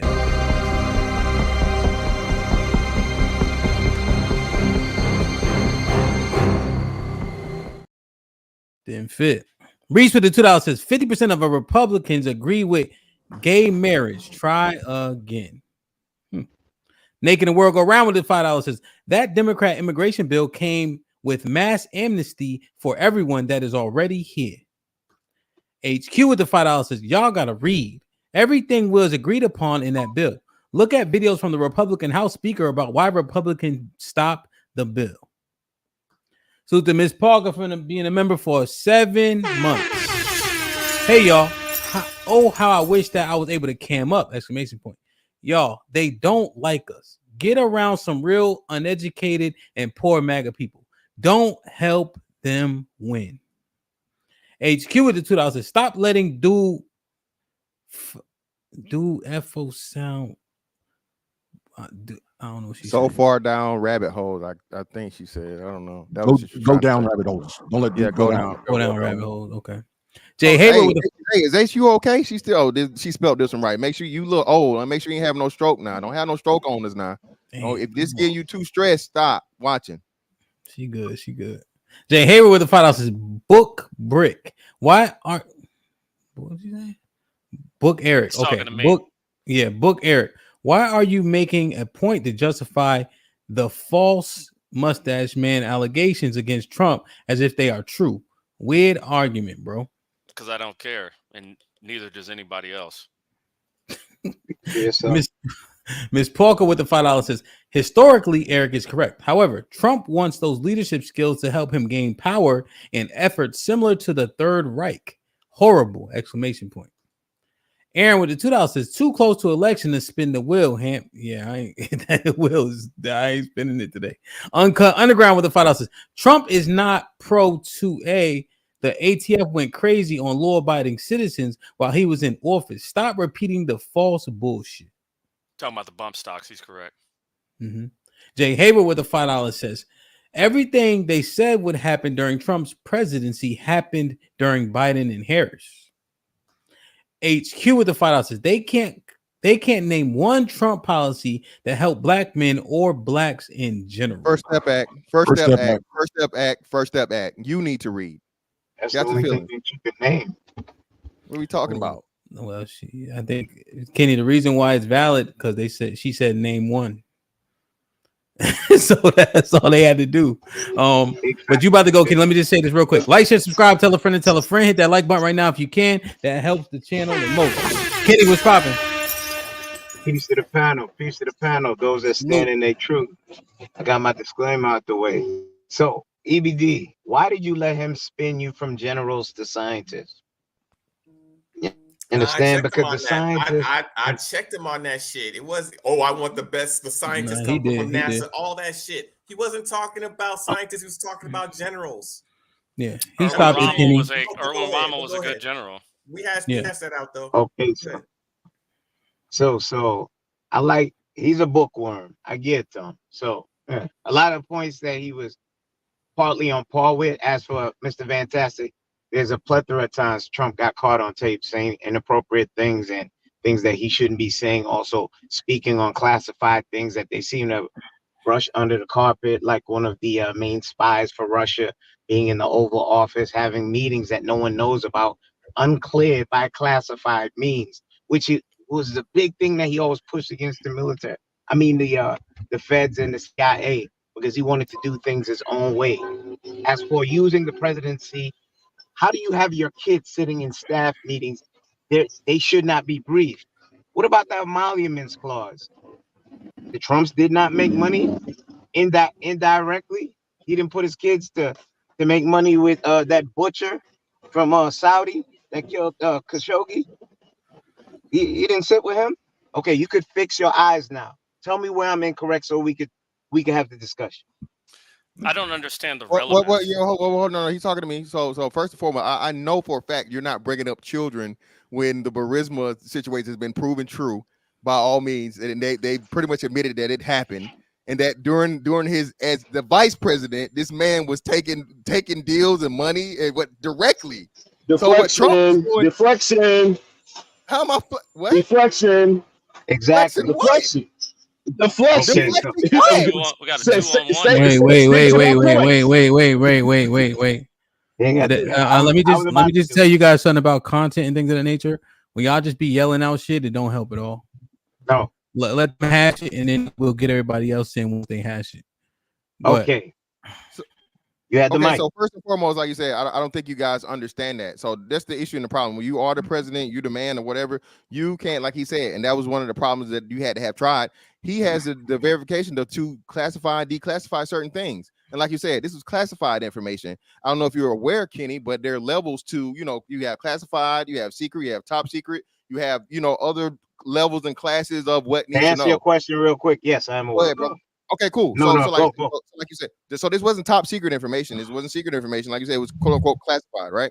So understanding that it's the lowest, one of the lower levels of something that people need to have access to, and so on and so forth. You're further proving our point of what we're saying, where you guys try to be hyperbolic about and blow up things bigger than what they really are. Okay. Not really. Your kids should not be in there. You drag the kids in there to find what could be had financially. The emoluments clause, I see you just jumped over that, which he inadvertently just passed because he wasn't supposed to make any profit on the presidency, which he did through his kids. Did they not make money? Okay, Obama didn't make any profits during his presidency. Okay, we're not talking Obama. Don't spin. Stay right where we at. I'm setting a precedent. So I'm glad. Why? Well, hold on. So I'm just confused as for why you mentioned Obama if we're talking about Trump. Because if we're talking about, we're talking about the position than the man. So my problem is you guys have an issue and a problem with Trump only. All the other presidents can do the shit and it's all right. But no, that's an assumption. Wait, that's an assumption in your part. That's what I'm trying to get clear. So I clarified your question. You asked me why am I bringing up Obama? I'm telling you that Obama and presidents before him, Bush Jr., Bush Sr., all presidents have profited. Yeah, with Halliburton, they made money over war, but we were speaking. Hold on, we were speaking. Hold on. You saw what you did? You didn't answer the question. You reverted to another question. To my point. Wait. You reverted to someone that I was not speaking about. I asked you if Trump that is relevant. Let me get it out. I asked you if Trump inadvertently had his kids make money off his presidency. From what you're alleging, possibly. And what I'm alleging is actually fact. It could be fact checked. Who went over there with that same Saudi that killed Khashoggi and they made money. That's why he didn't admonish him for killing, or nor did they push the issue that he got killed in the U.S. embassy and cut up. And I'm asking you the question, and this is what I'm asking you the question. So what you're telling me is they were able to find out that the deal that Trump's children made with whoever got back to Trump's accounts, and Trump directly benefited from it by proxy of his children. That's what you're telling me. Okay, so now, come on. I saw what you just did. That was cute. No, because they didn't do it directly. They had it set up as a different entity, but they couldn't have made that deal if they was not sitting in those rooms. Okay, great. So great. No, now mind you, now remember, this is the president. Okay, so it's a problem for the president, but it's been also proven, like I said, the vice president did the same exact thing, lied about it when the information came out that could have swayed the election. When people were polled and asked, "Hey, had you known that this laptop shit would have been true? Would you have still voted for Joe Biden?" They said no, we would have not, and the numbers greatly exceeded the percentage of what he won by. Right, so that's whatever. But hey, it is what it is, right? So the issue and problem is that he lied about it, and it's been proven that he ended up getting the money. He was the big guy. More than one person giving motherfucking under oath. Oh wait, I'm almost done. Giving under oath fucking testimony as to what, yes, he was involved in the office of vice president with an outside entity that he now somehow wants to give billions upon billions of your and my tax dollars to. Yeah, I'll be back in a bit. So then you hate Trump for the same thing? Trump didn't do the same thing. Let Kenny get a clean response. Okay, you could jump in the circle after this. I'm not going to say we all have to agree. I'm going straight to the stats. Trump has been found statistically the most lying president in the history of presidency. He's been fact-checked time and time again. You have Pew Research. You have tons of credible sources. Tons of credible sources that prove that he's a liar. So, okay, let's start there. Kenny, so hold on, Kenny. This is a problem, and this is why I say, man. And again, I don't mean this in this, but you guys are just further showing my point of this. This is an emotional ass argument, brother. How? Hold on, wait, Kenny, just real quick, Kenny. How do you measure the most lying, Kenny? If you remember, I mentioned motherfucking bro. I mentioned Richard Nixon. I can answer that quickly. I can Hold on, answer that quickly hold on. without I'm you not being done. long. I'm not done. Hold on, Because I'm when almost, you I speak, just okay, need one more. Hold on, two more actually. I mentioned Richard Nixon. We know he lied. He's the only motherfucking successfully impeached president. Okay, and then you had fucking Bill Clinton. I did not have sexual intercourse with that woman. All right, and then we had motherfucking George Bush Jr. the second for fucking weapons of mass destruction. So are you kidding me? So to answer, I got Hold on, Angry Man. Let them finish real quick. Okay. And you say what's up, and you can jump right in. This shit. Ain't no let them. I want a piece of this shit. All right, yeah. So soon as they finish, yeah. Soon as they finish. I'm tired of these Soon as they, retarded ass yeah, I got you. Soon as they finish, though. Soon as they finish, because I don't know how they be doing it, but as soon as they finish, and once everybody speak to everybody, you could jump right in. I'm not saying they're finished with the convo. I'm saying just they're back and forth. These retarded ass niggas. That's what I said. That's what I said. Dark skin prodigy, retarded ass niggas. I think he looks more like Hold on. Wait. We've been doing a good job, Angry Man. We've been doing a good job of not making a mess of the conversation. Come on, fam. Start now. Come on, Yeah, fam. but Because he said something super egregious. But he's talking to Mr. Fantastic, though. He's talking to Mr. Fantastic. Was Mr. Fantastic not handling it appropriately? That I didn't say that. All right, I'm just saying, let him go ahead and finish. Then salute the panel, then you could jump right in. Oh, Kenny, you got it. I see it's gonna be another one. I see it's gonna be another Are one. you good, Mr. Fantastic? I'm done. I said everything I gotta say. Whatever Kenny says, I see it's gonna be another one of those days. Take off running. Take off running. So take off here's the running. thing. That'll be the best thing for you to do is run. Cause you just did something in a debate. Okay, so completely retarded. You cannot. so first of all, here's the thing. Here's the thing. You're not gonna do what liberal niggas do. Angry Man, your ego is so big. You're not gonna do what liberal niggas do. How do you want this communication to go? Do you want me to listen to you? Do you want me to consume the information? All right, let's do it. Do you want me to? Okay, Angry Man. Right now. You wish for me to consume the information earlier. Wait a minute. Wait a minute. Let's organize it. Let's organize it. Let's listen. This conversation is too. The conversation is too dope to muddy it now. So okay, I'm not muddying the conversation. No, I'm being cordial now. All right. What I'm saying is this, right? Y'all two can go back and forth. Let's just go back and forth so we can hear y'all points. That's all.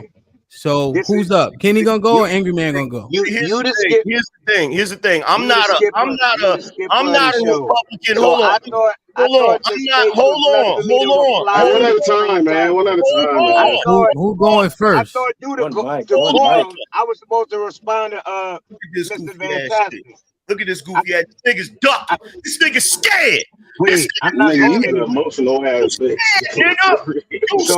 Nigga. Why are you so emotional, man? Calm your ass down. I'm tired of saying, hold on, man. I'm not gonna lie. Stop for a second. You like let's go ahead and have the conversation. Let's go ahead and have the conversation. Let's do this. Nigga, I'm gonna run kiss you in the mouth. Yo, are y'all serious, yo? Nigga, please. That's how much. Right, we know why he's voting Democrat now. Please, nigga. All right, hold on. Okay, so wait. All right, so this is what we're gonna do. Y'all two gonna go head to head. Let Kenny go first, then Angry Man can reply. All right. And did he say that though? All right. So yeah, I said it. Angry Man. Yeah, that was wild. You stopped that. I'm gonna Let's kiss go him like in the this. mouth. I'm heterosexual. Intellectual. What happened to the intellectual, nigga? Wait, hey, Angry Man, let Kenny go ahead and go first, and you can reply, and y'all can have the floor. He mad. Look at Go ahead, Kenny. I'll start the timer over. Okay, so I was trying to answer Mr. Fantastic when he said, "How do you prove that the man was fact checked to be the most live president?" Go ahead, answer. ever? I'm sure Angry Man got a reply for. Okay. Go ahead, answer. They actually go over the clips, they fact check everything he says, then they tabulate how much of the stuff is true and how much of it untrue. And they have statistical data that shows that. So that's the answer to your question, Mr. Fantastic. And due to the decorum of your room, angry man in your lineage. As for this thing being a pod, whatever they want to call you, I digress. Let's go. So, first of all, I know you're not a black man sitting up here quoting statistics, because statistically, you're more likely to be a criminal than a white person. Do those statistics, those track as well? Yes. Do those statistics You're track correct. as well? Actually, they don't. Yes, you're correct. Because Yes, statistics can be skewed. You feel me? It depends on what angle. It depends on what angle you're talking from. Now, as far as fact checking, first and foremost, we understand that you have fact checkers that are independent fact checkers that really have an agenda and an axe to grind to push a narrative in a certain way. How do we know this? We know this because the ABC freaking fact checkers, the people that was moderating, fact checked, and we found out later that all of their fact checks was incorrect.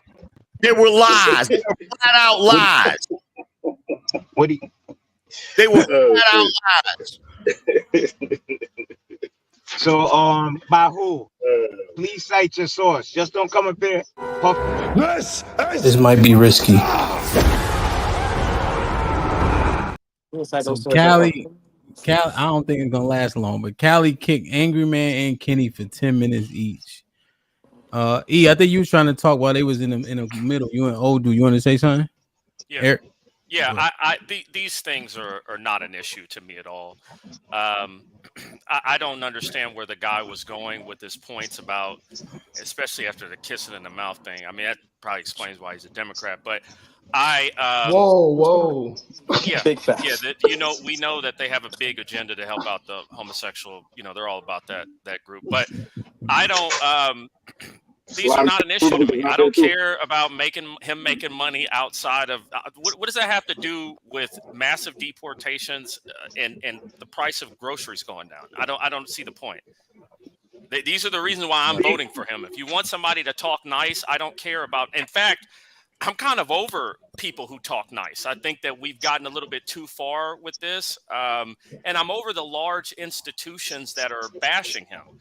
I'm over the mainstream media. I don't like them. I think that YouTubers like this channel should make more money than ABC and NBC, and I look forward to their demise for spreading such lies and for being the group of people that set the standards of what we all have to say. So I'm over media fact checkers. I'm over, people that are looking for someone nice. I don't necessarily like the people that are against Donald Trump, but Donald Trump by no means is perfect. By no means is perfect. So I'm not even saying that he is, but I'm just saying that the things that you're bringing up, I don't care about them. They don't have nothing to do with groceries or ghost jobs or future AI or the fact that we're being invaded by Venezuela. They don't matter to me. You got it with Venezuela. That's the subject, man. Because every country of these people where they're coming from, we've destroyed that country. How? Venezuela. The war on drugs. We destroyed the country. Venezuela was producing drugs. Hold on. Yes, you got them mixed up with Colombia. Hold on. Stop. Hugo Chavez. Did we not kill? We killed. Did we not murder that? Hold on a second. We killed Hugo Chavez. Hell yeah, we killed Hugo. Really? That's incorrect. Hold on. Stop.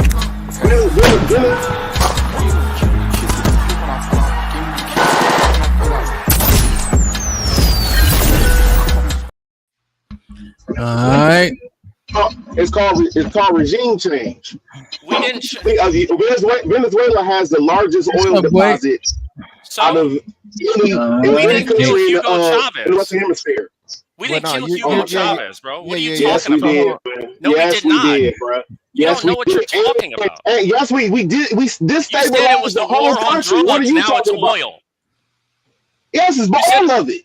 Okay, so were you a member of the war on drugs? Were you in that war? I can't disclose what the hell is going on. I can't disclose what I'm saying is we destroyed that country. Every country, Venezuela, Nicaragua, so what? Nicaragua is not Venezuela. Those are two completely different places. How do you not know that the South American countries that produce oil and produce drugs. The United States has direct correlation to the destruction of said Your country. service is breaking up. Your mic is I'm in, bad. I'm in the middle. I'm in the middle of the woods. My bad, fellas. Hey, you in check this Venezuela? out, bro. Hey, you might not realize this, bro. You're American. You're not Venezuelan. I don't give a fuck. I don't give a fuck about that shit. But what I'm saying is we destroy country. This country Hey, man, destroys we country. can't hear him well. Hey, hold on, Robot, we can't hear you.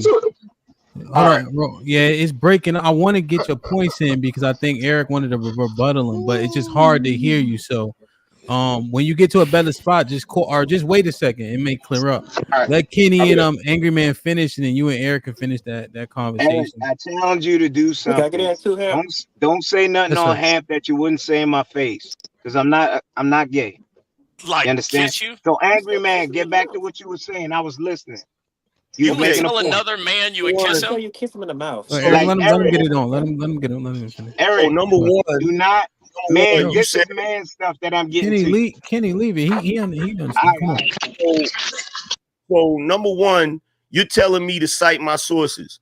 First of all, the things that they were fact checking Donald Trump about, they already occurred before the debate even happened. We already saw the things happening. Okay, so number one, they fact checked Donald Trump on crime rising, right? What they found out later, the FBI even came out and said, "Yo, look, we didn't have all of the sources. So some of the worst cities with the worst crime rates hadn't even reported to the FBI. So crime has went up, and a lot of it's being underreported. So Trump was not lying about that. The thing about the dogs and cats up there in freaking Ohio, we had already been seeing videos on TikTok long before the debate even happened. So it wasn't like he was just pulling it out of thin air, just saying stuff. We saw it. There's even I know stop. you're not planting. Let me finish what I'm saying, and you can have it. Okay. There's literally Haitian Americans that have done videos and say, yo, that's how cats be getting down in Haiti. Okay? So let's stop acting like every time Donald Trump opens his mouth, he's pulling some fantasies out of thin air. That's BS, bro. Okay, so for you mentioning that as your in closing, that's a poor representation. I guess Dementia must be fucking with you about now. So is that like an outlier, or is that you just mentioned you saw something on TikTok and you're using that to validate him saying that he saw it on a mass level, that he had to bring it out as a president, which is a misnomer. Check this out, fam. So, hold on. Let me address that. Okay, first of all, don't try to play me with you saw it on TikTok, it must be fake. You said so. You said I saw videos on TikTok. Niggas will. Let me tell you something about TikTok. Niggas will find out information on TikTok faster than anywhere else, bro. Stop playing. Stop playing. There's literally. Hold on for a second. And there's a reason why. There's a reason why. So you're trying to drown out the wait. You trying to be a conversation bully. You use that as a credible source to cite that Haitians was doing this. So it was good for Trump to use it as something as a political figure to blast out there and polarize it. Like Haitians, the same ones of the diaspora that he said compile shithole countries, which of one of those I am. Oh, we gonna gloss over that as for him trying to do that twice. But here's the problem with this. The problem with this is you're looking at what he said through the lens of race.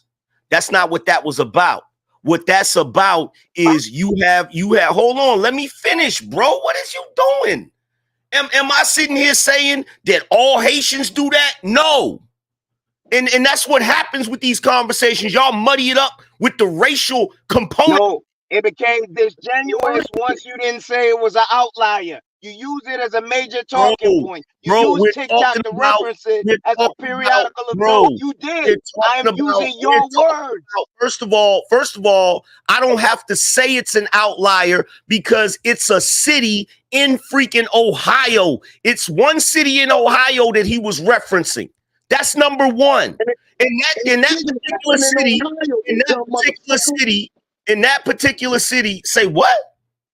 I said it didn't even happen in Ohio. What are you talking about? But it did happen. That's where I want to see where he's going with it. Hold on for a second.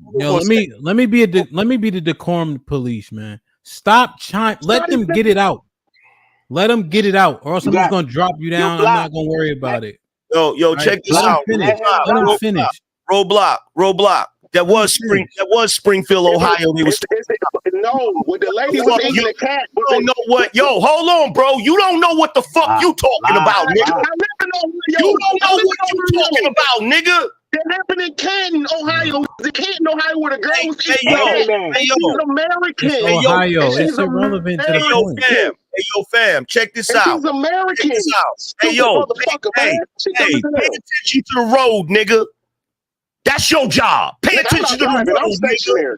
This is my job right here, nigga. Pay attention to the road, nigga. You feel me? Listen. Now y'all disrespecting me now. And there's no that shit is corny now. Stop doing this shit. If it's Canton, it's Canton. We know what he's talking about, and we know it's one town, right? That's the overarching point. I'm at Roadblock. Stop for a second. I'm being polite by asking. You being impolite by continue to interrupt. Let's not do that no more. People are gonna say something that you don't agree with. Let them finish they back and forth. That's it. Damn, man. I forget where y'all was at. So what Henry I was giving his point as the validity of it. So what I was talking about was Springfield, Ohio. That's what I was talking about. But the same thing occurred with what was going on in Colorado with the Venezuelan gangs taking over those freaking apartment complex, which is right. At first they said, oh, that was a lie. Fact check Trump, whatever. Then later on, I believe it was ABC. Later on ABC, she was one of the ladies was interviewing Vance, and she said, "Oh, well, as it turns out, it was only a handful of apartment complexes. A handful of apartment complexes." So what's ending up happening is you have Trump saying certain things, and then you have the mainstream media pushing a narrative because they don't want him to get elected. Okay, and we know why they don't want him to get elected, because a lot of these media outlets are ran by certain people that have a vested interest in keeping Joe Biden's freaking administration going. They have a vested interest in this. Oh, you mean? So real quick, you mean like Rupert Murdoch that helped him out a lot the same way? See, we could do this all day because no one is innocent. No one is innocent when both parties are busting shots. I said this on another panel. I picked the lesser of two evils, in my opinion, off of the information that I gather.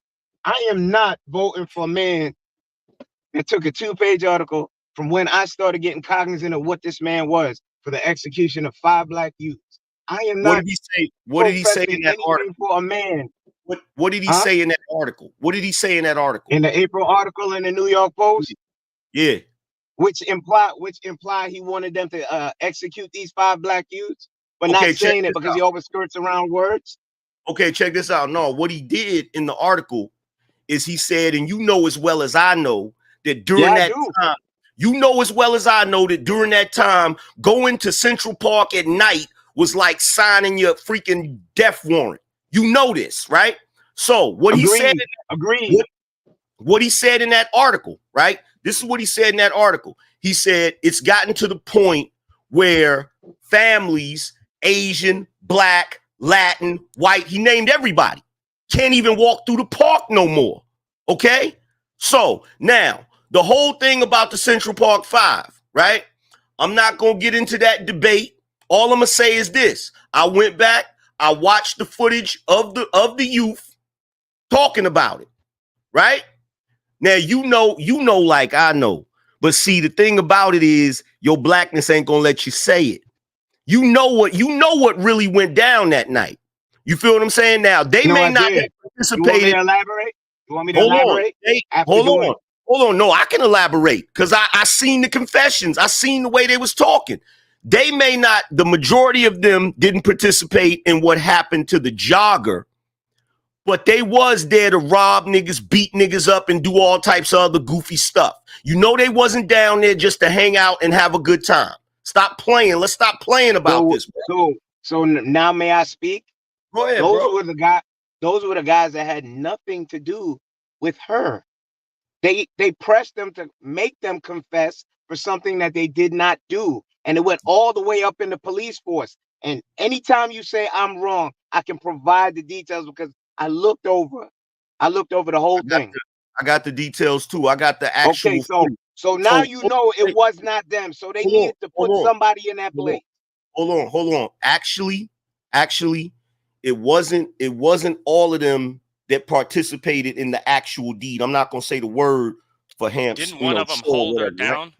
But yeah, there's a couple of them that held her down. They literally said it out of their mouth. And here's the other lie that was told. Oh, they coerced the confession out of them, and their parents. They beat them. No, hold on. Their parents were there. There's even no. While they were talking, you can literally look at the footage. The camera pans over, and the parents are sitting there doing the face palm. And you know the difference between when somebody's talking as they're coerced, and somebody's talking and they just talking. You know the difference between that. Okay, bro. When they were exonerated, we looked at that paperwork compared to what you just said, and it was found to be untrue and also doctored.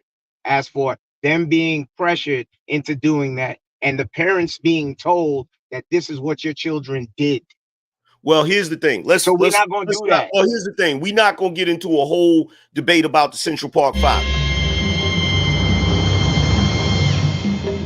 This might be risky. Okay, let me just say this about that particular part. You muted, Hamp. No, I'm just saying, my bad. They got Kenny out of here for 10 minutes. He'll be back at 3:37. Go ahead. Let me just say that about that part, right? Okay, number one, I'm not saying that whole situation ain't a mess. It's hard to make heads or tails of any of that situation when you look at everything that was said, who was saying what, all of this different stuff. But the key thing you need to take away from this is that Donald Trump was a private citizen who thought those kids were guilty, which is why he said what he said. That's number one. Number two, it wasn't Donald Trump that was prosecuting them kids. It actually was a Democrat prosecutor that prosecuted them teenagers. So let's stop playing these games, man. Like, this is crazy. Donald Trump was the Democrat at the time as well. But he didn't prosecute anybody. He's not a politician. He's not a politician. But no, but all I'm saying is, and I apologize to you, angry man. I apologize to you for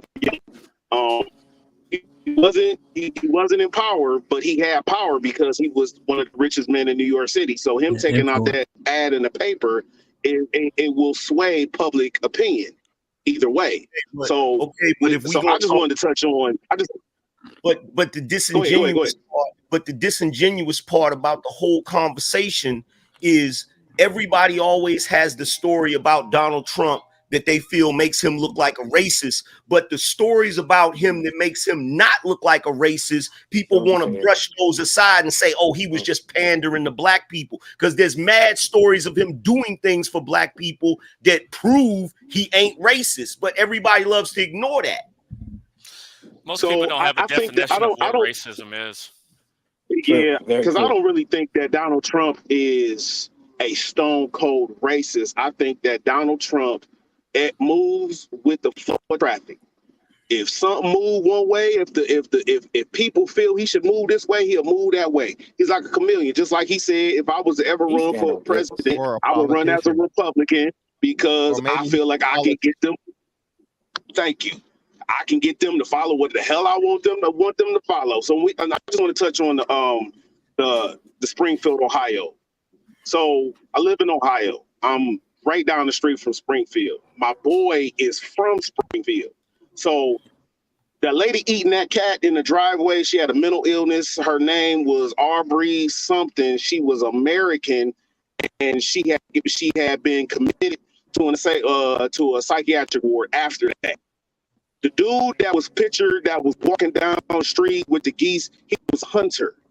He was Hunter. Okay, so the lady who started the whole rumor about the Haitians, because she had neighbors that were Haitians, the lady who started that recanted her statement that she called and told 911 because she ended up finding her cat in the basement.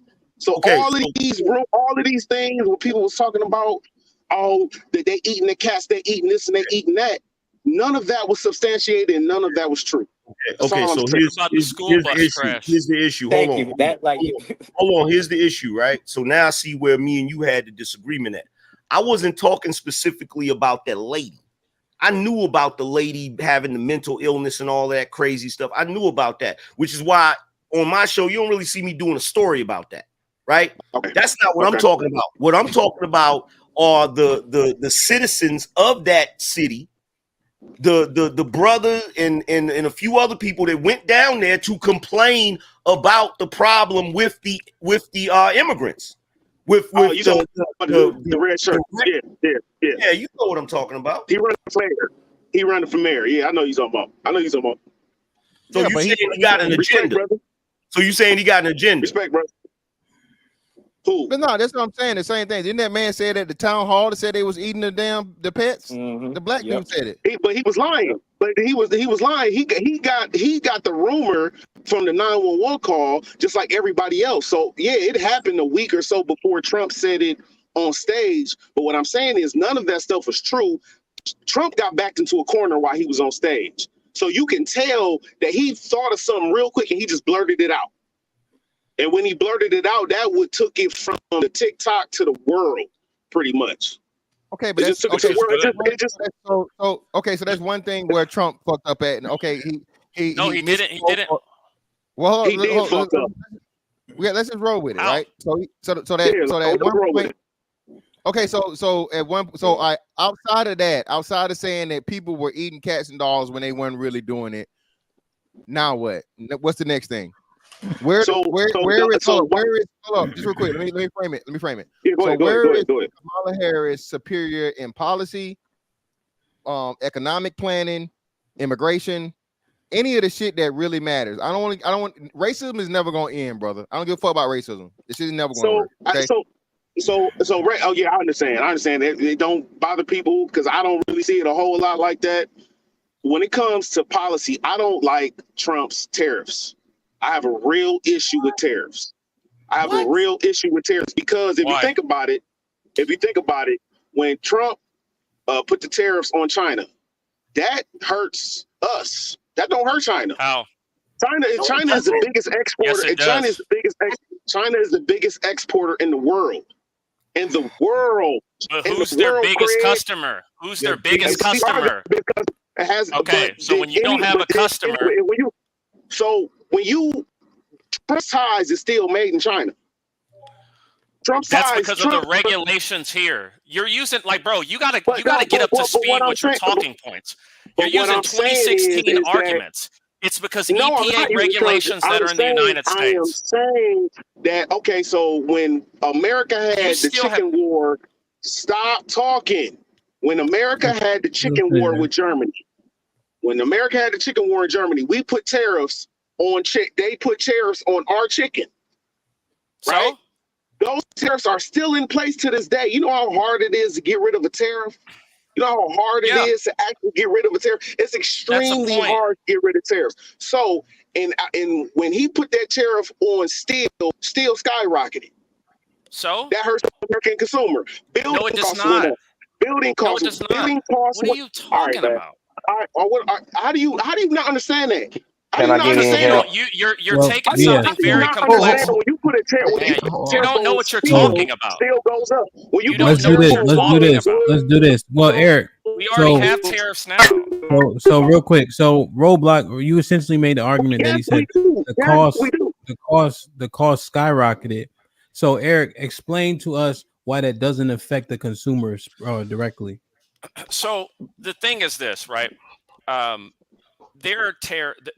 issue, the reason why we need tariffs is the fact of number one, we're participating in a war with China when it comes to production, right? China has more employees, they have a lower standard of living, and they want access to this market, right? Their biggest thing is to have access to this market. We are never going to be able to produce goods that are lower than what China can produce them for. Yeah. We have to have economic protection for our American workers, right? And what ends up happening is when a tariff is attached to something, the first cost is usually the corporation that is importing it, right? It usually has to be paid for first by the larger corporation. Then what they tell you is that it trickles down to the consumer. But the goal is to have the goal is to have internal production or domestic production meet the same level of things that are made in China. That's the goal. China and India and all these other. Let me finish talking, man. Okay. The thing is this, you don't, hey, bro, you don't know what you're talking about. You don't know what you're talking about, bro. You don't know what you're talking about. Go back to running your forklift and let me talk. Go back to running your forklift and let me talk. Hey, Roblox, let him finish. I just want to see. I want to see where. Yeah, I'm talking the truth. You don't know what you're talking about, guys. Not at all. You said we killed Hugo Chavez. Yo, I swear to God, man. All right, let's just do one at a time. So Eric will finish his thought. Yeah, and I'm about to just kick y'all motherfuckers all the way off at this point. It ain't the juice ain't worth the squeeze. I got so you. Go ahead, Eric.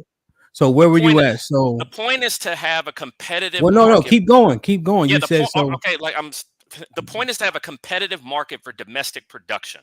Okay, China can flood our market with cheaper goods, and it limits the ability for our companies here to compete. Right? We have to have some type of economic protectionism for our companies here because that's what creates jobs. So what if you have, cheap things when people, especially those that are uneducated or people who don't have a secondary level of education, when they can't work, that's a bigger issue. Right. And it's also a bigger issue when companies here are not making money to further invest into our economy. That's the issue. Oh, okay. So, but are those jobs being created in mass so quickly, or is it more of a long-term solution? The thing is this: you always have to. This is tight roping, right? It's the same thing with mass deportations. There always has to be some balance of we can't just rip the Band-Aid all off at once, but we have to get to a point to where we need these tariffs because look at. The Biden and Harris administration has continued the Trump tariffs because they know that it's necessary for us to maintain our dominance. They can't take them off. They know that it's. Eric, question, right? Oh on the premise, right, that it'll hopefully create domestic jobs. Roblox, you never been here. Right. So just please bring your decorum to the level of mine so we can get through the conversations. Because I think you're making good points, but they're being missed because of the interruption. So just take heed because people are going to gloss over your points and then just assume that they bullshit because you keep interrupting. So just bring it down just a little bit. Now, can I say something real quick? Because I was talking and I got interrupted by. I know you guys are both, and I apologize. I apologize. I just think because you have a delay and your mic is not great, so it's compounded with the fact of the interruptions. That's all. So it just seems a little bit worse. So that could be on me for which I apologize. Now, Eric, let me get this example, right? Because I want to understand your premise. You see what I'm saying? Yes. Now, remember when John Deere said they don't give a damn about them 200% tariffs. They staying over there because I guess the cost will outweigh that cost of the tariff. Because John, when he alleged that shit against John Deere, they like, we don't give a shit. We still going to produce in Mexico. So is it really going to work how you saying? Sorry, go ahead. I thought John Deere made the move to produce here. No. John Deere, they did. Hold on a second. So there are no John Deere factories in the United States? No, there are. I think they have a plan for 2026. It's like 30% that they want to produce over in Mexico, right? So what I'm saying is, right, and correct it if it's wrong. I just looked at it when they were arguing before. But let me just finish this question. So what I'm thinking is, I understand what you're saying, Eric. But if that doesn't happen right now, the consumers are affected based on cost. So what I'm looking at right now is they have more than 60 facilities operating in the United States, Correct. right? In Yep. terms of production. The goal is to make sure that those 60 stay here in the United States, And right? how many were leaving? Keep going. Sorry. How many were leaving? You have to tell me what you're talking about, because I'm seeing it up too when John was because up I'm there. seeing that they have John was up 60 facilities here. You have to tell me what you're talking about. The Yeah, goal hold on. is, this is the goal, right? The goal is to not only make sure that those 60 stay, but the goal is to eventually get to the point to where there are other companies and other countries that are trying to come here to do their manufacturing as well. So that's what I'm saying. It's a multifaceted thing. I don't believe that there should be tariffs on everything, but I do believe that there should be tariffs on the things that we want to keep an edge on. So, for example, with automobiles, if we want to keep an edge on making automobiles, airplanes, things like that, those are things that we should put tariffs on or keep tariffs on. Like, it's something that's very, very broad. I'm not saying that I agree with it on everything. Yeah. And just real quick, there's a couple other aspects of it that we're not really looking at as well. Okay. Well, number one, it's not the tariffs that are affecting us right now. I disagree with you, Block. The biggest problem that we're dealing with right now as far as the economy is the inflation. Okay, that's the biggest issue, right? Now, another issue is if you don't, okay, so when it comes to the tariffs, right? The tariffs are also a negotiating tool. You feel what I'm saying? Because number one, if you have, like, let's be clear about something. Other countries have been pimping America for a while, for a minute, bro. For a minute. You feel me? In every aspect. I'm talking about from being able to sell their goods over here foreign cars, uninhibited, to us sending them a bunch of money. And in addition to that, like, they always love to throw out the thing about, oh, Trump is cutting taxes for the wealthy. Well, there's a reason why he's doing that. If you're a company, if you're a big company and you put your freaking factories in another freaking country, right? And you're making money over there, right? They don't want to bring their money back to America. Because as soon as they bring it back to America, they're going to get taxed. They're going to get hit with serious taxes, right? So guess what? If Trump cuts taxes for them, guess what? Okay, now we can come back to America. We can bring our money back to America, and we're going to bring That's not the way it works. What? That's not the way it works, I mean, nobody. Is it manufacturing? Nobody, sir. Hold on, guys. Hold on. Nobody, if they're saving money somewhere, is going to then relocate and add additional fees to what they're doing. So if they're saving money while they're over there, they're going to stay over there with their tax cuts. This trickle down shit doesn't. Hold on, Eric. Hold on, Eric. I know you were smart. I know you a smart dude. But hold on 1 second. You didn't let me finish my statement. Okay, go ahead. If you let me finish my statement, you'd understand why it's advantageous for them to do that. That's why I said earlier that the tariffs is also a negotiating tool. Because guess what? If Donald Trump says, okay, you got your factory over here in this country and you're making money over here, you feel me? And you don't want to bring your money back to America. Guess what? I'm putting X amount of tariffs on those products that you're sending over here. So now there's an incentive to be over here instead of over there, in addition to the fact that, oh, the tax rate was cut. So now I'm not taking that big hit when I bring the money back into America. Yes. That's why it's advantageous. That's still not the way it works. So this is how it happens, right? Hold on 1 second. Can I my buddy has a factory over in Korea, right? And he makes the little silver cans, like the tins. Yeah. For what he pays those people a day for making those tins, he would have to pay one American per hour. So I don't care if they jack that tin up. Those tins usually cost anywhere from, those tin cans, anywhere from 50 cents to 85 cents to make. But if you buy one outright, they're anywhere from $4.50 to $6, depending on what kind of tin it is, the shape and the size and things of that nature. Fair Like enough. ones the big popcorn come in. Fair So enough. if a person, But Black American, with all due respect, brother, this is what we was talking about earlier when Eric said we're not trying to put tariffs on everything. We're talking about automobiles. We're talking about some of these big purchases, certain types of food, things that cost American people more money, right? Even towards like You're talking about. trucks, like you said, trucks. Hold on one second, guys, because I've been sitting. Hold on one second, because I've been sitting and listening like for the whole morning. And good morning and hello to everybody. So I'm in the oil and gas industry, right? No lie, you can go if you're on this side, right? You can actually buy a gallon of gas anywhere from 15 to 25 cents, right? You buy said gas as a distributor, then people buy that gas from you for anywhere from $1.50 to $1.75. Then they take it to the gas stations, and the gas stations put the whoop on. Everything is the dope game.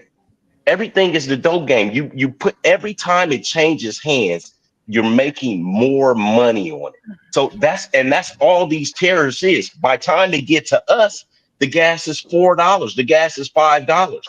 But the gas actually, it's a couple of places in Colorado, the gas actually is 25 cents a gallon. So by the time it gets to you, the consumer, it's already ridiculous. Eric keeps saying about mass deportations and what he say, and the food prices coming down.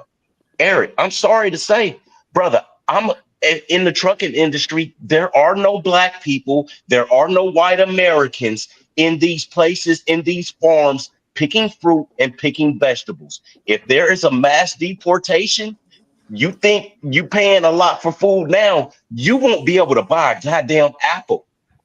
I will be okay. It's immigration. That goes against. Hold on a second. That goes against your arguments for immigration, because if what you're saying is true, I didn't make any immigration arguments. Hold on. You made a pricing argument. Then our prices now should be the lowest because we have the most immigration.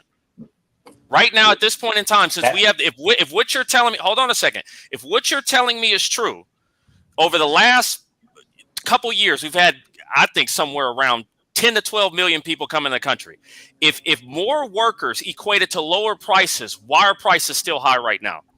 That's because Eric, it doesn't work like that, Eric. I don't know how old you are. But I remember in the 70s. My dad buying a car, like a new car, for $4,000 and $5,000. Yeah, but every year things go up. Houses, in LA, you guys, they was complaining about the $25K for the houses. In LA, you won't find a house under $715,000, bro. Do you ever possibly think that the reason why things are so expensive is because you have more people here that have now flooded in, and now that creates? So, for example, with LA, right, and housing what prices. What part of the country do you live in? I live in LA. I live in Missouri. The thing is this. So do you ever possibly you live in Missouri? You can drive 15 minutes in any direction, and it's empty. Go ahead, boss. But my point is this, right? Do you ever think that flooding people in, right, when 4 or 5 of them live within a house and, they got 8 cars outside of the house, do you ever think that possibly can affect the cost of living? And then your whole dope game oil, you're actually incorrect, because regulation and manpower increases prices, right? And regulation on certain goods does increase the price, which is why supply and demand. Supply and demand. So your tariff argument is wrong. So your tariff argument. So your tariff argument is wrong. What's your field of business? So your tariff argument is wrong. YouTube. That's my field of business. We know you're a big smart guy. The thing is this. So your tariff argument you're a lot is wrong. Smarter than me. I'm just a person that gets his hands dirty. Right? You're a lot smarter than I am. I'm just a guy. I'm just a regular working dude that gets his hands dirty. Black America. And what I'm telling you is, yes. Let me ask you a question, brother. honestly, right? Because I don't talk about it, but I have a business that's in trucking on the logistics side, right?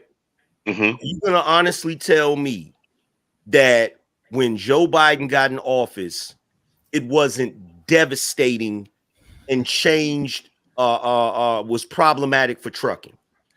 Are you gonna tell me that some of the things he did not affect trucking? Depending on what side of trucking you're on. And that's the absolute truth. On the side of commodities and goods, not so much. On the side of oil and gas and crude, where I'm at, it right now, Texas is gangbusters, bro. Right now, it's so busy, and we got trucks in Texas, we got trucks in New Mexico, and they're fracking. It's going out of style. No. So yes, when the economy opened back up, from the virus, yes, on the logistics side of commodities and goods and everything being brought in by truck because everybody was ordering from Amazon and things of that nature, that slowed down tremendously. But that's where you have to be able to be fluid and be able to move your trucks. If you have trucks, if you got Super 10s or Super 12s, like dump trucks or whatever, you have to be able to move your trucks to a different side, because I tell you what, they're never going to stop paving these roads, bro. They're never going to stop these projects. But with all due respect, that's not the argument I'm trying to make. You feel what I'm saying? I know I know in business you got to pivot. Right. You need to pivot. My point is, there are certain things that Joe Biden did administratively that caused serious problems and changed, because you're always going to have the cost of living go up. We know that, right? But there are things that presidents can do administratively that can cause the cost of living to increase faster, not organically, but like inorganically. And that's what we're looking at now as far as can I ask you something, AM? Go ahead. I want to ask you something, AM. So I've been in trucking for quite a while, right? Because that's one of the businesses that, it don't matter if you got an F on your report card. They don't give a damn what you got going on. They are going to accept you as long as you got money and you got good product, right? So with that being said, right, like a barber. So with that being said, more trucking companies were lost, like small independent guys were lost under Trump than most other presidents in this 21st century. Okay. Was that because of the pandemic? thing that It was because of the pandemic. no, though, it's fam. not. Tell us why. Listen, it didn't have anything to do, bro. The pandemic was for a year.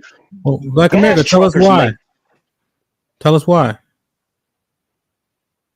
We can't hear you. He glitched out a little bit. Oh, Okay, I So wanna- oil and gas is working. The thing is this, may I just say something really quick? Yeah, because my assumption was it was the pandemic, but he's saying no.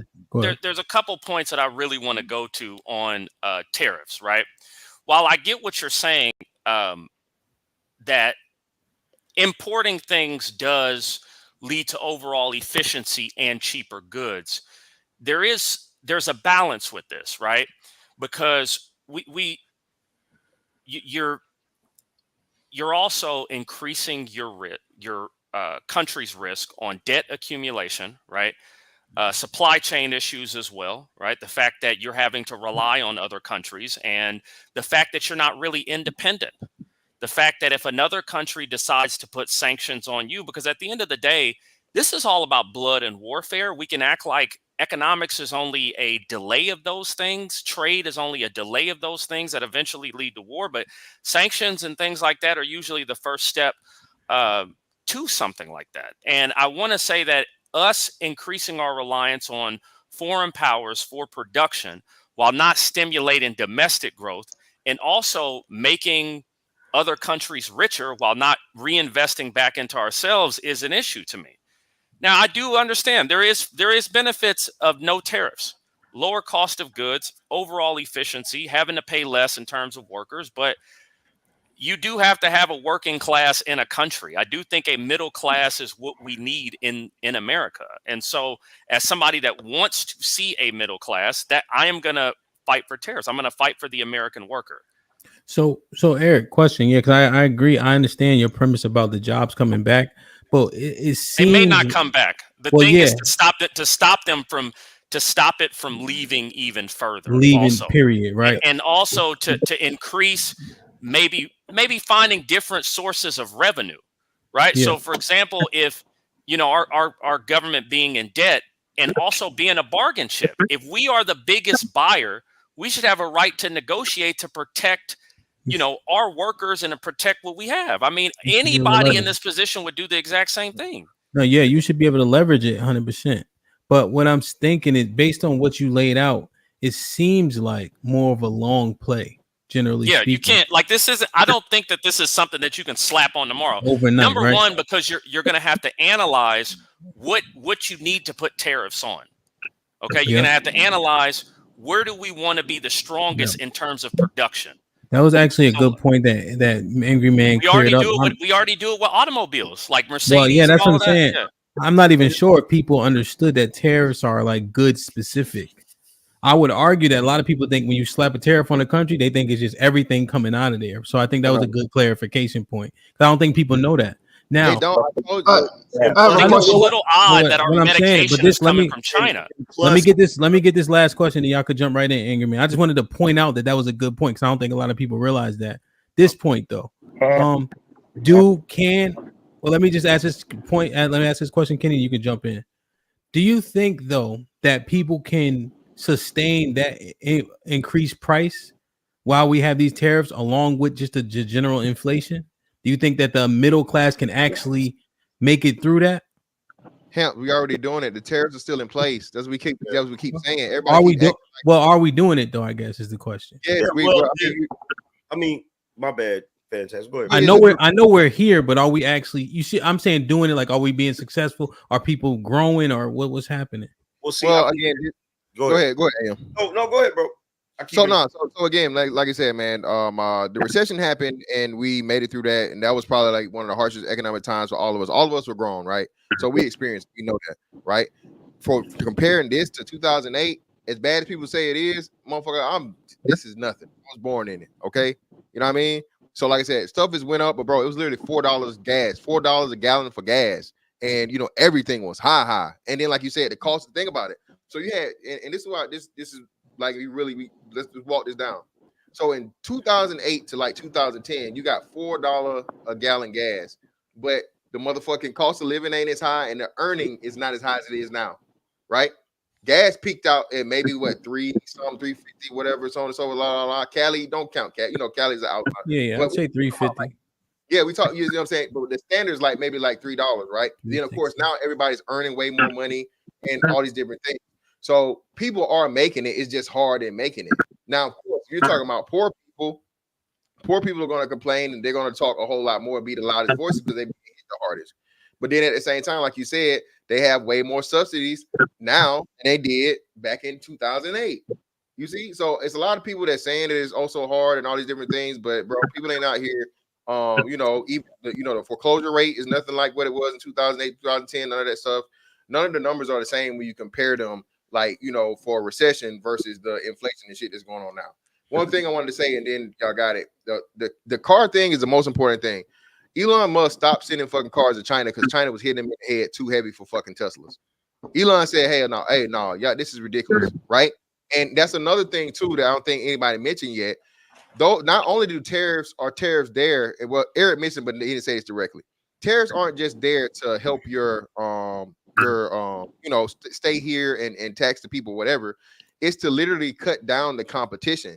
Because like now, China starts a fucking, and they have an EV. They have a $10,000 car. Yeah. Yeah. You see what I'm saying? Now you even if Elon shit is way better and so on and so forth, you're keeping your homegrown business, you know what I'm saying, and allowing it to grow versus letting America come in here and compete with a better brand name, but maybe better products, so on and so forth, and you're limited in that because again, people want the the new flashy whatever, so on and so forth. Yeah. So the tariff thing is not a bad thing, man. I don't understand why it's a talking. And the other aspect of the tariffs that people are not thinking about is they're a good negotiating tool, because one of the problems that's going on in China that nobody's talking about is the level of pollution that they're putting out. Like China is laying more concrete than any other country, and people don't even understand what concrete does to like the soil of the planet, right? You got that. You got the smokestacks that's coming out of there because they got these freaking coal joints putting out these, and all of that stuff ends up over here. Even the stuff that they pour out into the freaking the waste that they get rid of, it all ends up over here. That's part of the reason why California has that smog, that freaking that issue with the freaking air or whatever, right?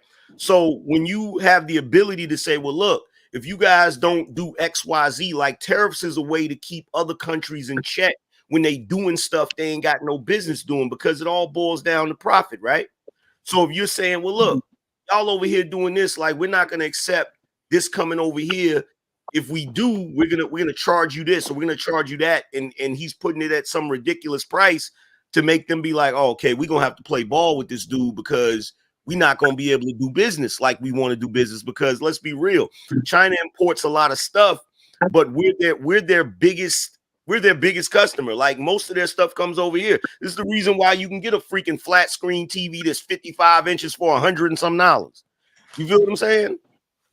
I do have one thing that I'd like to say too. I personally do believe that, and I don't think that it's been said yet, or we haven't seen the complete fallout. I personally think that this economy right now is worse than 2008. What I think that's happening is the metrics have changed, right? I think that number one, the metrics for 2008 was gas prices. It was foreclosure rates, right? What I think, we've seen the job numbers be revised several times, right? We've seen the jobs report come out, and we've seen them revise those numbers. I don't think that there's any jobs out here. I think that most of the people who are making money were already making money. I don't feel that there's any social or financial mobility happening with anyone, especially over the last 2 years. I think that while some people are saying that their 401ks are skyrocketing, I don't think the GDP tells the whole story of how bad things are. And I think that now we're starting to use things like grocery prices. Yeah, grocery prices, cost of living, things like that. And Fantastic pointed it out. Yeah, people are earning more, but I don't think that I think that we're in for a disaster. No matter who wins, I think that as soon as whoever wins, we'll see in the fourth quarter with this Christmas spending. Well, I can guarantee you kids aren't getting Christmas presents this year, and people aren't eating a bunch of turkeys. I guarantee you that. The thing about it, Eric, right? Eric, what do you do? Eric, hold what on, do you do? let me just say this real quick. So the thing about it, right? He's 100% right. But this is the difference between the two administrations. If Donald Trump is elected, they're gonna pull the veil back so everybody can see the ugly truth, just like Eric said, so they can blame it on him, right? If Kamala wins, they're gonna keep lying about it, and niggas is gonna keep believing it, and we're just gonna keep we're that frog sitting in that pot of water that's slowly getting hotter. You feel what I'm saying? So that's the problem, and that's why I don't get why a lot of y'all don't understand that when y'all be caping for the Democrats. These are some lying mother effers. You feel what I'm saying? They're fudging the numbers. They're fudging the numbers. They're pretending. And see, this is the craziest thing. This is why I came up here in the first place, because you're up here talking about Trump. And when my man Fantastic pointed out what Obama and the rest of the Democrats have done, because when you look at comparatives, if you say, okay, Trump profited, let me tell you something. Nobody has profited more from being president than the Obamas, the Clintons, and the Bushes. Like, let's be real. That is true. That's 100% true. That's 100%. Trump was already rich before he got into politics. Exactly. He already had bread. Like, look, here's the thing. Y'all could dogpile if y'all wanted to try to control the whole conversation and not get any counterpoints against it. That's why I don't listen. That's why I asked Eric. You got Bro, check this out. Bro. right before Barack Obama. You got the not follow you got order. the floor after once he finishes. Kenny, you got the floor, bro. You and old dude, because I think y'all aligned too. Bro, this is a fact. Okay, if you go back to September of 2008, right before Barack Obama gets elected, okay, the debt was 808 billion, something like that. 808 freaking billion. By the time Obama gets out of office and Donald Trump is getting ready to get inaugurated, the debt is 4.4 trillion, bro. That's under Obama. That's under his 8 years, fam. You literally, part of the reason we're in the shape we're in right now. What's that? How much more debt when Trump came out of office did we incur? Oh my God, bro! You're saying the last 3 years, bro? He tripled. Can you hear me? Yeah, most of that was No, from the pandemic. you breaking up, bro. You're breaking up, Kenny. Bro. There's two things that you're gonna conveniently leave out in this analysis that you're about to give. You're gonna leave out the pandemic. Plus, you're gonna pretend that he didn't come into office saddled with $4.4 trillion in debt. And you're also going to leave out the fact that everything that he tried to do to implement was met with opposition by Congress. Yes, most of the stuff You that's leave all of that. most of the debt has occurred from entitlements of military spending, and neither party has introduced anything to cut either one of those. No one's trying to cut Social Security. Eric, Nobody's trying to cut. What does this have to do with what I'm saying? Real quick. What does this have to do with what I'm saying? It gives us the idea of who's speaking. Why? It's on you, Kenny. Go ahead. Like, why are you asking that?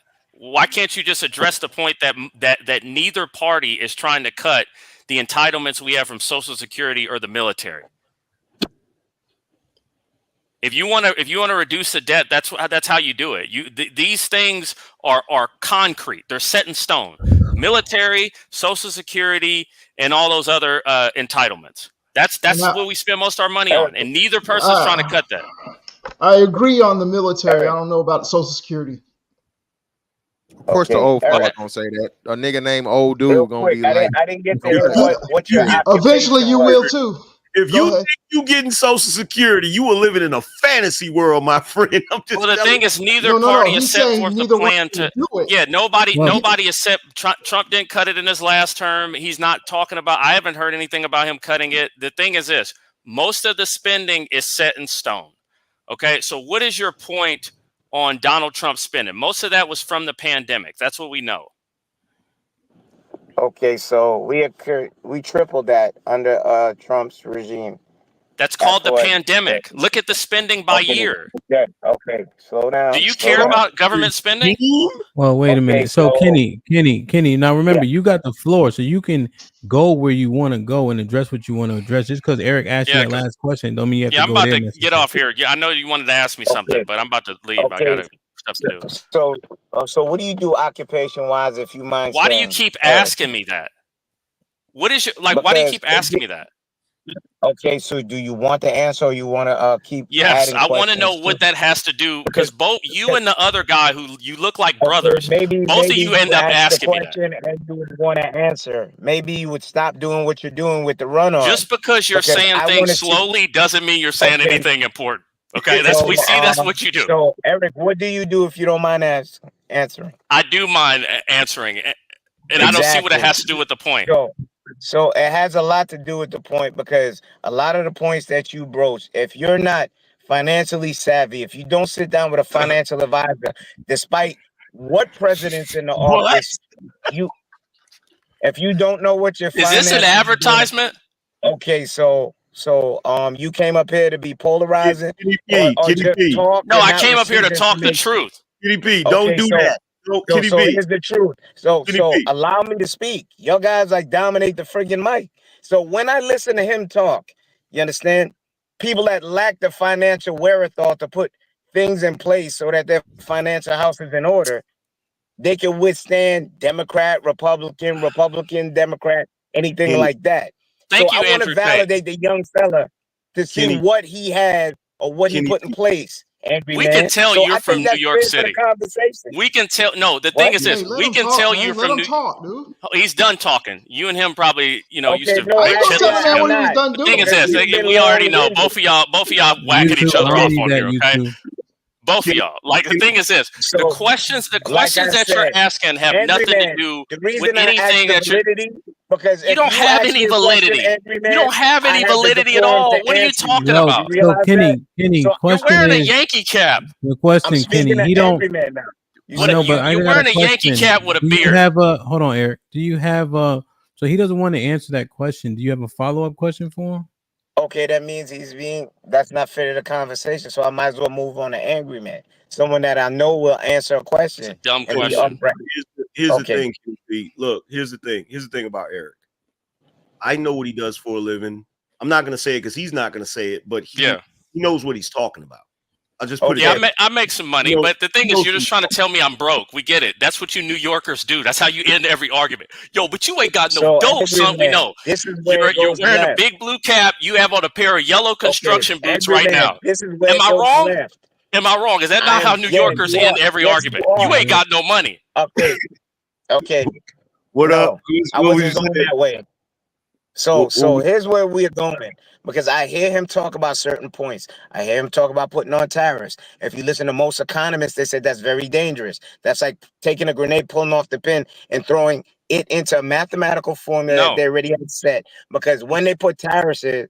tariffs up, they already have agreements with countries. That's Let me. why when Let me. Trump came in office and he started saying, "Well, you're gonna pay your fair share," it's right to say that, but he's not looking back on prior agreements and pacts that we put in place with these countries. We're doing things in those countries. We're Okay, benefiting from having certain things in said countries. pause, That's why the tariffs pause for a remain where second. they are and why we give what we give. And I Okay, never heard that broached. okay, pause for a second. Okay, so number It's one, time to renegotiate. number one, with all due respect, bro, you gotta stop listening to certain talking points. Number one, the talking point of paying your fair share is the most ridiculous talking point ever, considering that the richest people pay the most taxes. They pay the most in taxes, bro. That is a ridiculous talking point, and they need to stop saying it. But the only reason why they say it is because they know most people don't realize that. Okay, I'm not even rich. Look, I'm not even rich. I make more money than the average person, and I pay a lot in freaking taxes, bro. A lot. And the craziest thing about it is the tax, the thing that she's talking about is actually going to affect me. She's acting like her tax plan is only going to affect the super wealthy. No, it's not. It's not going to affect the super wealthy, because the super wealthy can afford teams of lawyers that can find every loophole you can think of in order to mitigate their tax liability. Who it's going to affect is small business owners. Who it's going to affect is middle class people that make above average income. That's who it's going to affect. Let's be real. And I'm telling you this from my own personal experience, right? Okay, most of it is based from your testimony, and I have to take that with a grain of salt. But when I hear you say things like that, then I hear, okay, a man that does not have a solidified plan that you wish to vote in office, that wishes to push Project 2025, which he says he doesn't That's know another about, but this lie. week he does Angry Man, know stop. about. Hold on, bro. Well, Let me get this one, Angry Man. First of all, let me Project get 20. this one, Angry Man. Yeah, I thought you were leaving. I want to talk to you, Black Panther. So T'Challa, what's your issue with Project? It's not from Trump, but what's your issue with Project 2025? Because my issue with that 900-page dossier, as for Did you giving read the executive. 900 pages? Okay, so in a gist, I don't have time to read it, but I have people that read it for me. He's got concepts of a plan. Angry Man. Hold on, I didn't fam. get through. I didn't get through all 900 pages. What's your issue with it? To certain things. So my thing is, the gist of it. It wants to give the executive branch more power. Why What's is wrong with that? Hold on a second. No, Angry Man, let me get this. What's wrong with that? So what's wrong with checks and balances? What's wrong with me wanting that? Okay, what's good about the executive branch having more power over the original system of checks and balances where they can't be checked anymore. Bro. Well, for me personally, because hold on a second. For me personally, because I want the guy that I support to change the country. And I feel that Congress and the Supreme Court are standing in the way of that. Okay. They weren't standing in the way when he was president. Yes, they were. They really were standing in the way. Absolutely, 100%. We'd have a wall if it wasn't for them. They were Republican, and you can't build a wall. And they were an issue too. They had an issue too. Okay, sir, let's stop with this immigration stuff. Everybody don't want to touch it because you can't build a wall that big. You don't have the manpower. Let's get to the meat and potatoes. Go from there. The thing is, hold on a second. But no. The thing. Hold on a second. The thing is this. Wait. You didn't give me anything. Okay, you didn't give me anything at all. Okay, so allow it to land. I gave you the 2 points, which make it like an arduous task that nobody Project wants. 2025. Okay, so have the decorum to at least allow somebody to speak. You understand? So you said something about the wall. You do not have enough manpower, and you do not have enough wall built. And then you have to have, an agreement with the country that you told what they were going to do, and he said F you. Did we already build some of the wall? So first off, that's not even true. We already built some of the wall. Hold on, let me say this, Kenny P, bro. You gotta like when we have these discussions, y'all are using the same talking points. The bingo card. Oh no, I actually brought new ones on. Hold on, let me finish, right? So number one, Project 2025. I read it. Okay, I read it. Number one, Project 2025 was not drafted by Donald Trump. No, it wasn't, but he wishes to push it. I know that. Can I please finish? He's not pushing that. He's pushing Agenda 45, bro. All you gotta do is go to his website and look it up. That's another one that pushes to get the conservative views. I looked at that one. That was readable and digestible in a short amount of time. You can't read 900 pages. Conservative views have traditionally been black views until you niggas allowed yourselves to be reprogrammed by liberals. What are we talking about? You're bugging right now. Yo, the typical black person in this country has conservative views. Do you know the definition of a conservative? Yeah. What's the definition? Okay, so now get it off your own back. Stop. Pretty much. I'm gonna go in layman's terms. Stop begging for it. Under the rules of capitalism, that means that's why you push conservative.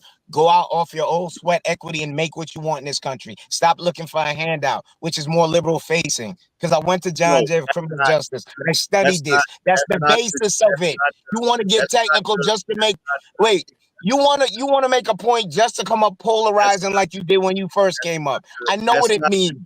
Listen, you can't. Okay, so wait. It's not. Now you're going. Now you're going. You're parsing. You're picking at straws right now. So tell me the definition. The definition is certain core values. One core value is smaller government. Another core value is a belief in God. Another core value is being able to protect your home and your country. And another core value. Brother. Conservatism is not God and country. Stop. Yes, it is. What you ask? Wait. You ask, what does it do? The function. We're not talking biblical or anything like that. Conservatives, their main pushing point is get it off your own sweat equity. They blame liberals for people looking for handouts. Those are the major points. If you want to make it in layman's term, go get it on your own. So if you ask me, wait. If you ask me if I've been brainwashed, there are parts on the conservative side that I do consume. There are parts on the liberal side that I do consume because I'm an informed consumer. That's why I'm not dumb diddly dumb. With 28 years in a company, I know how to invest. I know how to make myself self-sufficient. You windmilling right now, brother. You windmilling right now. You windmilling. How am I windmilling? Because number one, getting it off your own sweat, getting it off of your own hard work and not expecting a handout. Prior to LBJ, that was a black belief as well.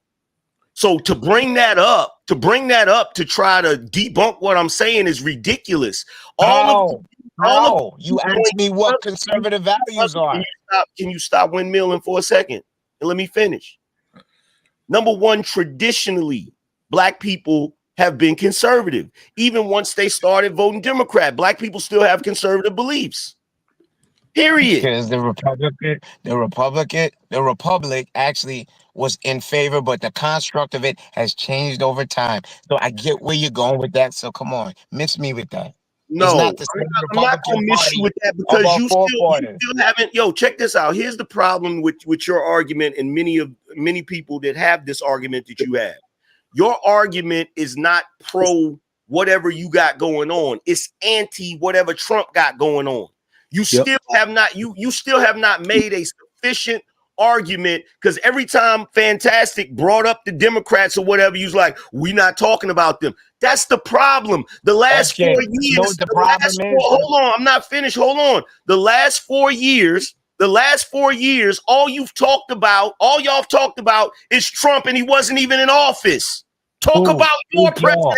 Talk about who's in office right now. Let me ask you this question. Why did they just approve the DOJ? Why did they just approve the military, the ability to use deadly force on the American public? Why you niggas ain't talking about that, talking about regimes and shit?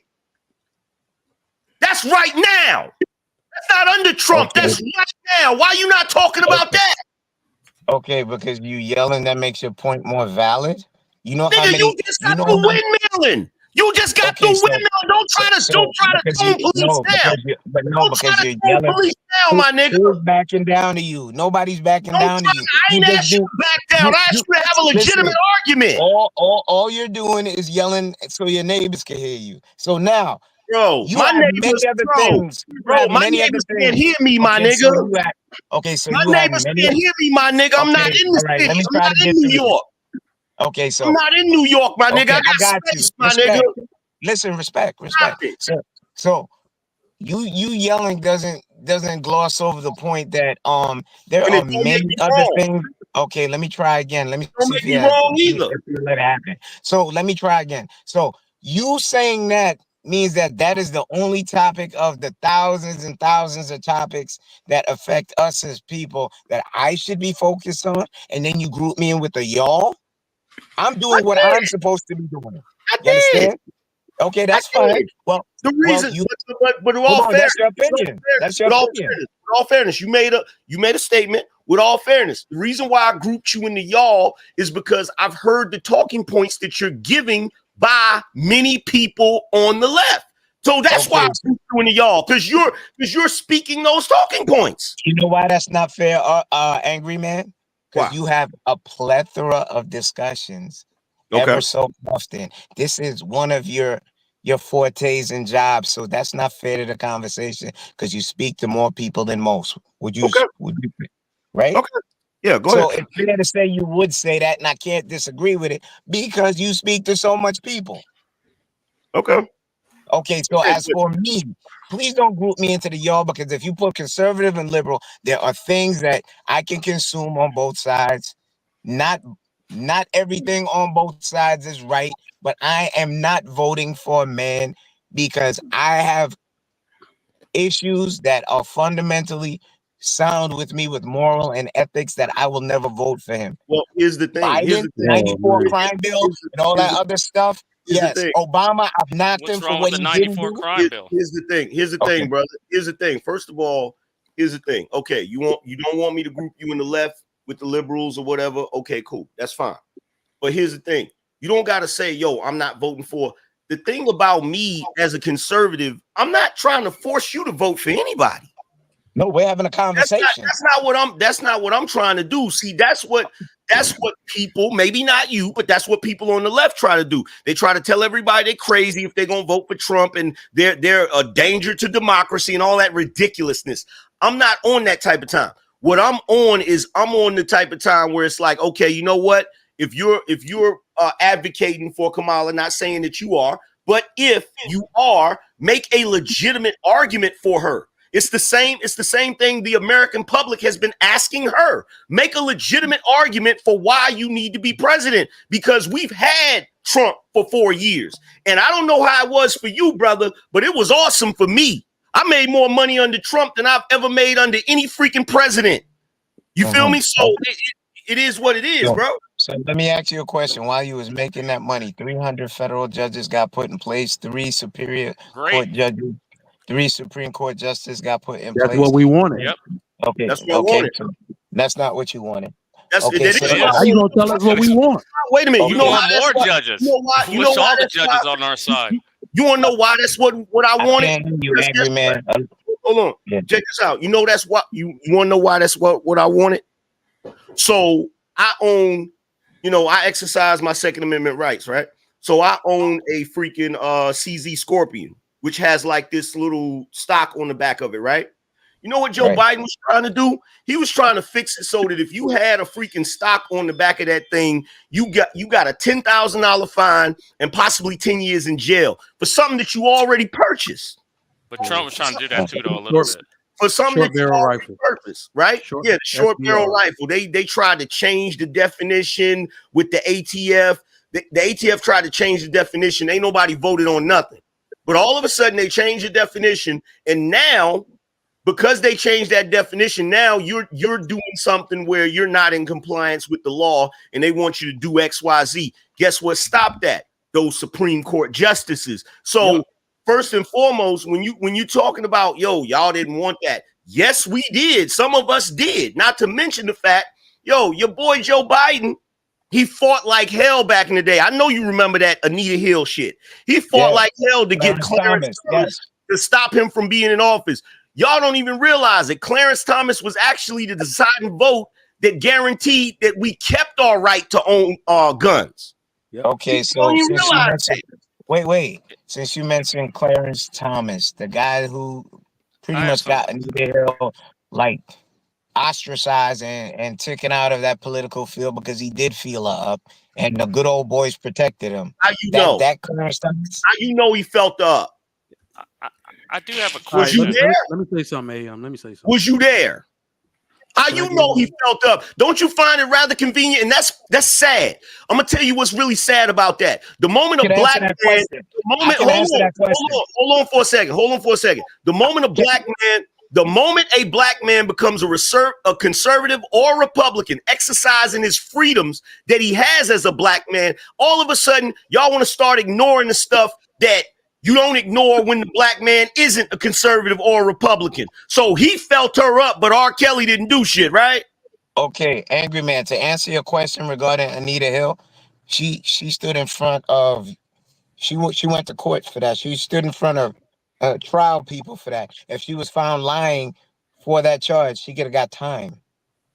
So you believe in the justice women system? Women get time when they do false accusations. Bro, who you think you talking to, fam? Okay, so wait, women do not get time. Women do not get time for making false accusations, bro. Stop it. I need to hear something. Okay, what was the verdict given? What? The verdict? What was the verdict given? Yeah. He was confirmed. No, idiot. What was the verdict given when she gave her testimony regarding him doing? Where did she give her testimony? He was confirmed as the justice. Okay, so yes. That was the verdict, that he was confirmed. Okay, so you're angry man, sir? I thought you was leaving about 30 minutes ago. I am. I just want to say one more thing. All right, so angry man. So I'm pointing out certain things. I call it What's straight. your name? I call a spade on both What sides is your of the name line, again? angry man. Angry man, you sound make like it. valid points. Clarence Thomas was not charged with a crime pertaining to Anita Hill. They brought Anita Hill out during his confirmation to try Not only that, angry man. Not only that, because she tried to press charges. They bullied her out. You asked me a question, bro. I was actually about to do that. Listen, man. Let me say this. he's Let outta me here. say this real quick because I'm tired of that bullshit, bro. I'm tired of that shit. Every problem the Democrats got right now, they created their fucking selves, bro. Every problem. This might be risky. They got Kenny out of here for 20 minutes. Hakeem Obama? actually paid. Hold on. Hakeem actually paid another dub, but Kenny had a $20 credit, so now he paid another dub. He said Kenny go away for a while. My bad, Mike. No doubt, man. Because This might be. Sorry, the accident. Man. Go ahead. Yeah, the accident. this nigga here, man. But nah, bro, I'm tired of that whole. Oh, he appointed all these judges. Let me tell you something. Ruth Bader Ginsburg wouldn't step down. Yep. She wouldn't step down when Obama tried to get her to step down. Guess what happened? She passed away. They got a bite at the apple. All right. Obama could have appointed twice as many. He was in office twice as long as Trump was. He could have appointed all those federal judges. He didn't. And Trump got to work. Every problem the Democrats got, they created and they paying for it. They have been in office for 12 of the last 16 years. So every problem you got, blame most of it on the Democrats. And go ahead. Mike, don't forget, they try to put that on. They love to try to say, oh, Trump appointed all of these judges. What people don't even realize, that was Mitch McConnell's list. Yeah. Mitch McConnell went to Trump and said, look, Trump wasn't even rocking with Mitch McConnell. But Mitch McConnell was like, look, I got this list, quid pro quo. I got this list. If you can get these judges in, I might be able to get the conservatives to be on your side. That's his first presidency. So when he got in office, he went off of the list because he's already admitted he didn't know how to govern. He was never a politician. So he was taking advice from everybody that he thought he could trust or whatever. So Mitch McConnell, that was his list. That wasn't Trump's list. Like, people don't even do their research to understand what they're talking about. Go ahead, Trigger Mike. My bad. Real quick, hold on. I think what's going on right now is that the Democrats were too busy playing identity politics to realize the Republicans were playing strategy against their ass the whole time. They were making chess moves. All right. You never thought in your lifetime you'd see Roe v. Wade appeal. They made chess moves to do that shit. So everything that they let happen, be mad at them. They let it happen on their watch while they were in office 12 of the last 16 years. What does that say about your party? Yeah, one of the things I want to touch on is this is the Project 2025. If you're somebody that cares about getting what you want, it's not somebody, and you're a conservative, it's a non-issue. You should want it, right? There's no difference from every party or everybody that gets in is trying to further their agenda, which is why we vote for them. I don't understand this Democrat obsession with, these broad terms such as democracy and all this kind of crap, because in freedom and all these weird terms that obviously have no definition today because everybody uses them for different things. People want what they want. Okay, they weren't complaining about democracy and rights when there was some virus outside. They were not complaining about democracy and rights in the law when there were the 2020 BLM riots. Everybody bends the rules for what they want. Okay, and the thing is, conservatives have never done that. Conservatives, in my opinion, have always played by these set of rules, this process. Everybody is trying to use the process or circumvent the process to push their agenda. And that's what I want. I mean, if that's a project, what I saw from Project 2025 is they're just trying to make sure more people in the executive branch are conservative. He's appointing the right people to the right places. Yeah. And that's just what it is. Project so real quick, hold on, Angry Man, real quick. I'm sorry. So, Angry Man, you mentioned before that conservatism was about less government, correct? Smaller government. Smaller government. In theory. Do you think consolidating more power to the presidency is smaller government? Depends actually, on it is. It is smaller government. Actually, that is smaller government because what the problem that you have right now, right? The problem that you have right now is you have all of these different 3-letter agencies that have a lot of power, have way more power than they're supposed to have. You understand? So when you talk about smaller government, you're talking about lessening the power of those organizations, ATF, CIA, FBI, all of these different organizations that do a lot of things that people don't really be paying attention to, which is why they just had that Supreme Court case, not Barron v. Baltimore. What was it? I can't remember the name of it, but there was a Supreme Court case that just got overturned that actually now limits the power of those 3-letter organizations, right? So that's what it's talking about. This narrative that y'all think that Donald Trump is going to be a dictator, y'all need to let it go, man. I didn't ask anything about dictatorship. Let's stick to what I was asking, bro. But you said the president No.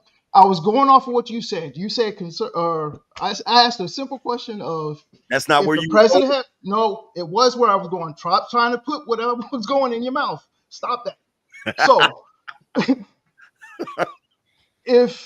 So, you're saying that consolidating the power of smaller government is just going to take the power away from the 3-letter words and move it to one person, right? No, not transferring power to one person, limiting the power of those different organizations so that they're not in every aspect of your life. So can you explain how that happens? Already happened. The Second Amendment. The ATF is trying to circumvent the Second Amendment and create laws that infringe on people's rights to bear arms. So that's one way they do it. That's probably the most notable way, to be honest. Look, if I may, look at it this way. You're looking at government influenced across a map. Think of it and its influence across a calendar. Giving a little bit more executive power is restricted to term limits.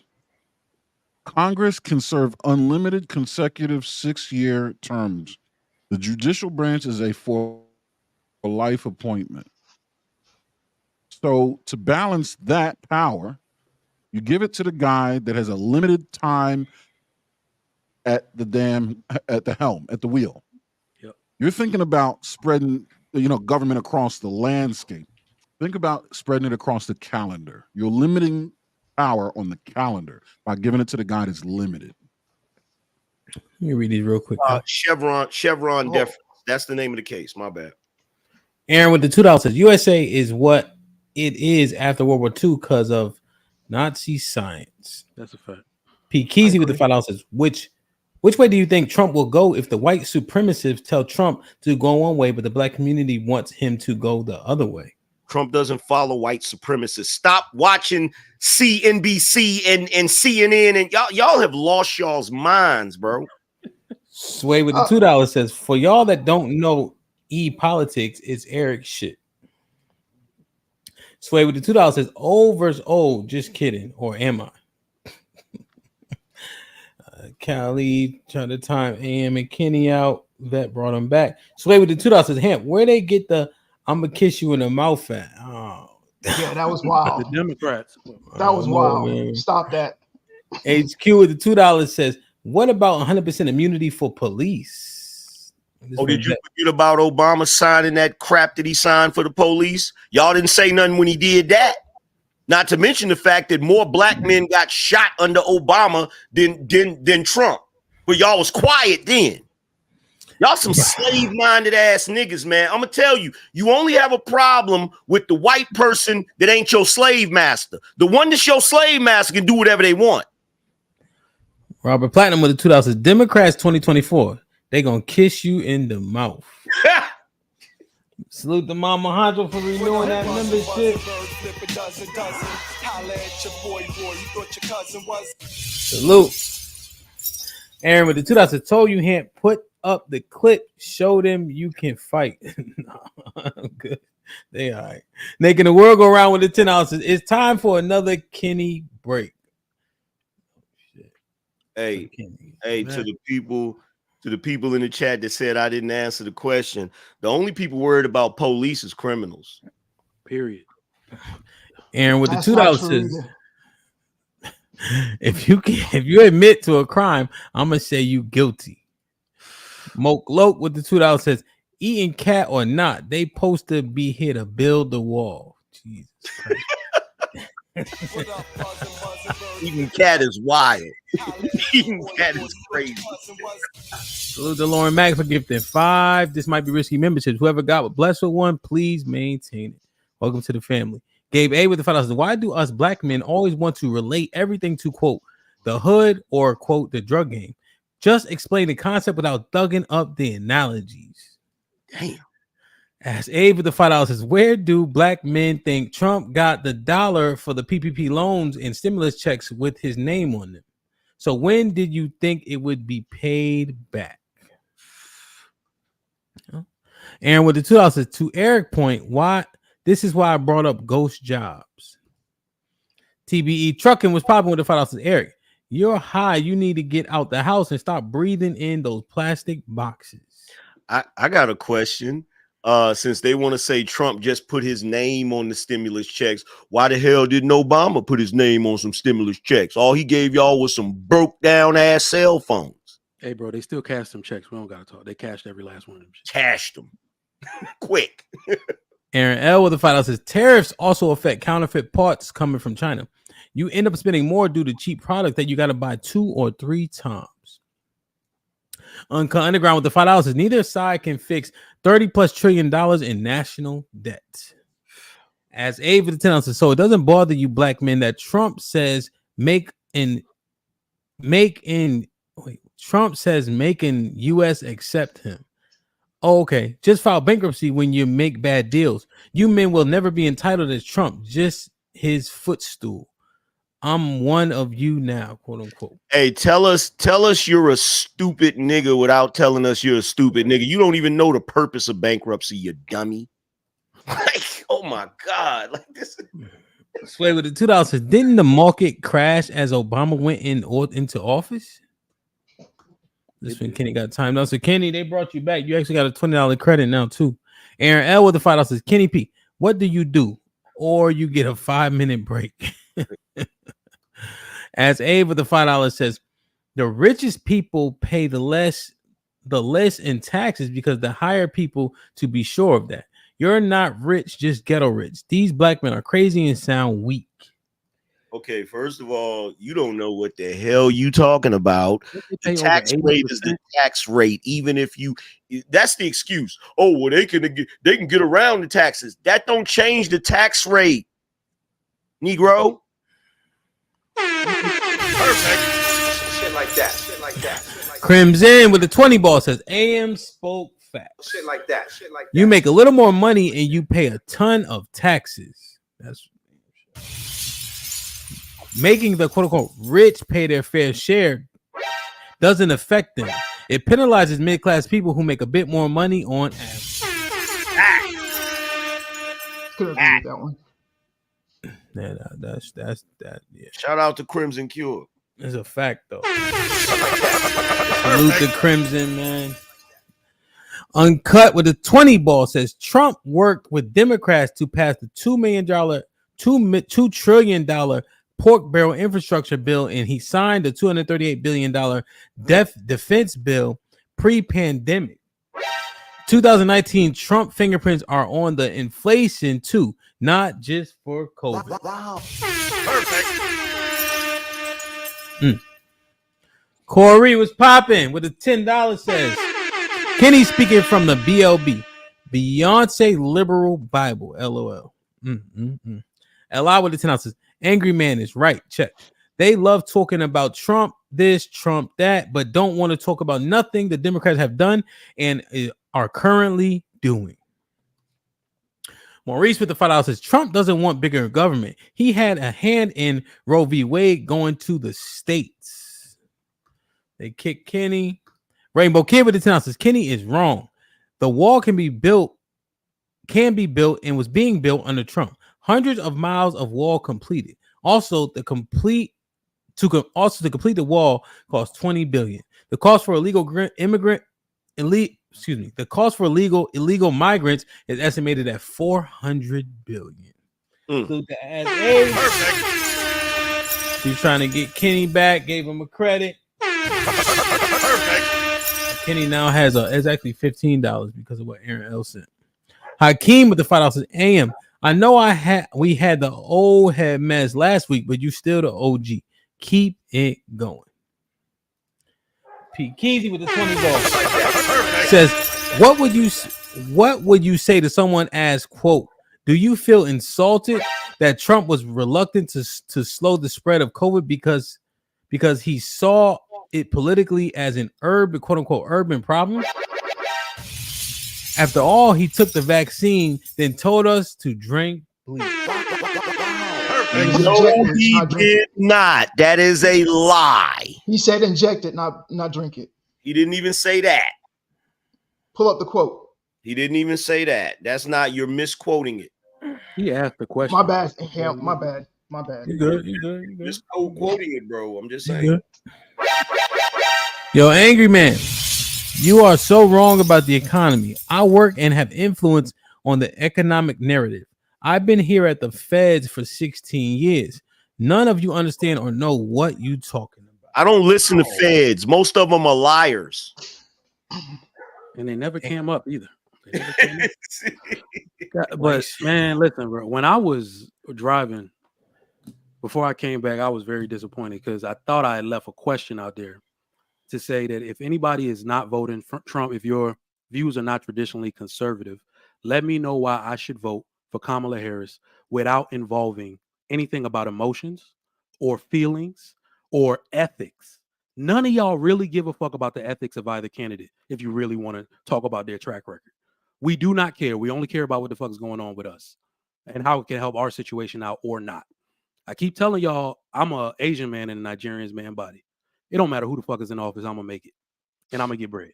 And matter of fact, talking about the Feds, right? Talking about I'm in the Feds. Okay, well, first of all, dude, I guess it's a dude. First of all, I heard they got a partial DNA match on that cocaine they found in the White House. Why ain't nobody prosecuted yet? That's why I don't listen to none of that BS. You feel me? It's crazy how they try to put a moral litmus test on every conservative candidate, bro. Yeah. They try to I do not get it. They will not discuss their own people, but a moral litmus test. So I was expecting people to come up here with policy since Kamala won't talk on it, right? She'll tell you to go to her website. She won't expound on it. So let me I really enjoyed the perspectives of everybody up here today, but what I really wanted was y'all to give me substance as to why we should be looking back at liberal issues or even progressive issues. Let me give you one issue that affects more people than y'all don't know. The progressive agenda is talking about increasing minimum wage, right? $20 minimum wage, if I'm not mistaken, right? And it's already been enacted in California. Is that correct? Yeah, I think so. $20 minimum wage is the end of small business in America. It's the end of small business. Even big corporate business do not want to pay McDonald's workers who are bagging up burgers and fries $20. So they're going to switch to machines.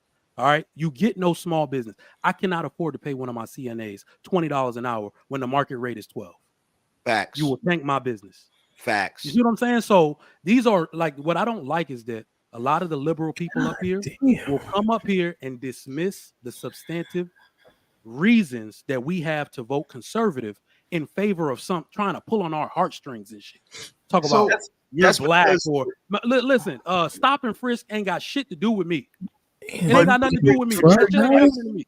But Trigger Mike, here's the problem, bro. The problem is most of the adults that are talking about this, they are grown children.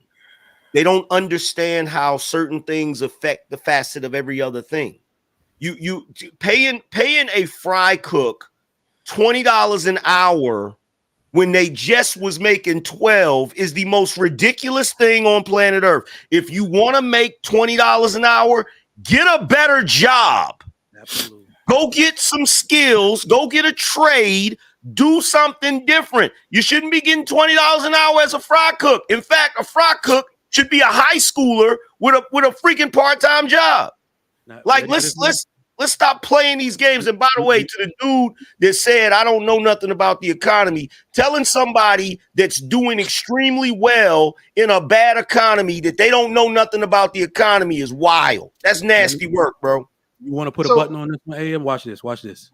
Now, let's say you get your way and for these $20 minimum wage jobs. Jump in, old dude, once you're done. Yeah. No, let's say you get your way with that. These people, when Eric was talking about mass deportation, they up first. They do whatever the fuck you ask them to do. They don't complain. They'll work overtime. They don't ask for anything extra. Do you think that people are going to choose the average American over one of them? You crazy. So you're inviting all of your competition into this country and then telling them to give them jobs, they're gonna take your fucking job. I'm telling you, like, people don't realize it right now. These people, their work ethic is out of control. I watch them on rules every day out here. But I'm They trying to build everything faster than you. They're more obedient than you. Hold on, They Angry man. say Let old dude get in. He was trying to say something. Oh, my bad. Yeah, he been kind of quiet. y'all Oh, did you want to encourage a lot of address something people, specifically or directly? No, I kind of agree with what Trigger Mike is saying. Oh, Unlike popular belief, not everything that happens with the Democrats, every Democrat agrees with. Just like everything that Okay, so you happens with don't- Republicans, not every Republican agrees with. Hmm. Like when Donald Trump says he wants to get rid of overtime, a lot of people ain't going to agree with that. I'm just going to let you know. Republicans and Democrats. So not everything everybody says people agree with, but you guys have it as it's a all or nothing game, and it's not. But the problem is this, right? And this is another thing people don't look at. What type of Democrat are you? What type of Republican are you? People are not paying attention to the shifting of the different parties, right? So what a Democrat is today isn't necessarily what a Democrat was in the 80s. Neither Republican, right?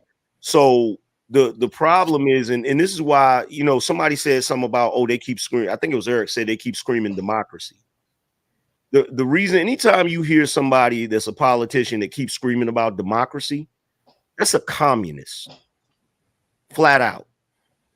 That is a communist. Please explain that one. That's what you're, communism under Stalin, you know what the slogan was? The slogan was peace, jobs, democracy. See, first of all, we're not even a democracy. We're a constitutional republic. So this idea that we're a democracy, that's not the way this country works. It's never worked that way. And that's the reason why you see the left and Democrats always screaming about the popular vote. The popular vote is problematic because if you just go by the popular vote, then guess what?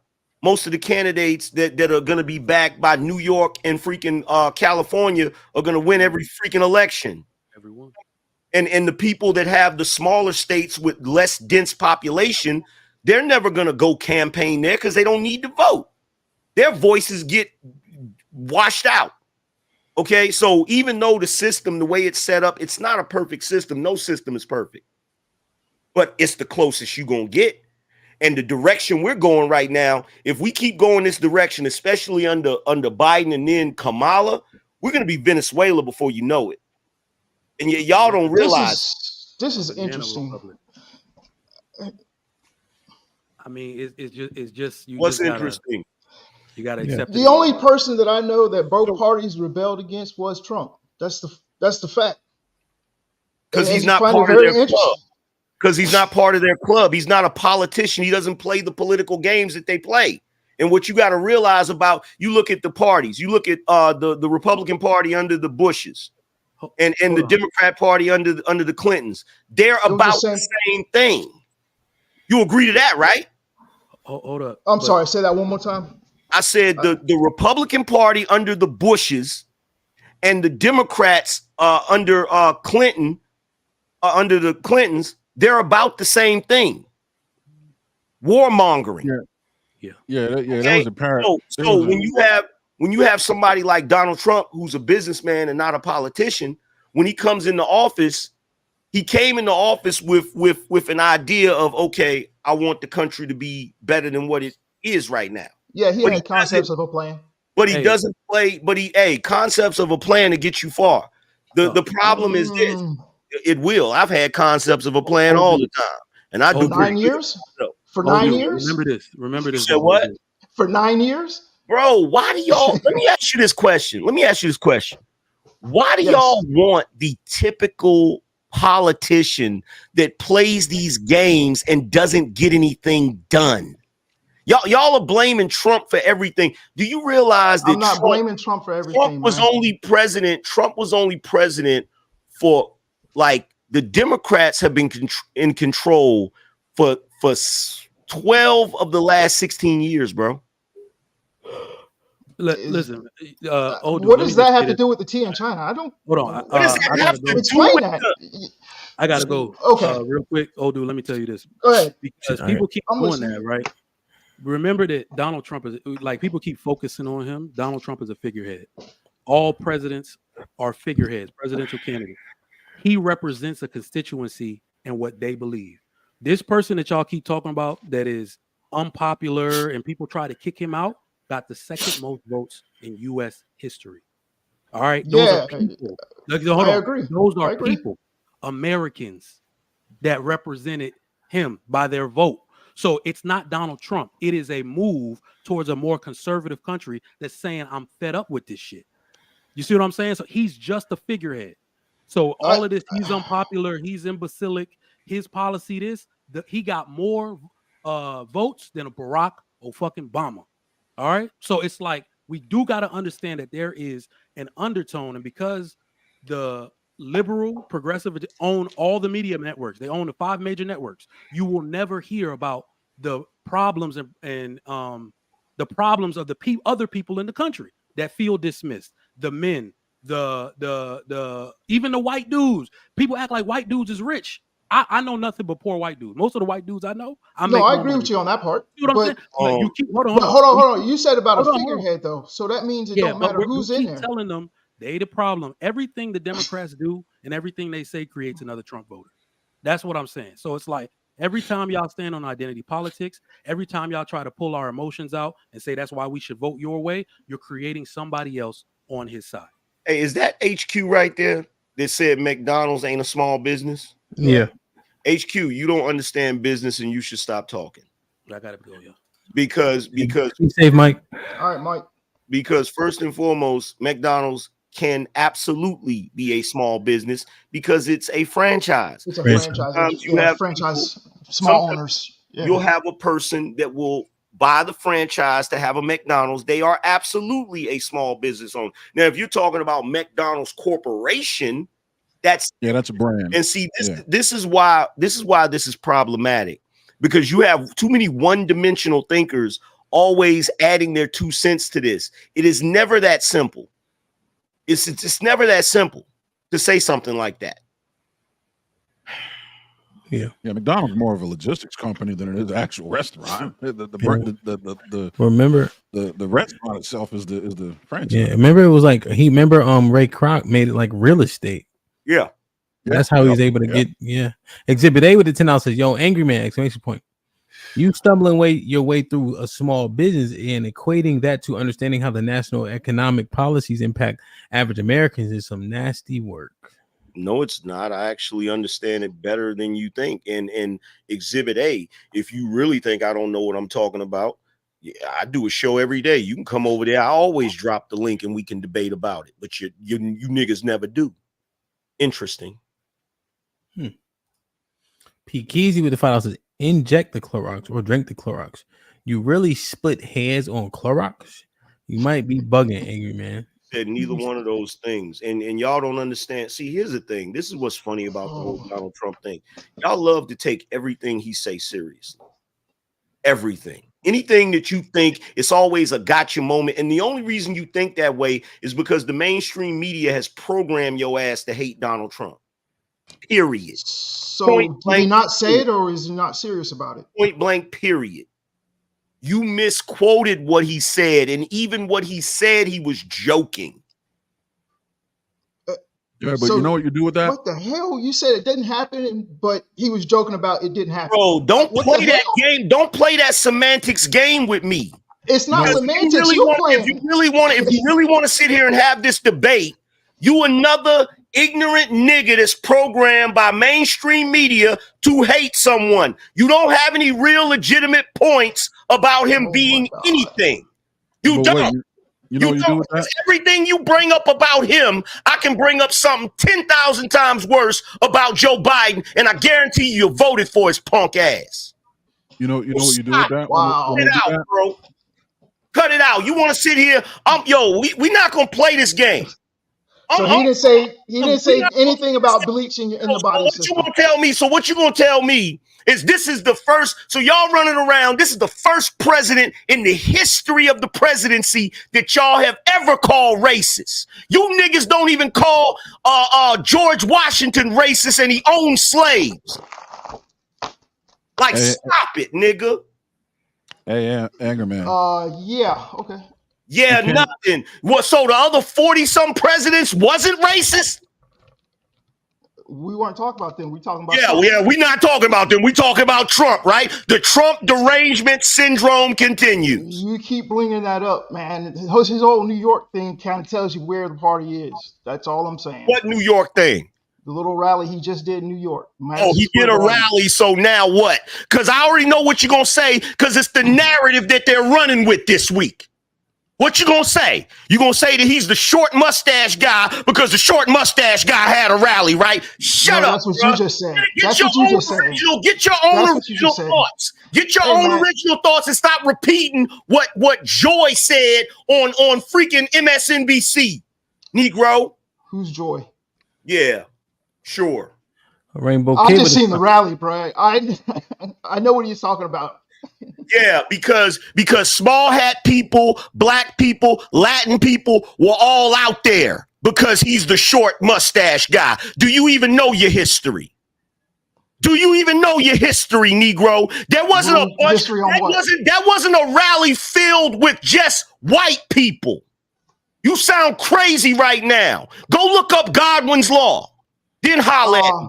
Excuse me, Nick Fuentes is Mexican or part Mexican and part I think he's Italian. What the? And he's still a Nazi. So what are you talking about? Does Nick Fuentes have to do with the price of tea in China, as you put it? Well, didn't he have lunch with Trump? Wasn't he at Trump rallies? I'm just and Trump shook the hand of the damn leader of North Korea. Do you understand that presidents have to be able to meet people that they might not agree with or might not like? Oh, I forgot. You a fucking tree-hugging Democrat. So you think that everybody a world leader meets, he has to agree with or like? I didn't know Nick Fuentes was a world leader. My bad.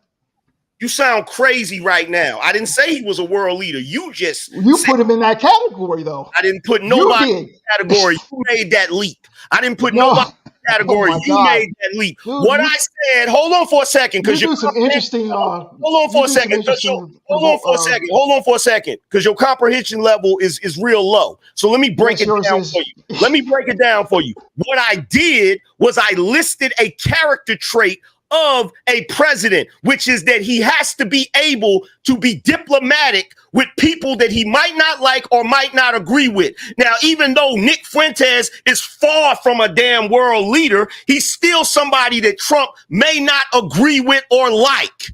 That's what I said, nigga. I don't know why you calling people niggas and stuff. I'm calling you makes you feel like a big man. Go like an ignorant nigga right now. That's why. You knew what I meant. I'm not the one yelling and screaming. You knew what I meant, and that don't make me wrong. So, okay. But that's a nice thing to reach for, though. It might help you out. Logic doesn't end when somebody starts yelling. You are very correct, and you're the only one yelling. That's the funny part. Okay, and what's your point? What's your point? Do you know how to do anything other than shaming tactics? Like a bitter old black woman. You're the only one on here shaming. What the fuck? You're the only one who's just shaming. You're the only one who's shaming, bro. You shaming. You just called me a nigga. You literally just got through shaming. You called me stupid. You called me all kinds of things. You literally said anything about you. Certainly did. So you're the only one shaming. So what the fuck are we talking about? I certainly did. Confucius once said we have to call things by their proper name. This is interesting how you debate. It's very funny. Is that your rebuttal to everything that I said? You didn't say anything worth mentioning, so yes, that's my rebuttal. No, I you said just yelled, scream, called a nigga, called me stupid. I said plenty worth mentioning. You just latched on to the things that you thought could get you out of it. Well, you did the same thing because I talked about Nick Fuentes and you went to other leaders. No, I didn't. I literally explained it. That's exactly what the fuck. I literally explained it. I literally explained the correlation and why I said it. Literally. Okay, you said he has to shake hands with influential people he doesn't like, right? No. What I said mentioned other leaderships and presidents and all that stuff. No. Let me take you back to kindergarten. Here goes the shaming again. So what I said. Yeah, he says I'm shaming. What I said when you said Nick Fuentes, when you injected that name, I said, and Trump has shaken hands with the leader of North Korea. What's your point? Then I said that a president has to be democratic and diplomatic, to where he has to be able to speak to people that he may not agree with. Sometimes that's a world leader. Sometimes it's a voter that doesn't have any power. Sometimes it's just an influencer. Sometimes it's an entertainer. But the point is, a president can't just be on some, well, I don't like that person, so I'm not going to speak to him. That doesn't work for a president. That doesn't work for a president, senator, governor, mayor, nobody that's in public service. Actually, do you understand now? It does work for Trump, because he just declined the interview that, he declined. I don't like, because I don't like them. I don't want to go. No. What he did was, you niggas is so fucking ignorant, bro. It is beyond ridiculous. All you want, man, it's but continue the point, ridiculous. Bro. It's beyond ridiculous how ignorant you are. Go to the point, man. Stop insulting. Go to the point. Oh, the point? The point is simple. Your point. The point is simple. Whenever you're dealing with a media that is supposed to be non-biased, meaning they're not supposed to take either side, but they decide to take a side which is clear and blatant. Why would you subject yourself to that when you know strategically that's going to be problematic? So you're saying Kamala Harris has bigger nuts than him because she went to an adversarial group? Kamala Harris hid from the media for mad long until it got to the point to where she didn't have no choice. And once she didn't have no choice, she went to media outlets that were leaning her direction, that gave her softball questions. She's only had a couple of interviews where they actually gave her tough questions, which is the main reason why she went to Shay Shay instead of Joe Rogan. Try again, nigga. So which one did Trump go to that gave him these hard questions? What do you mean, which one did Trump go to that gave? Now you acting dumb. Don't act dumb now. What do you mean? Which one of these outlets did Trump go to that asked him these hard questions? He didn't go any to of them. That's right. So Kamala Harris has more nuts than he does. Can I answer your question? Can I answer your question? Go ahead. The floor is yours. Who moderated the debates?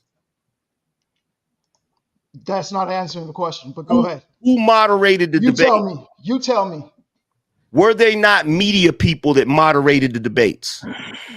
Yes or no? Were those debates held on the main media like CNN, ABC? Wasn't that where it was held? What's your point?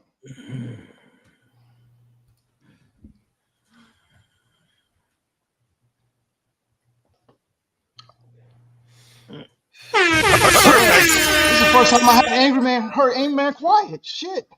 No, angry man stopped talking because when angry man realized he's talking to a dumbass, he stops talking. So you stop talking to yourself? Damn. Womp, womp, womp. Try again. Come on. Rainbow Kid with the $5 says 95% of McDonald's restaurants worldwide are franchises, small businesses. Shut up, HQ, with your old ass. LI with the $5 says angry man for VIP. Do you mean MVP? Maybe. Laughing like Saget with the $2 AM. They have selective outrage. Bravo. Perfect. But the 20 ball says Hamp, another great show. Get you some sleep, brother. Brother. Support. That soundbite is funny as hell. Oh, was it fantastic? Dre and the grind with the $5 says, how many times does Trump have to say or do things that are racist before the right stop making excuses time and time again for aforementioned actions? What did he say or do that was racist? Still waiting for that. Meanwhile, y'all don't got no smoke for Joe Biden, who said he learned everything he knows from Strom Thurmond, who is a known racist. You got no smoke for Joe Biden when he says during integration he doesn't want his children going to a racial jungle. You got no smoke for him when he gives the eulogy at an ex-grand wizard of the Ku Klux Klan and say that he was a great mentor to him. You got no smoke for him when he says that if you don't know whether you're going to vote for me or Trump, you ain't black. You don't got no smoke for him when he lies about marching with Dr. King. You got no smoke for him when he accuses a man of doing some goofy crap, a black man with a black woman to try to keep him out of the Supreme Court. You got no smoke for him when he drafted the 94 crime bill and said it doesn't matter if this society has failed these people, talking about black men. Oh, they're beyond the pale and they need to be taken off the streets before they fight our sons and do things to our mothers. Cut it out, man. Low value man, Dusty and broke with the $5 says Nick Fuentes pulled his support from Trump. Also, he said he won't be voting for either candidate. Uh-oh, did that go against what you just said, old dude? It did not. Ask him why. Ask him why. He easy with the $2 says, oh yeah, you bugging, and I voted for Trump. As A for the $10 says, greatest job, old dude, smarty 100%. You ain't scared. Man, I apologize to there was a bunch of new people. I saw them say hello first time here, but I didn't click it, and I apologize. I was kind of distracted looking at a bunch of different things. But welcome everybody, welcome, man. This show is awesome. This is actually a repeat of 2020, because in 2020 I got into so many debates with dudes telling me that Biden was awesome. You feel me? And I said, okay. I said, you know what? I can't wait till he get in there because I want to see you niggas be wrong. And sure enough, of inflation and the cost of living. Okay. Go ahead and do it again, nigga, because that's what niggas is good at. Not learning from their mistakes. Go ahead and do it again, nigga. What did LBJ say? He said, I had these niggas voting Democrat for the next 300 years. Ain't that what he said? Yeah. Damn, man. Shit like that. Shit like that. Shit like that. Like, share, subscribe, tell a friend to tell a friend. Hit that like button right now if you can. That helped the channel the most. Angry man, I appreciate you pulling up. Perfect. like they forced you to. You couldn't take that shit. I couldn't, man. I was watching and enjoying the show. I couldn't help it. I had to add my 2 cents. And my apologies. After I saw a couple other people do the same thing I did, I saw how bad it looked. So my bad. It'd be like that. It'd be like, I appreciate that though. You know what I mean? And old dude, I don't got nothing against you, bruh. I'm just I don't take no offense to that, man. I'm just talking. I don't take no offense to it, bro. Okay, cool. I'm just talking about shit. You vote for who you want to vote for. I'm just saying, you might want to give it some serious thought. I'm just saying, for real. I'll think about it as much as you. I think about it a lot, actually. Old dude, man, appreciate you as always, man. I appreciate your support. I know I be because your name in the chat is Matreon, but I'll say old dude. I'll be wondering, they'd be like, what the hell is Hamp talking about? I'll say old dude, but the name will say Matreon shit. So I appreciate you, man. Any final thoughts? Great shows ever. Angry man, hey, I don't take offense to you saying all this stuff about me being stupid and all that stuff. I take it with a grain of salt, bro, because I know different, so it's all good. Yeah, y'all both old. Y'all don't care. Old niggas don't care about that type of shit. And to the young people keep talking about old dudes, you'll be there one day. That's all I'm gonna say. If they lucky. God willing. Yeah, if they lucky. You're right. They're lucky. Yeah, God willing, man. God willing. Damn, man. But I think I had a good back and forth. I'm gonna make that his own little segment to see what everybody think out of this 6 hours. Angry man, any final thoughts? Perfect. Now, only final thoughts is to everybody that's voting, do your due diligence and do your research. Don't just go based off of what they say in the news. And when I say the news, I'm talking about everybody. I'm talking about MSNBC, CNN, Fox, Next News, Newsmax. Don't go just based off of the news, because the news both have their own leanings and they're a little biased. Do your own research based on policy and vote your interests. You feel what I'm saying? That's all I got to say about it. Yeah. Appreciate you having me up here, Hemp. Always, always. And Sean's angry man. Sean said, "Am, you got lucky. I got busy. I'll argue with you next time." Salute. Hey, you already know what time. I know y'all Chicago Negroes love drama and love to get into it. So it is what it is. It is what it ought to be, right? Shit like that. Shit like that. Shit like that. Aaron. Another one, man. Hey, we gotta do this more often, man. Yeah. AM, you remember just before you go, Aaron? Remember we were talking about how they like the bullshit, and that's 100% true. You know what I'm saying? Yeah. But today we literally talked about the politics, and we was at almost 600 right before you even hit the link. You know what I'm saying? Because it has substance to it. Shoot, God, substance. So fuck. Substance to it, right? But it's still fun, right? Because of the energy and the people actually care. So I think we're starting to see a little bit of a change. Now the bullshit's still fun, right? Make no mistake, right? But you know, I'm just pleasantly surprised by people engaging with all types of topics, not just the women and the men, you know. So well, yeah, it's a hot. I mean, right now politics is a hot topic. Yeah, it makes sense. Yeah, it's because this is a really important election. So you know, of course, it's going to do numbers. Game changing election, man. Like regardless of who wins, the reasons for and against, I mean, are super loud. So we'll see, man. We'll see. My bad, Aaron. No worries. Yeah, awesome show. Shout out to the chat. Appreciate everybody that joined the panel. This is a dope show and a conversation that needs to be had. AM, I was hoping you would throw me the oop with Kenny, but you know, you were passionate about. It's all good. Because I his lack of understanding of the chessboard, he's asking questions and your answers, you're following him around. And I'm like, there's a way to just give him the whole damn board. So if you hear me, Kenny, I can explain a lot of that stuff to you, especially about tariffs and about conservatism and all that kind of stuff. You're missing a lot of information.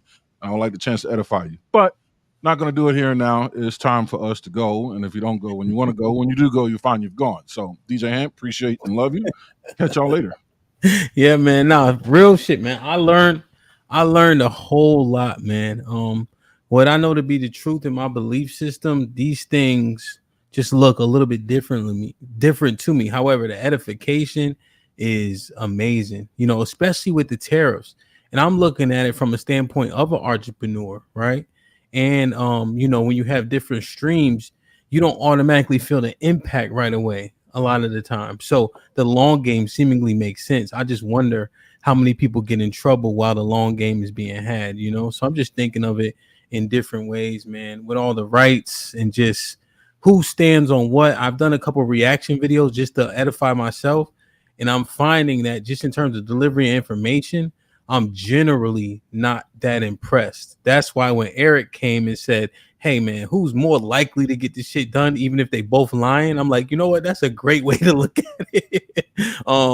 Because like Trigger Mike said, he don't know. He's not saying this person that much better. He's just saying this is the best option, and we have information and experience with said person to see the pros versus the cons, as opposed to somebody maybe not necessarily being in there. So it's a bunch of different arguments, you know. The one argument that also resonates with me for Kamala is the fact that seemingly when I look back to when Trump was here, it seemed like the divisive nature was more prevalent, you know. So I just think about the people that are vulnerable, you know, under that type of environment, you know. So, you know, and as us as men, we probably feel a little less vulnerable to it. But I'm just thinking when people are out in the earth, when your women are out in the earth and people just got this vitriol because they feel empowered, even if it's misguided, what can that amount to, you know? So just thinking of it holistically, you know what I mean? So it's real out here, though. It's real. But I appreciate y'all brothers for edifying me on it for sure, because I learned a lot while y'all were talking. So thank you. Word. Damn, man. Y'all three stay old. I'm not as old as y'all, so I can celebrate that. I'm almost there. Hey, I hurt my shoulder. It's been hurt for a week. It ain't got no better. So I'm like, God damn. Gotta be careful, bro. Like that. Yeah, They like when you're younger, you snap. Yo, I did the dumbest shit. I'm playing football, right? I call myself diving to get the flag. I got the flag, but that dive fucked me up for the past 8 days. Bruh. All right, just wait till you get old enough to when you sneeze, you pull a muscle. Yo, man. It was a great dive though, but I hit the ground so hard. You know, when I was young, I could dive, get the flag, and curl up so I could roll. Nah, it was just, man. The only way to hit the ground is hard when you get older. There's no soft way to hit it. You feel me? Hey. I see kids running and playing there, hit the ground. It's like they bounce. They get back up and nah. There's no buoyancy at all. And it was only second down. It wasn't even worth it. You know what I'm saying? I bet it felt like slow motion too, didn't it? Yeah. Oh yeah. I thought I was in the air for 2 seconds. I don't think I got off the ground. I think it was just more of a fall to get the flag. You know what I'm saying? So I got that motherfucker, but he can have that shit back the next time I see him, man. Word. Hey, look, I sprained my finger, and I swear to God, I sat there for about a good hour trying to figure out when and where I sprained it. I couldn't even remember what it happened at. You feel what I'm saying? But yeah, real shit. You know, I'm telling you, wake up feeling sore. Yeah, Aaron got yeah. I got a worse now. Put him in the fucking bedroom. Get him out of here. Come on. Let me get Kenny. Any final thoughts? Yeah, I gotta give a big shout out to Angry Man. I know we had a little dust up at the beginning, but I have a lot of respect for this brother, and he puts a lot of introspection in the game. I don't have to agree with you to say on the whole topic, you know what? Do what's best for you. But don't go out there trying to twist nipples if you ain't convicted about it. And you know, at the end of the day, he gonna do well, and all these men up here gonna do well. It's just what you do for other people, and concentrate on more positive than negative. You can easily be dragged down by, you know, extenuating circumstances, but try your best to be your best. Pray on it, and you know, pick yourself up the next day and try to do better. Word. Yeah. Word. 100%, man. Tomorrow we got some dope shows lined up for y'all. Hey, what time you usually go live? Do you still do the one outside? I seen you outside like a week ago. Nah, that was a weekend though. That was on a weekend. I think you was outside on your porch or some shit. Yeah, I do them outside. When they get this time of year, I can do them outside because it's not super hot, you know. Yeah. Texas, man, 89 degrees today. You wouldn't even know it, man. It's crazy. They get to like 70 at night though, which it feels good, you know. But I woke up, it was 35 when I woke up this morning. Damn, that's one thing I don't miss, man. I miss everything else, but I don't miss that, you know. But we here, man. So Tiff and Mr. Fantastic. I don't know how Tiff called out Mr. Fantastic for a one-on-one. On Wednesday, 9 p.m. Eastern. They're going who has the most successful marriages, who's the most educated, and is there a large gap of income disparity between black men and black women? So that's gonna be awesome. We also have several fist fights November the 2nd at 12 p.m. If you can't make it to Houston, it'll be on the This Might Be Risky boxing event membership level. So it'll be live streamed. Oh my God, good cameras, good commentators. Salute to Big Aaron. And we're gonna have a ball, man. So there's one person on your show, brother, that I seriously the other day I was thinking about. I said, you know what? I'd have hit the gym and challenge that dude to a boxing match. But I said, you know what? No, let me not. You know what I'm saying? Hey, AM, you know what? You got to be careful though, because you'll get in there the first week, you be like, fuck this. After that, you'll be having fun. I'm telling you. I know, and I don't want to open floodgates, because if I get in there with one dude, then everybody gonna be like, yo, I want AM in November. Like, nah, we not doing it. Yeah. A year later, Golden Gloves. It's definitely a super opportunity for people like that. You know, because Mr. Fantastic was originally supposed to fight Joseph, but Joseph had a hiccup, whatever the case is. So that's why Mr. Fantastic was originally supposed to box. And so many people was like, had that type of advice for me, like, nah, you know, because it's so many agenda, you know, with this shit, like at times. So but I'm boxing in Golden Gloves in February though. So I don't think this is too much of a setback. I think I'm good. I should be good. I went to the doctor today, so I don't got no bone damage, but I don't have a lot of power. You know how they try to push, they push up, push down. He said it may be a slight tear, but he said you probably don't need. But I'm getting MRI too just to make sure. You know. So you damage your rotator cuff. Yeah. It's not the rotator just because of where I don't have power at. It's the bicep tendon that goes all the way up. He said it might be weak in the front. Yeah. So, but it feels good. Like I can do that. You know what I'm saying? But I don't got no power if you push down a certain angle. Like no strength. I guess you would say. How'd you do it? You gotta. I dove and fell on it playing football. Like I fell on my armpit. If that makes sense. You know what I'm saying? During the flag football. Was this Mhm. during the flag football session? Yeah. So, but I'll be good. I'll be good. Football's still fun. I have one more question. So when you come to Jacksonville? Jacksonville for what? For another event. Why would I go to Jacksonville? We want to have fun. See, there you go. Yeah, I was getting ready to say, no wonder. Now it all makes sense. You in Jacksonville, it makes. I figured your boy was from Jacksonville. You might as well. Ooh, Yeah, Mr. see, Fantastic. yeah, Angry Man, shut up after that, though, huh? Mr. Fantastic from Georgia, but I think he live in Jacksonville, right? Yeah. So I think the next place I'm going is DC. DC easy for me. I just passed through Jacksonville. I don't even stop for gas. Like y'all Thank different. God. Y'all different. Yeah, Jacksonville different, man. Then, you know what might be a fun place to do? Charlotte. Yo, Charlotte's a It's nice just city. big enough, but it's not too. You know what I'm saying? But DC easy for me, just 'cause I used to live there. But my uncle lives in Charlotte. My sister used to live there, so we'll see. But I got a few more super chat. Let me see. John Henry with the $5 says, "Swing on it, swing on it." What? Hamp exclamation point. I've got bicep tendon rotator issue. Take care of that. Now I got you. For sure. I got you. John with the $2. I think you have some partial tear. I got him. Yeah, so mine is fresh though. It's only a week old, but I can still do a lot of this shit. It's just certain angles. I'd take it easy if I were you. Chill doing that. I'd really take it easy because like I had a rotator cuff issue when I used to work out, and I just kept working out and problem. Yeah. No, you're right. And he said, like, my doctor, he's a black guy. He's probably about 37, same age as me. And he pretty, he work out.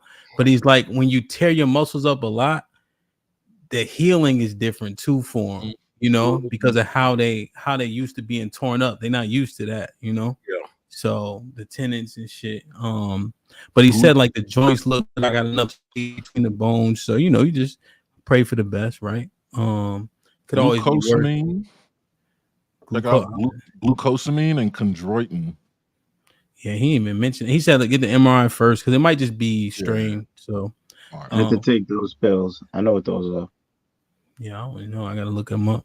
John Henry the File said, "What's good? Just got off work. No votes for former presidents guilty of insurrection."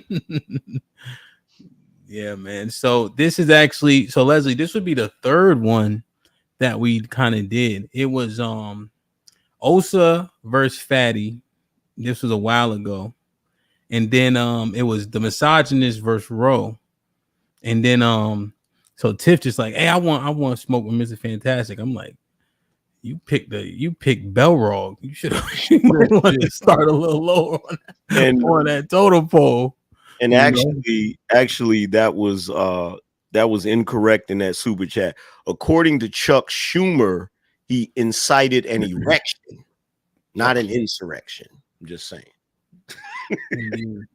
So Tiff said it's just a one-on-one conversation. Okay, Tiff, take control of that shit, Tiff. Perfect.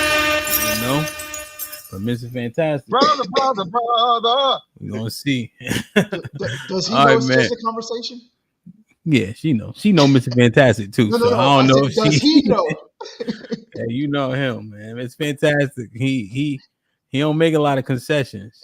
All he been doing the Bart Scott for this whole 2 weeks about his boxing match. He's just been saying can't wait for 2 weeks. So That boy done lost 20 pounds. He think he cute now. So this shit. Oh, I seen him. Brother. I seen him in the gym on Instagram. I said, "Oh, he's serious. He's serious. He hasn't taken a drink in 3 months. Serious. Like, yo, cause that boxing shit, you gotta lock in. Like, you don't got no choice. Like, Yeah, you no don't play choice. boxing. Yeah. Even like my coach said, don't even come to the gym because you can't. You trying to baby your arm, right? But you can't help it because you used to throwing the same combinations. So you naturally like I went like the day after I finished. You know, it's not as bad the day after.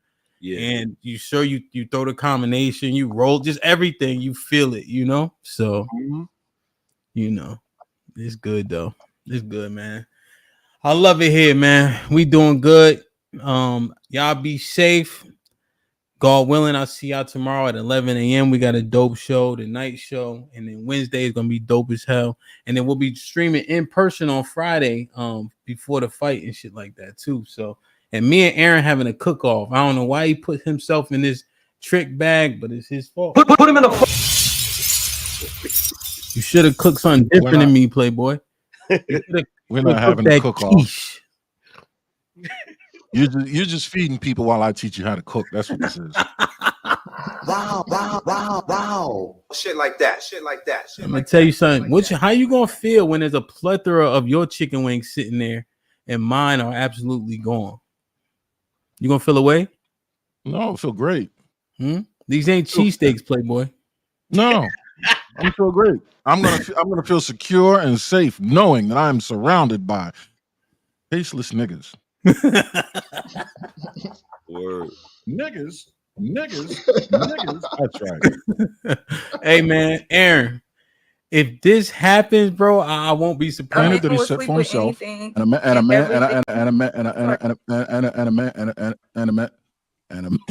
ceiling.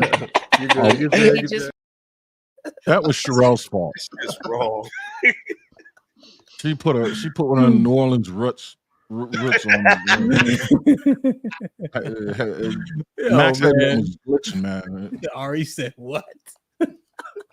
Hey man, we get out of here, man. I love y'all. Appreciate y'all. Be safe and do the right thing. Granny with the $5 says, "Hemp, I'm gonna be there. Ain't no chicken wing left." That's a fact, though. Like, share, subscribe. Tell a friend to tell a friend. And we out.